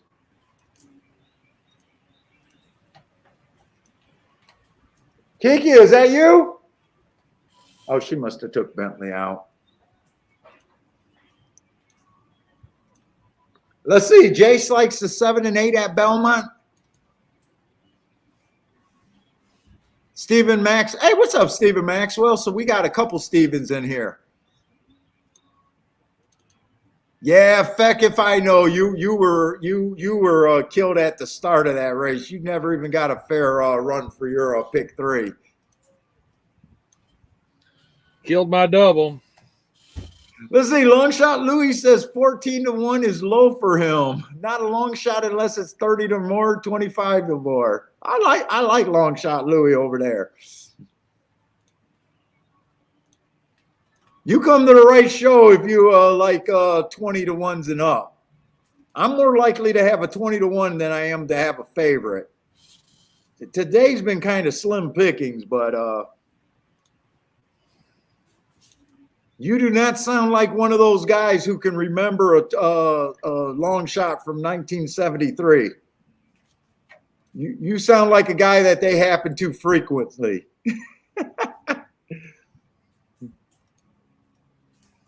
Ryan says, wish him luck today. What does Ryan got going? Good luck, Ryan.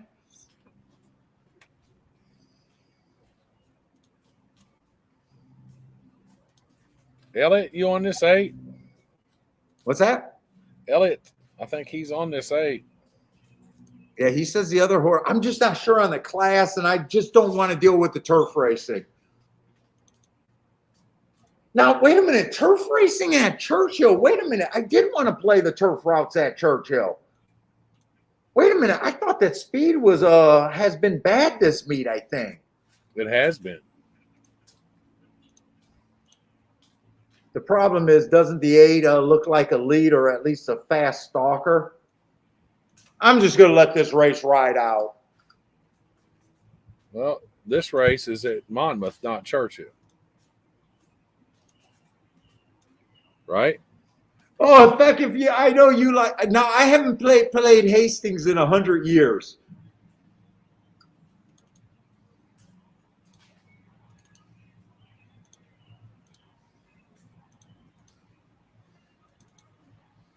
Anybody playing Finger Lakes today?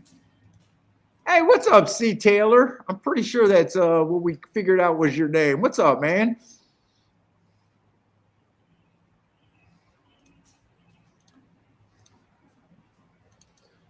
All right, Paul, I've got everything done for the week now except for whatever's today. Oh, my 7 went to the lead. I'm going to – wait, we're at Monmouth Park. I keep thinking we're at Churchill. Oh, the files? Yeah. My best option is on the lead, so I got to be a fan of wire to wire right now. 23-2. I don't even watch enough Monmouth to even know if that's fast or slow. It sounds fast to me, but I don't know. I know I keep track of Monmouth, but I just do data entry there for the most part. We're just data entry guys at Monmouth. We really don't play this track. Oh, they went 23-2. That sounds fast, doesn't it? 47-2, but I got to be a fan of this 7. This is my best option here. This 4's motoring. He is flat shit. I got the 4, right? I do got the 4, or is it the 5? I think I got the 5, not the 4. I think I got the 1, the 5, and the 7. Come on, 7. Can we re-break, or does 4 got me?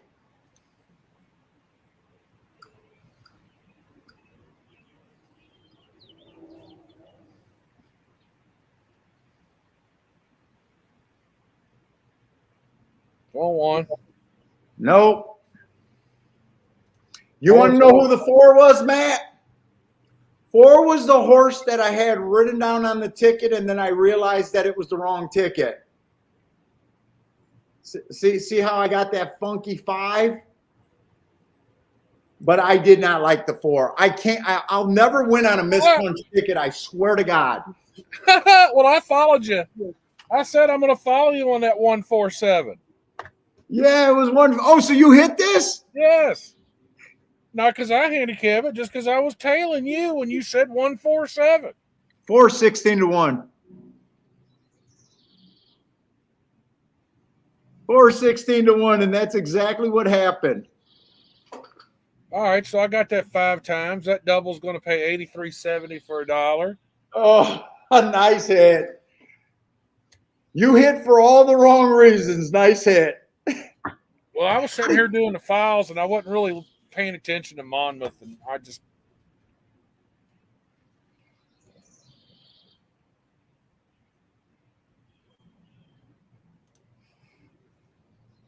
That was the ticket. I had it written down, but that was not the horse I was playing. I'll be honest. It was a mistake. I caught the mistake. Just once, I'd love to win on a mispunch ticket or a mistake. I swear to God, in 30 years, not one time. I think that the 2-horse, the name on that 2-horse sounds familiar. Yeah.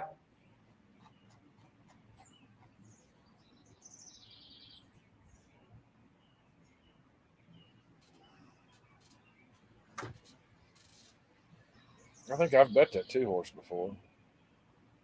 Joshua says time to end the stream.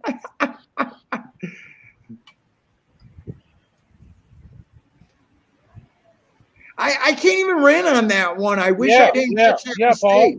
Paul, the 2-horse. Yeah. 2-horse is the one that Dances with Bourbon beat in her maiden debut. Oh, that's why you know the name. Mm-hmm. She was a favorite over you. Yep. Or at least 2-1. I see that race now.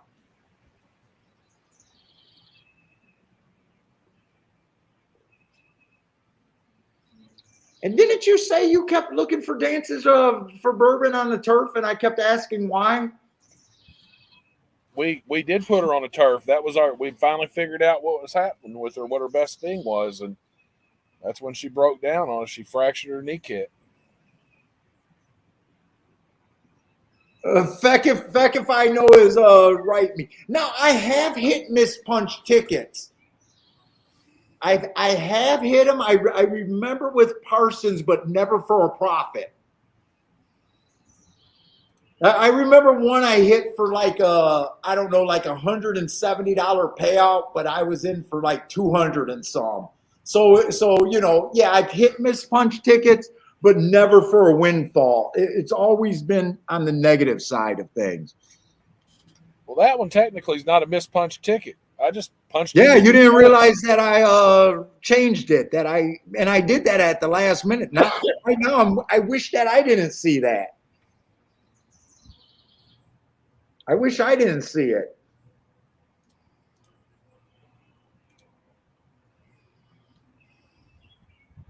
Because I took them off and went to the 5-horse, and the 5 ran a non-threatening 4th. At least the 7 had the lead at one time, and the one was there. 1 had to alter around and definitely was interested in winning, but the 5 was never there. All right, so I didn't hit the double. I hit the exacta in the win bet, though. And I didn't put any more in, so still all right. And I wish I had 2 dirt races back to back at Monmouth, but I don't. I got another dirt race, which I'm interested in the dirt race. The only reason I hit a race at Monmouth is because I thought it was inside. So we still can see something. I think Ryan Howard likes this 3-horse at Santa Anita.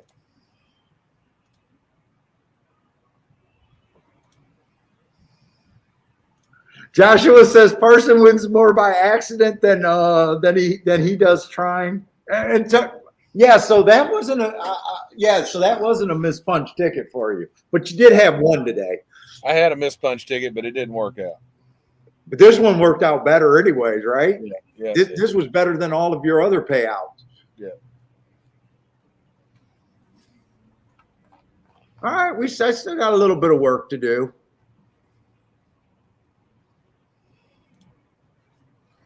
I got a feeling somebody in the chat room sitting and being quiet because they had it too. No, I think they would have said it.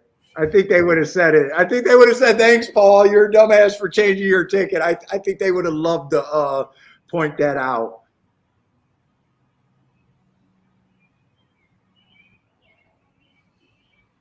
I think they would have said, "Paul, you had it written up and you changed it." Oh, Ryan, they hammered your 3 at the gate.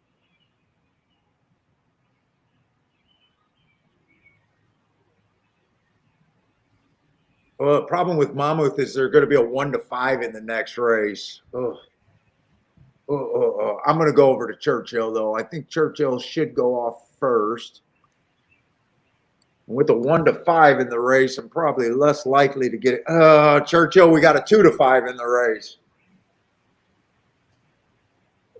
These are not good races right now. All right, it's a card that I'm not crazy about. Technically, I did win my biggest bet of the day.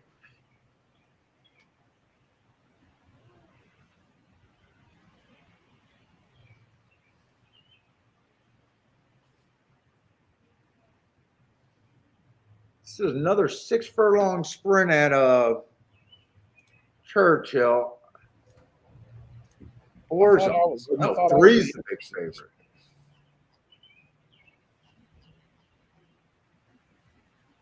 Look at this is what I don't like. Look at all those graded wins there. Oh, I don't think I want to deal with this fucker. Tell me there's some. And the last race is a turf route. All right, so I don't have much to do at Churchill. God, we kind of got some bad races for me.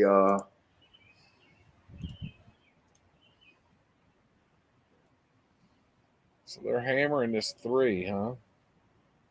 Yeah. This horse won this race last year.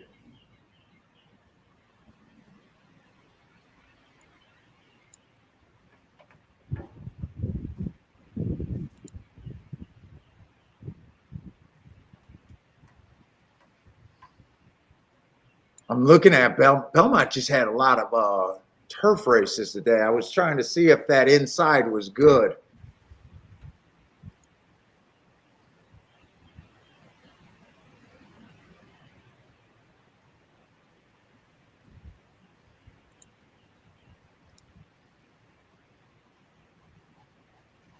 I don't have a 5-horse race too. What's that? This is just a 5-horse race. Yeah. Yeah, that's what you're talking about. Churchill and Monmouth. These last couple races don't really look like races that I'm all that interested in.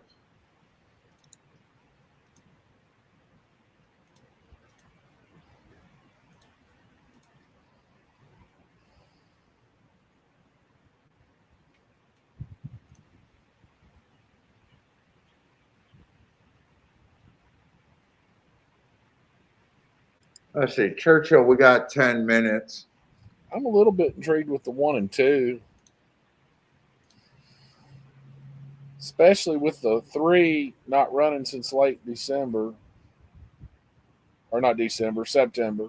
Yeah, I was going to look up that August race. There's a big layoff, but I'm pretty sure this horse is. I mean, no one's ran against anything he ran against at the very least. I don't even think we can argue that one. And right now, I'm not having a great day. I cut some of my losses, and I'm like at the really low side of a losing day right now. And I got a few races that I'm not interested in. Like I'm even wondering, do I push it or do I just accept where I'm at? And it's basically there's almost no reason for me to push anything right now.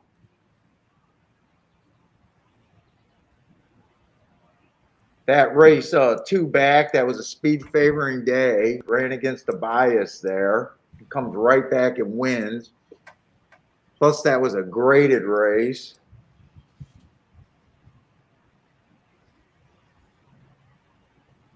I can see why you like the 2, but the 2 to me is just common here.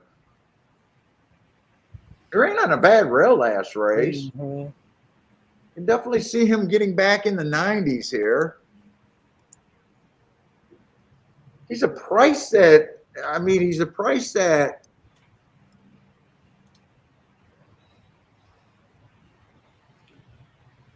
Hey, Synchrotron, I gave you a follow too, buddy.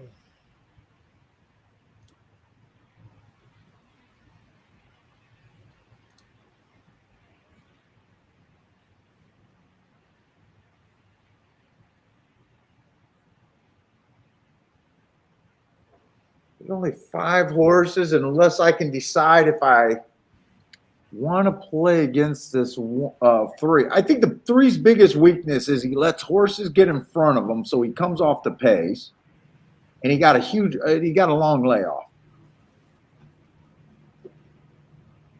To me, that's the only reason to try to beat him in the price.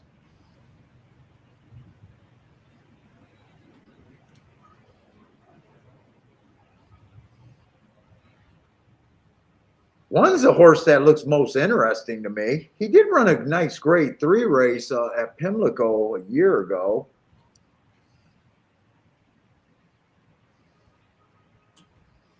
Is that Epicenter right there, or is that someone else? That can't be Epicenter last year. Could that be Epicenter No, last it's year? not Epicenter. That's, Oh, no, this horse is in the race. It can't be him.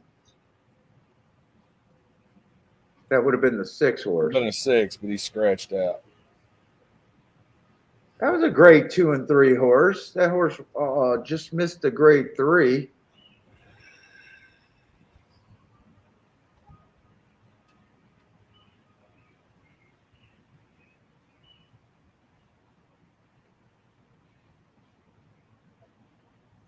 One I can get to.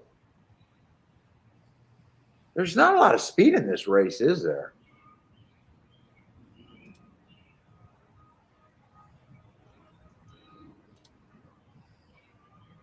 Just the 1 and maybe the 5 can show some speed. Oh, a 2. 2 was on the lead his last race, but that was the first time he'd ever did it, or at least the first time what's there. Yeah, I wouldn't trust him on the lead. He's also been at some $50,000 claimers. Mm-hmm. Hasn't done well in any of his stakes races.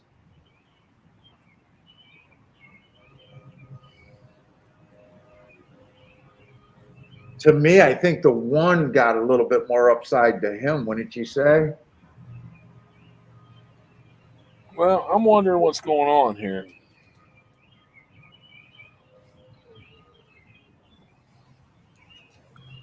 I hate it when trainers do this. The 1 over there at Belmont.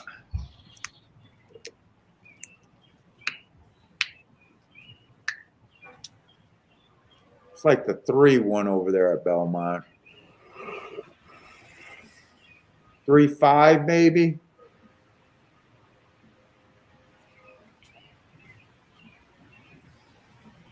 So the 3 won both of the dirt races, but the dirt races came far in between. This 3, who is this? What is her name?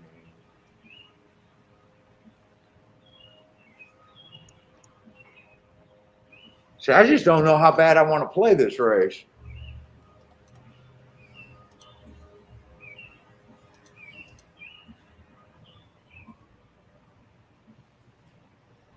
Shit, she won on Oaks Day last year.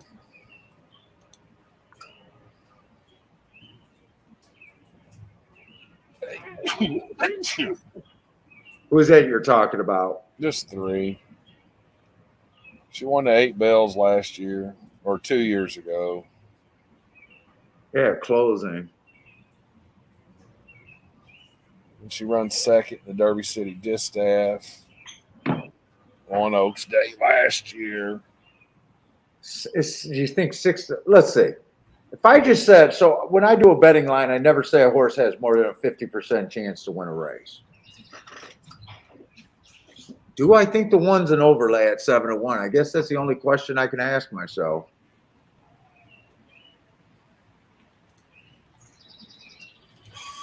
We got 5 horses in this race. Yeah.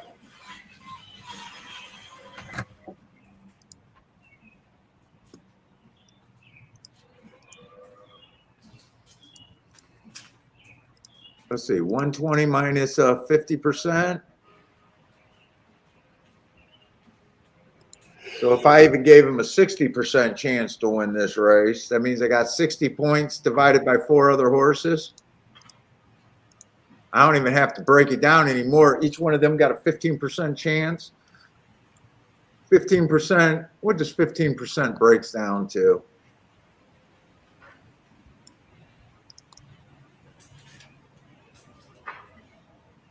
About 5-1, 6-1. I think one I can give a few more points to. I probably think the one has about a 20% chance to win this race.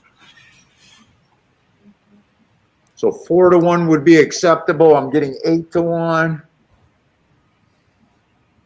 I think that's the only place I could go here, man.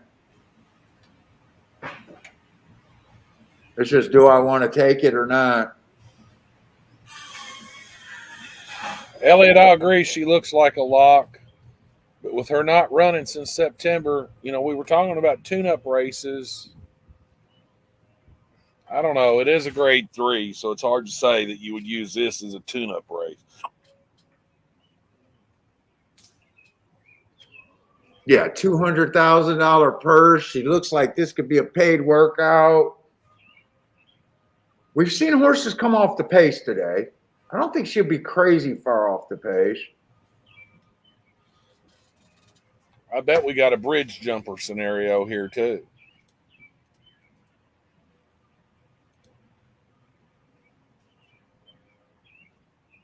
No, not really.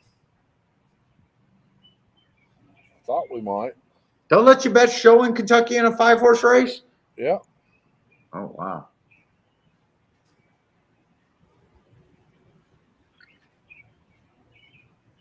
They won't let you in a 4-horse race. I think I sit out this race.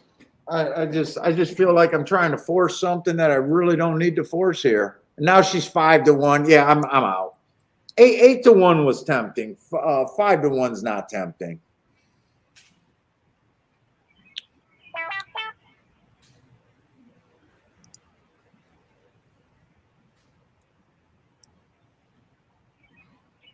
Charles is on fire over there.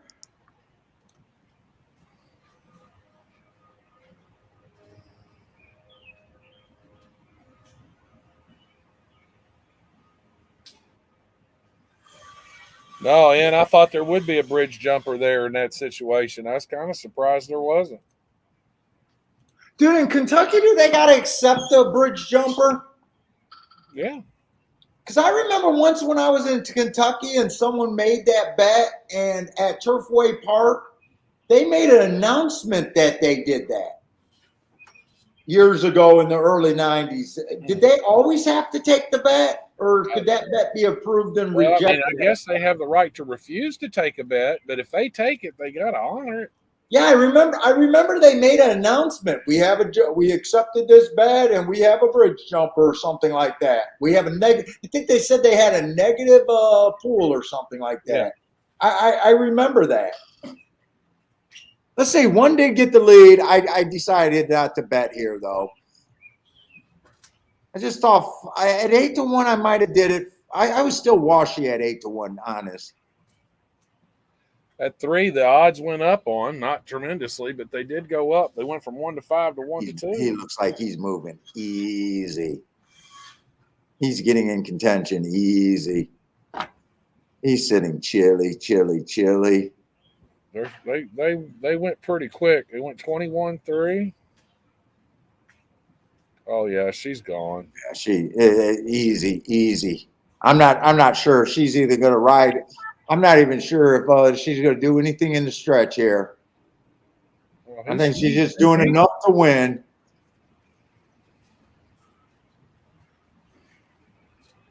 I mean, our thought was right.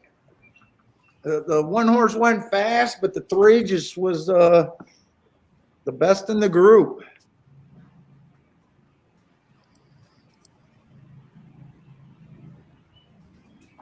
Hi, what's up, K-Phil? Jerry needs some of that Charles fire. Hi, what's up, Big Pimpin'? Who's winning? I think the co-host is winning a bit. I'm basically at around even, maybe winning a little bit or losing a little bit. Either way, it's negligible. Negligible. Yeah, negligible. You won off of that last race, though, right? Yeah. That Don't try to say those big words while you're taking. Yeah, I'm trying to be a broadcaster and I can't speak. I think Charles says he's on fire in the chat room.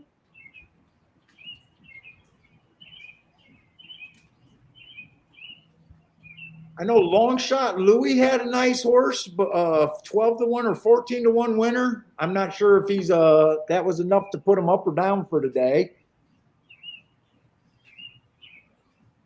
You got a tic-tac-toe board for Monmouth, you said? Yeah. I think the inside on the dirt's been on fire. What about the dirt sprint? Even on the dirt sprints? Yes. That's what that's why I hit that 2-3 exacta and everything. The 2 horse stalks, so that this is it updated. So other than that 4 horse at 25-1 that was inside of that 5 horse with that bob, it's been all inside. And I'd even count him as inside, really.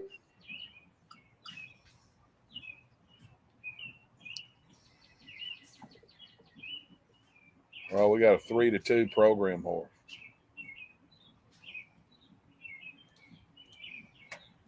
Oh, Jay, you've been a bridge jumper before? He said he jumped before to his death sometimes. He sounds like he might have been a legit bridge jumper. Oh, that's a rough way to go, man.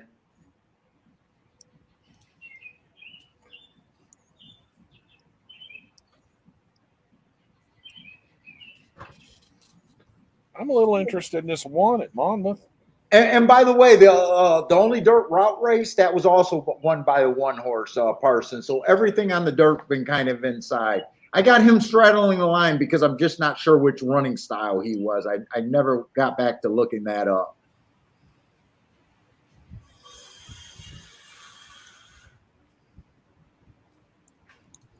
Let's go back to Monmouth. I just didn't want to dick around in this field all that much. Let me just take one quick look to see if I really want to play this race.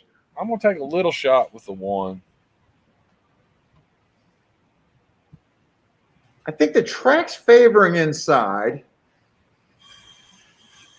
Oh, I didn't even realize that I didn't even have marks on the outside horses here. 1 definitely has, or 5 definitely has the running style. And his speed figures does jump out.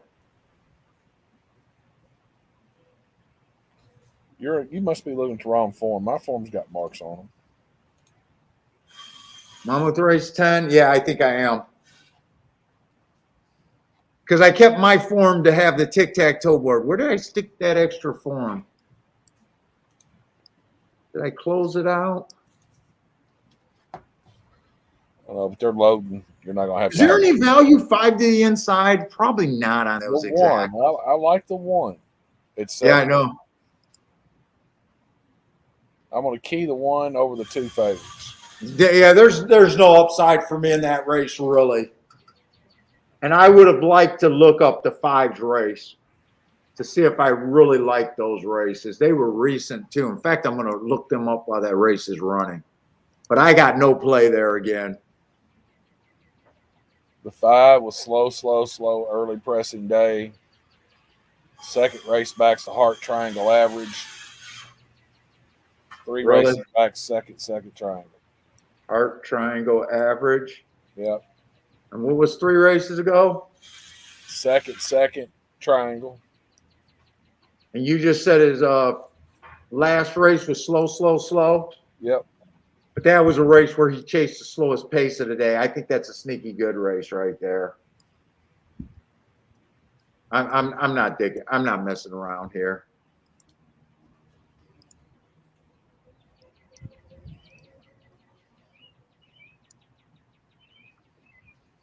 That race where he went second triangle, he did ride with the bias. It was an inside day. Okay. I'm looking at that stakes race, and I don't want to go against him on that stakes race. Elliott says the 6. He likes the 6 better than the 5. See, 6 is just one of those horses that I just have no insight on. Mack and Company's going to single the 5 next race and go 1, 2, 3 here. Ooh, look at how fast the outside of the track broke there. But we've seen this before with that 8 horse getting the lead and wasn't able to go win.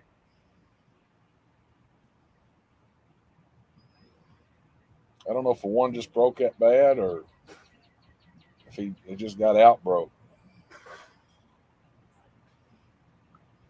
Outside of the track. That's pretty quick, I would say, based on everything else we've seen today.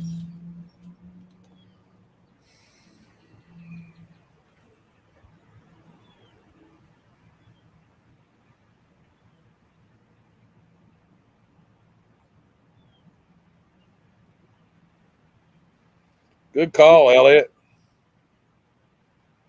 Yeah.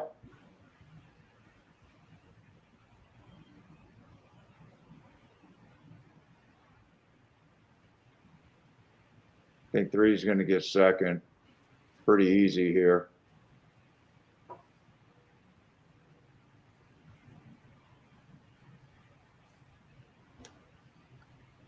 Did you have marks on that 6 last race at Oaklawn Park? Yep, average circle.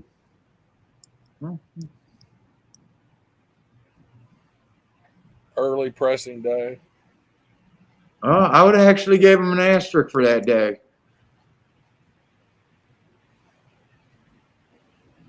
Yeah, because he tried to close. Yeah, I usually look at the first and the second call, and 4 and 5 lengths back. That's borderline. Sometimes I err to the more conservative thing and give him an asterisk, because the asterisk just tells me to look at it. There could have been something there. Yeah, nice call, Elliott.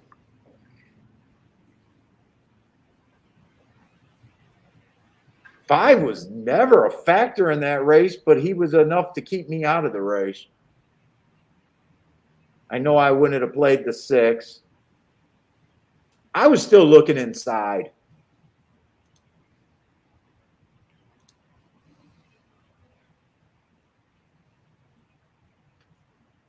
And you know what? Even though you were looking inside, I missed this class drop on this 3 horse. Mm-hmm.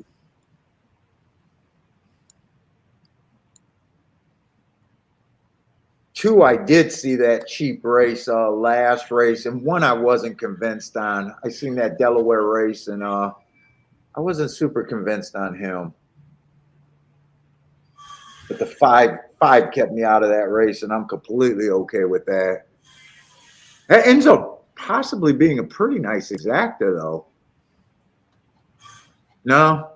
Yeah, 18 to 1. Decent.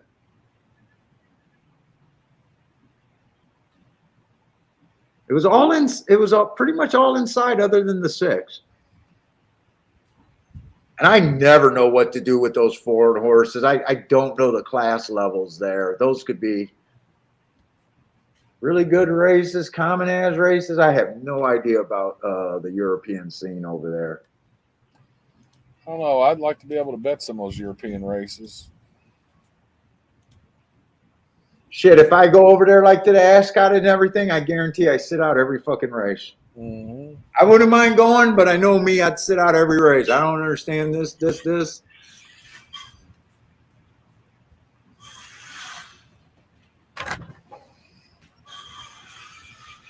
So all we got is the last race at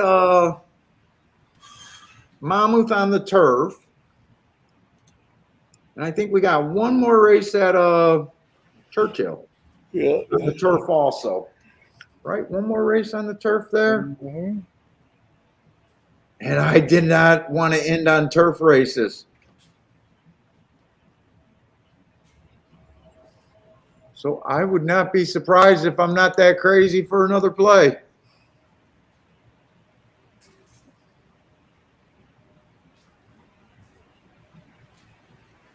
Woo, a $349 exacta box at Press Style. No, I think he's boxing 3. Oh, that's his box. I thought it was. God, man, I'm slow today. I'll be right back, Carson.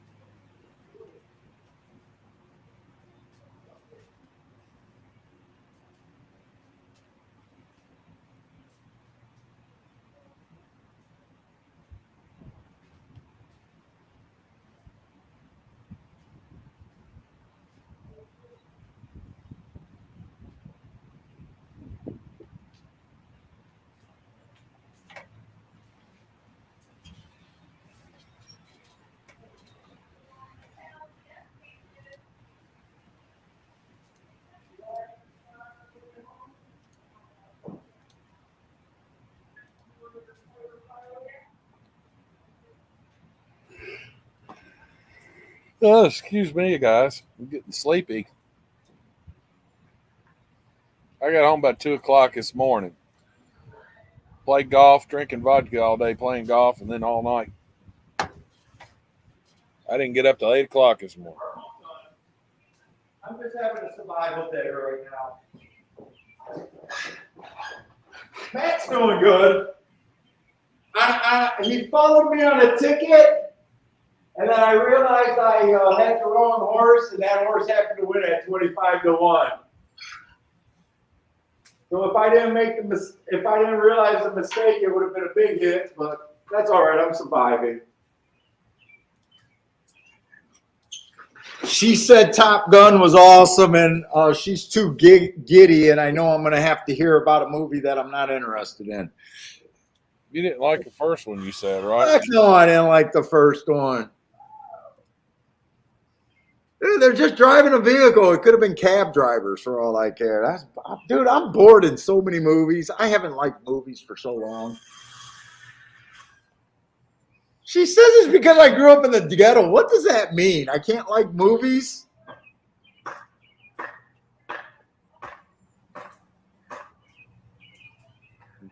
Oh, you grew up in a ghetto. You don't understand anything. Joshua, I generally drink Tito's most of the time, but I like Belvedere off of Well, and I like Grey Goose off of Well. I like Kettle One off of Well. But generally, for the money, it's generally Tito's.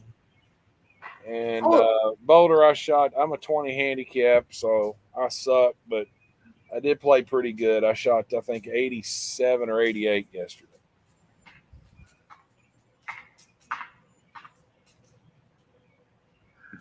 Oh, yeah, Dean, I can't even look at that form. And they don't ship over enough for me to even get interested in that form.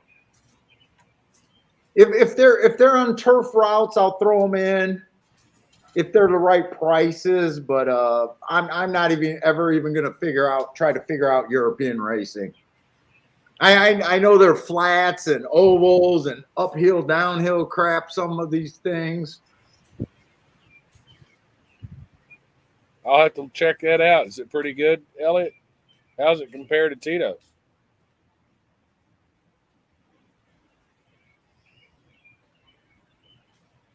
Yeah, Boulder, it was a match play thing. So I had to win. I found myself down 4 with 4 to play, and or 3. I was down 3 with 4 to play, and I wound up getting beat.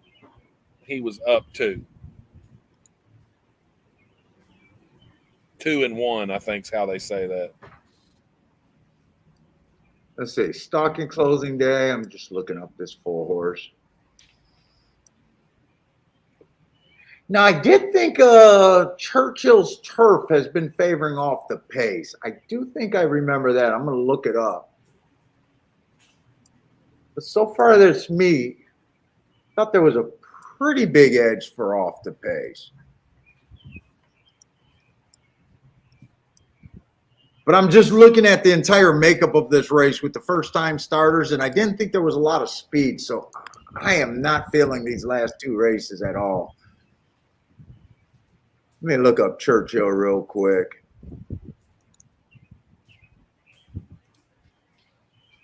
I'll be right back. And if you guys are new to the show, so usually when I get up, I got no problems shutting it down. Even though I can stay hot sometimes,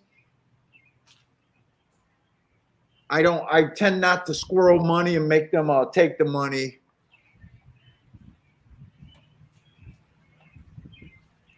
And then a lot of times when I get this late of the day and I'm not really up or down anything substantially, and if I don't really care for the last couple races, I can just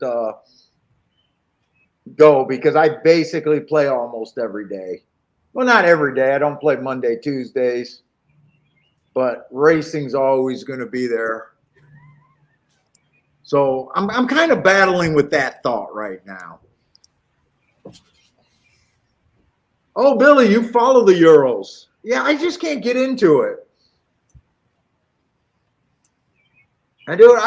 We keep track of about, I don't know, maybe 10, 15 tracks right now.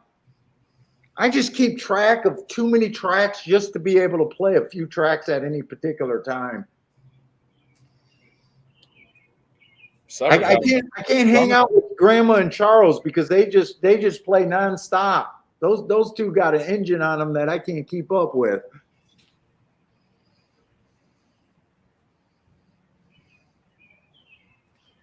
But I like to be done at 5, 6 o'clock.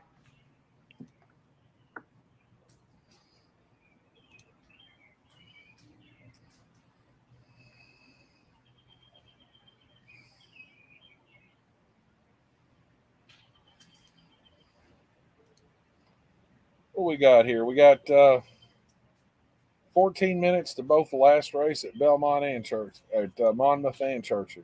Yeah, and I'm just waiting to get out of here to load up on some painkillers. This neck is Billy says he doesn't sleep, so he follows Europe, Asia, Hong Kong. Oh my God, you're all over the place. Dude, I wouldn't mind watching Hong Kong, but I can't stay up that late.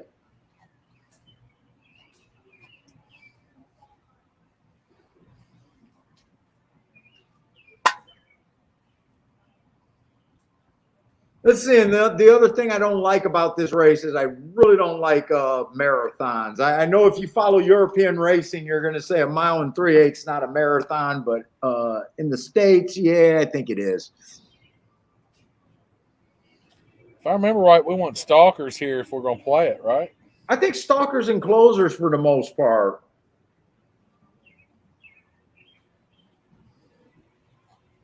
I mean, one fits. One ran against the stalking bias 2 races ago, and last race is speed bias. He got a couple of asterisks. I can see a little bit of improvement coming on his end. But I always have a problem with the pace on these longer races. Well, this is only a 9 furlong race, so isn't that right? No, it's more. I'm sorry. I take that back. It's an 11 furlong race. Yeah.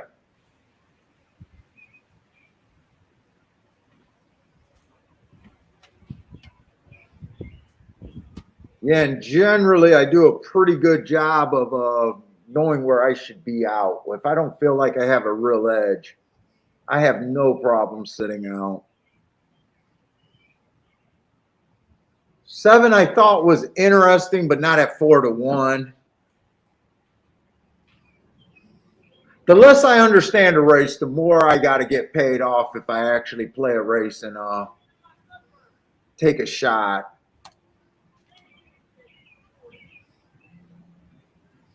Well, I was interested in the 11 till I saw he's 5-2. He got good marks. I'm trying to wonder if he can rate, but at that price, it's not worth me guessing. I'm not going to bet enough on a horse at 5-2 to make a substantial amount of money. Just like at 4-1, same thing. I'm not going to bet enough. I'm not really seeing any exactas or anything that I'm really all that interested in here.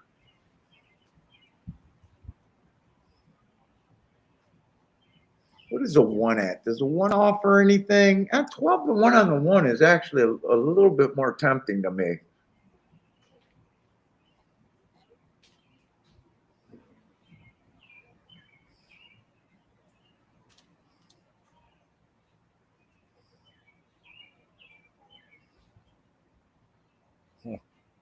Who's the favorite here? The 11? The 11? Dude, I think the 11 might go to the lead. And I think he gets a little bit of pressure. I think the 9 puts a little bit of pressure here.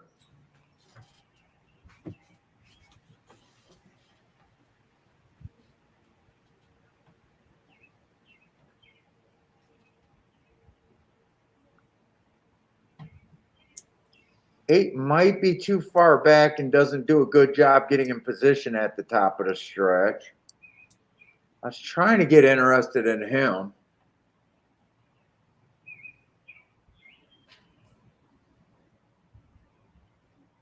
Six, I can't get behind him off that single running line. That just looks like I'm not interested in racing.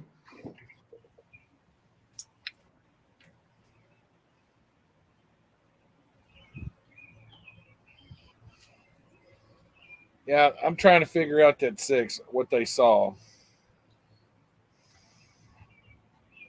What makes them go? Oh no, that's not the horse I thought it was. Never mind. Where'd he go?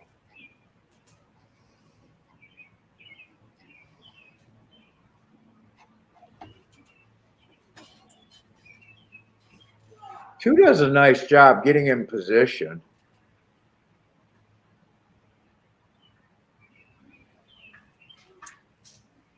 Let me look at Monmouth. This race just does not. They're going off at the same time. So let me just see if I can make a better case at Monmouth than that track. I can't. You already looked at Monmouth? Yeah, I can't make heads or tails out of it. Now I tell you what, on this one horse, stalking closing day over there, we know how these Tampa horses they ship. That bias was so bad. To front speed that I expect to find a few of these turf shippers that were on the route, especially earning good marks, to pop. I don't know if seven. Let's look at the rest of the horses. 7-2 is not super appealing. Let's see. This horse is out.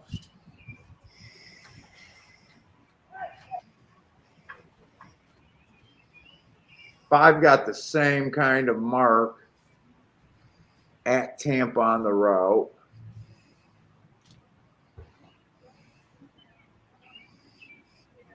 What is that race? Just a $30,000 claimer? Mm-hmm. And the 5's going from a $10,000 claimer to a $30,000. Yeah, that's my biggest problem with him. I was trying to get worked up for him, but yeah, I like the price, but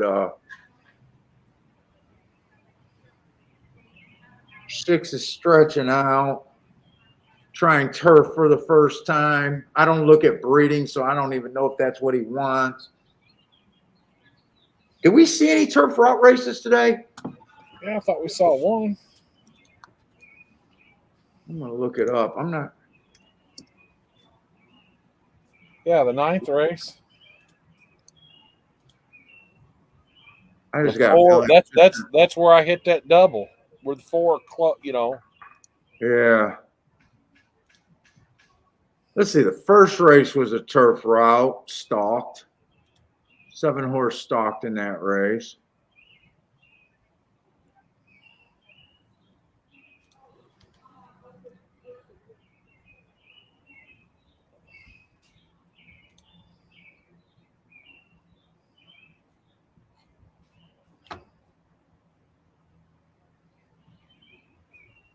And they stalked in that race too. 25 to 1. So who are our stalkers here? Trying to find.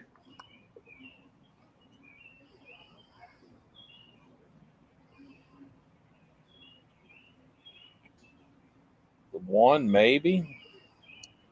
Yeah, I'm interested in that one a bit.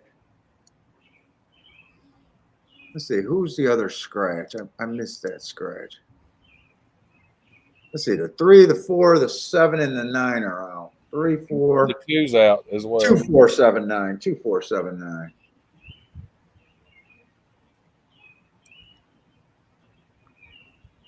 So that means the 10 drew in. 10 was at Gulfstream Park. I want to look up those races. He's 7 to 2. Those 2 races at Gulfstream, 2 back, he was a square, circle, circle. No, 2 back, he can't be. That's got to be square, square, square. Oh, okay. Once again, it's a rounding error, I guess. He won the race, and he was no lengths back. What was he 2 races ago? It was a speed favoring day. On the poly? Yeah. No, on March 4th, that turf race. Okay, that's a good race then. And then the race on the poly was a second heart average. Yeah, that's his coming out party right there. And then he pops at 11 to 1. Did you do the January 1st race? No, I did not. Look that up real quick. We got a lot of time. I'm trying to make something happen that I might not even want to do here. Uh-oh. Everybody's jumping up and down about this 5. Where at? Belmont.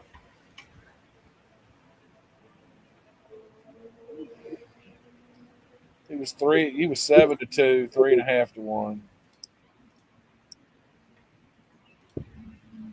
I don't like that race 4 races ago. I like him a bit. Let's see.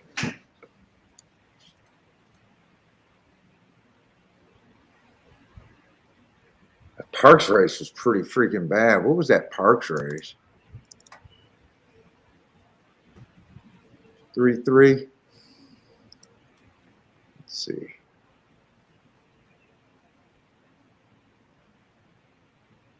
Five 30.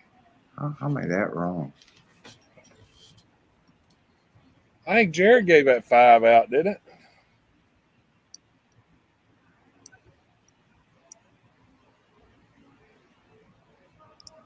Let's see. I can get to the 10 a bit, but 3 to 1 is not really.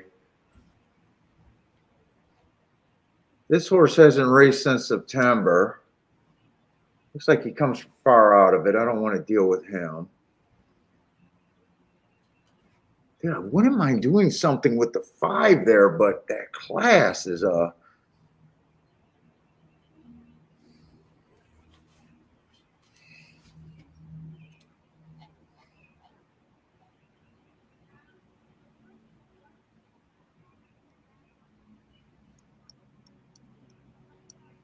don't know if this is worth this. 110. 110 over 1510. I got the 3 in there too. How many horses are even in here with all these scratches? 1, 2, 3, 4, 5, 6. They're playing the 6 horse. No, What? It's the 6. the 1 to any of that's not really worth having except for the 5. The 1 to the 5's paying $29. You don't want the rest of it. I don't want the rest of that. Only 1-5. And your 10, 110's not paying anything. Not even 16, $18. $15. 10-1's paying 19. 1-3's paying 7. Yeah, I definitely can't key box that. That's for sure. I got to play that straight. You could play it for straight. You can't key box it. That's for sure.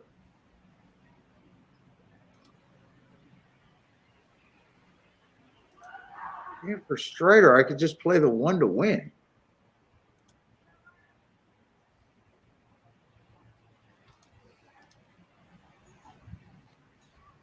I might just play the 1 to win. One's holding at 4 to 1.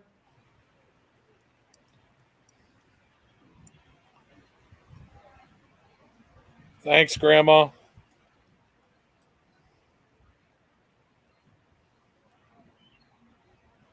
I'm gonna play just the 1 to win. Just the 1 to win. I'm gonna try to. Went up to 9 to 2.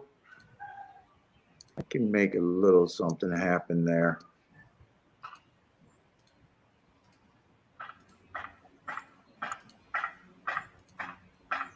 Not playing those. Just 1 to win. I'm gonna go back to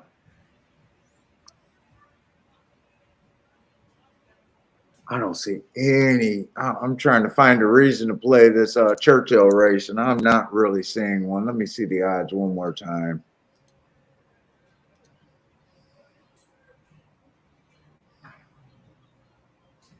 Dude, I think the 11 can get beat there. That's why I don't want to give up on that race.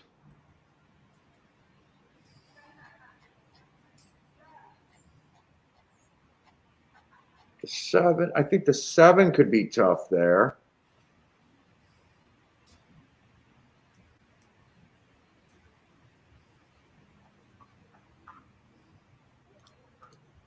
I'm going to try a little ticket. I'm going to Dutch the, if I can get this in. 1 and 7 to win.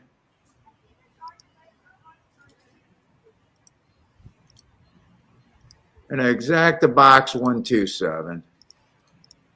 I'm doing these small. They're not going to.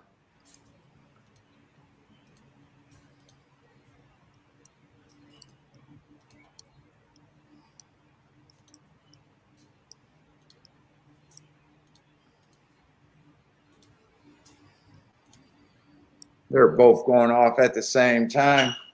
Monmouth's already off. I guess I'll watch Churchill then.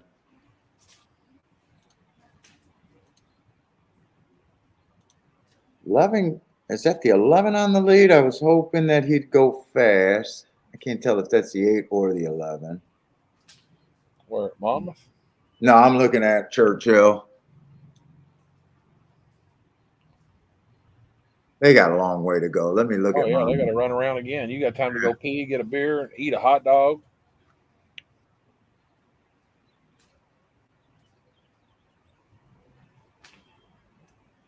Eight horse got the lead over there at Monmouth. That looks like they're cooking. 22 and 3. Yeah, 22-3, 47-3, I think.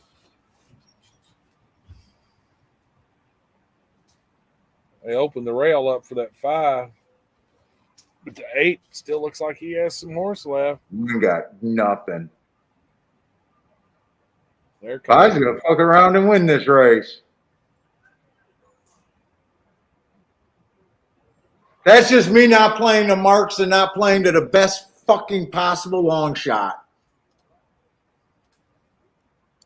Right? Was it the 5 the class horse? Yes. I got no problem with this horse winning. I got a problem with the way I bet. All you did was bet the 1, didn't you? Yeah. But remember, I was trying to make a case for the 5, and then I went to something that I don't always use as class. I only got off of them because of class. And look at that exacta. Mm-hmm. Although I'm not sure I was going to key box that at the time.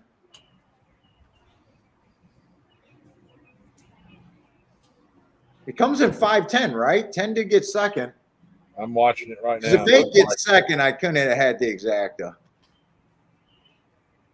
Yeah, and this 11's going to win this. I don't know. Maybe the 2's going to get them at 22-1, Paul. I got the 2. I just don't got the 11 with them.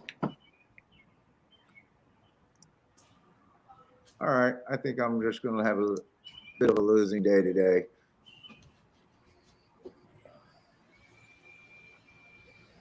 I boxed 1, 2, and I think 8 horse. Were you looking at the wrong horse? 8 horse won that race. Oh, I thought it was a 2. 8-11. The sun's starting to peek in under my umbrella here on the picnic table, so I'm getting the glare bad. 8-11-3 that came in. 8-11-3.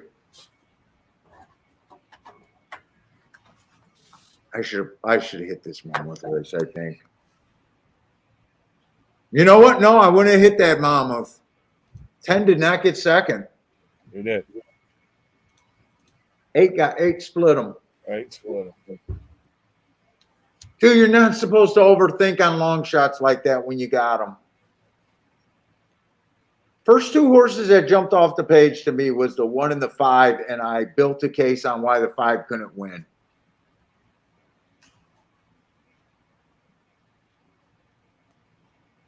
I got them running against the bias 2 races going too fast to win. That's the same reason why I like the 10 horse and the. What's the 8 look like? It was a horse that was dropping that hasn't raced since last September that I just didn't know what to do with. Well, it wasn't really dropping, but it hasn't raced since last September. Stepping up in class, actually. Stepping up against winners for the first time. I didn't pay any attention to the 8 there. You know, but how much better is a bet on, you know, if you're only going to bet $20,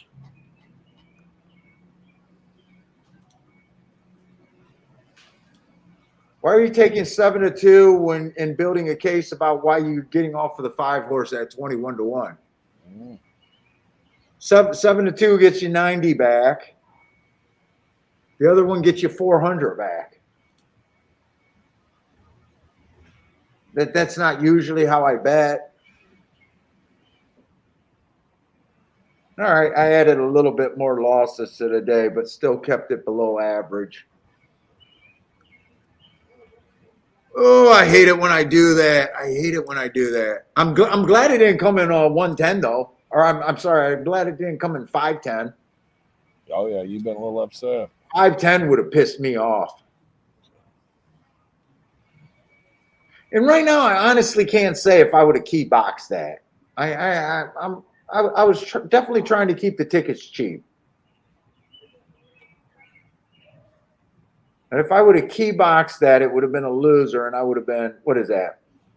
No, and he's distracted because of the pills that he's on. Yeah, I'm not sure. I don't think I'm going to blame that one on the pills. I didn't really want to play those 2 turf races, and I sucked myself into doing it. Hey, what's up, Jay Brum? Dude, it is a Hialeah shirt. I don't know if it's technically, but I got the flamingos kicking. I think we bought this last time I went to Vegas. I think this is my Vegas wear.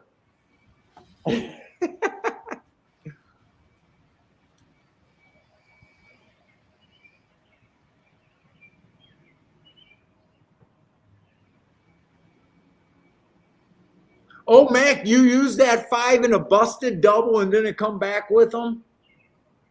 Dude, I always say when you got a long shot, you build cases why they can win, not why they lose. And that's where my mistake was. Soon as you see low price horses, you're supposed to build cases about why they can lose.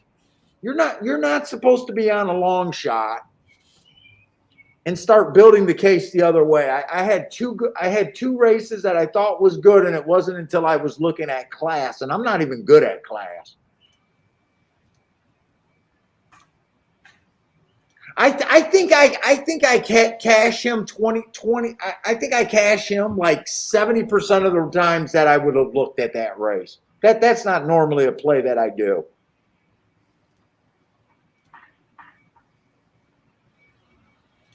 And I would have been happier even if I would have just did a 1-5-10 box, lost more money, but at least played the ticket that would have gave me the most, you know what I'm saying? Like, I would have been even happy with that loss. That would have cost me a lot more because I would have done that for at least 10 or 20 bucks, probably 10.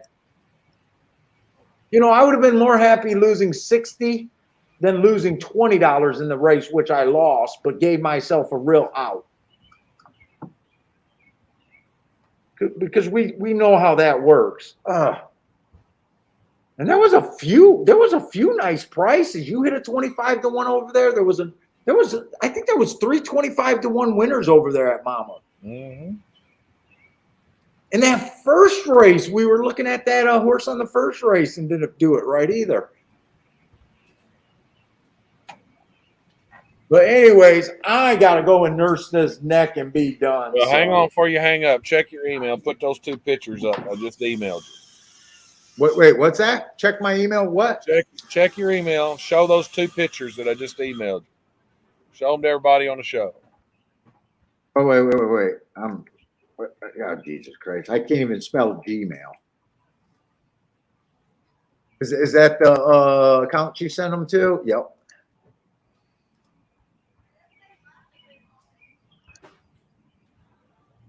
Ah, okay. All right, guys, we're doing another syndicate this year. It's a 2-for-1. It's $1,000 a share, but you're getting 2 horses. There's you a 2-year-old. His name is Elusive Warrior. He's by Sahara Sky. You can look Sahara Sky up. He's a very successful multi-graded stakes winner out of an elusive quality mare. And then the one that we're going to throw in with it is this weanling that was born January 31st. It's by Hit It a Bomb out of an American Pharaoh mare. It's $1,000 a share, and if anybody's interested, you can look me up on Twitter, Euclid Racing, or you can look up. Our website needs to be updated, but my email and phone number and everything are on euclidracing.com website. That's all. I had fun today, Paul. That's the Euclid commercial right there. Well, anyways, man, thanks for hanging out with me today, man. I definitely needed the help today. I needed a day like this, so I'm gonna go in and take a nap, and I'll get you your files in the morning. Oh, if you can send them tonight so I can start. I don't want to do all that work. Well, I can send you everything I've got done, but I won't have any, and then just send you today's stuff in the morning. Okay. All right, I'll do that. Yeah, just so I can get a little head start because I got a lot of record keeping to go. But if not, that's fine. Okay. Well, I'm gonna take a nap. I'm gonna take a nap first. But if y'all playing Santa Anita and Golden Gate, good luck. Thanks a lot for hanging out with me, Parsons, and everybody else in the chat. Thanks for hanging out with me. If you guys are new to the show, give us a few extra views before you really judge the show. But happy Memorial Day to everyone. Thanks for hanging out with us. Thursdays and Fridays are our regular time, so we'll be back to that schedule next week. And hopefully I won't be in this kind of a little funk. But if you guys are playing tonight and for the rest of the week, good luck, everybody. Stay safe out there and hope to see everyone Thursday and Friday. All right, I'm out. All right, take it easy, man.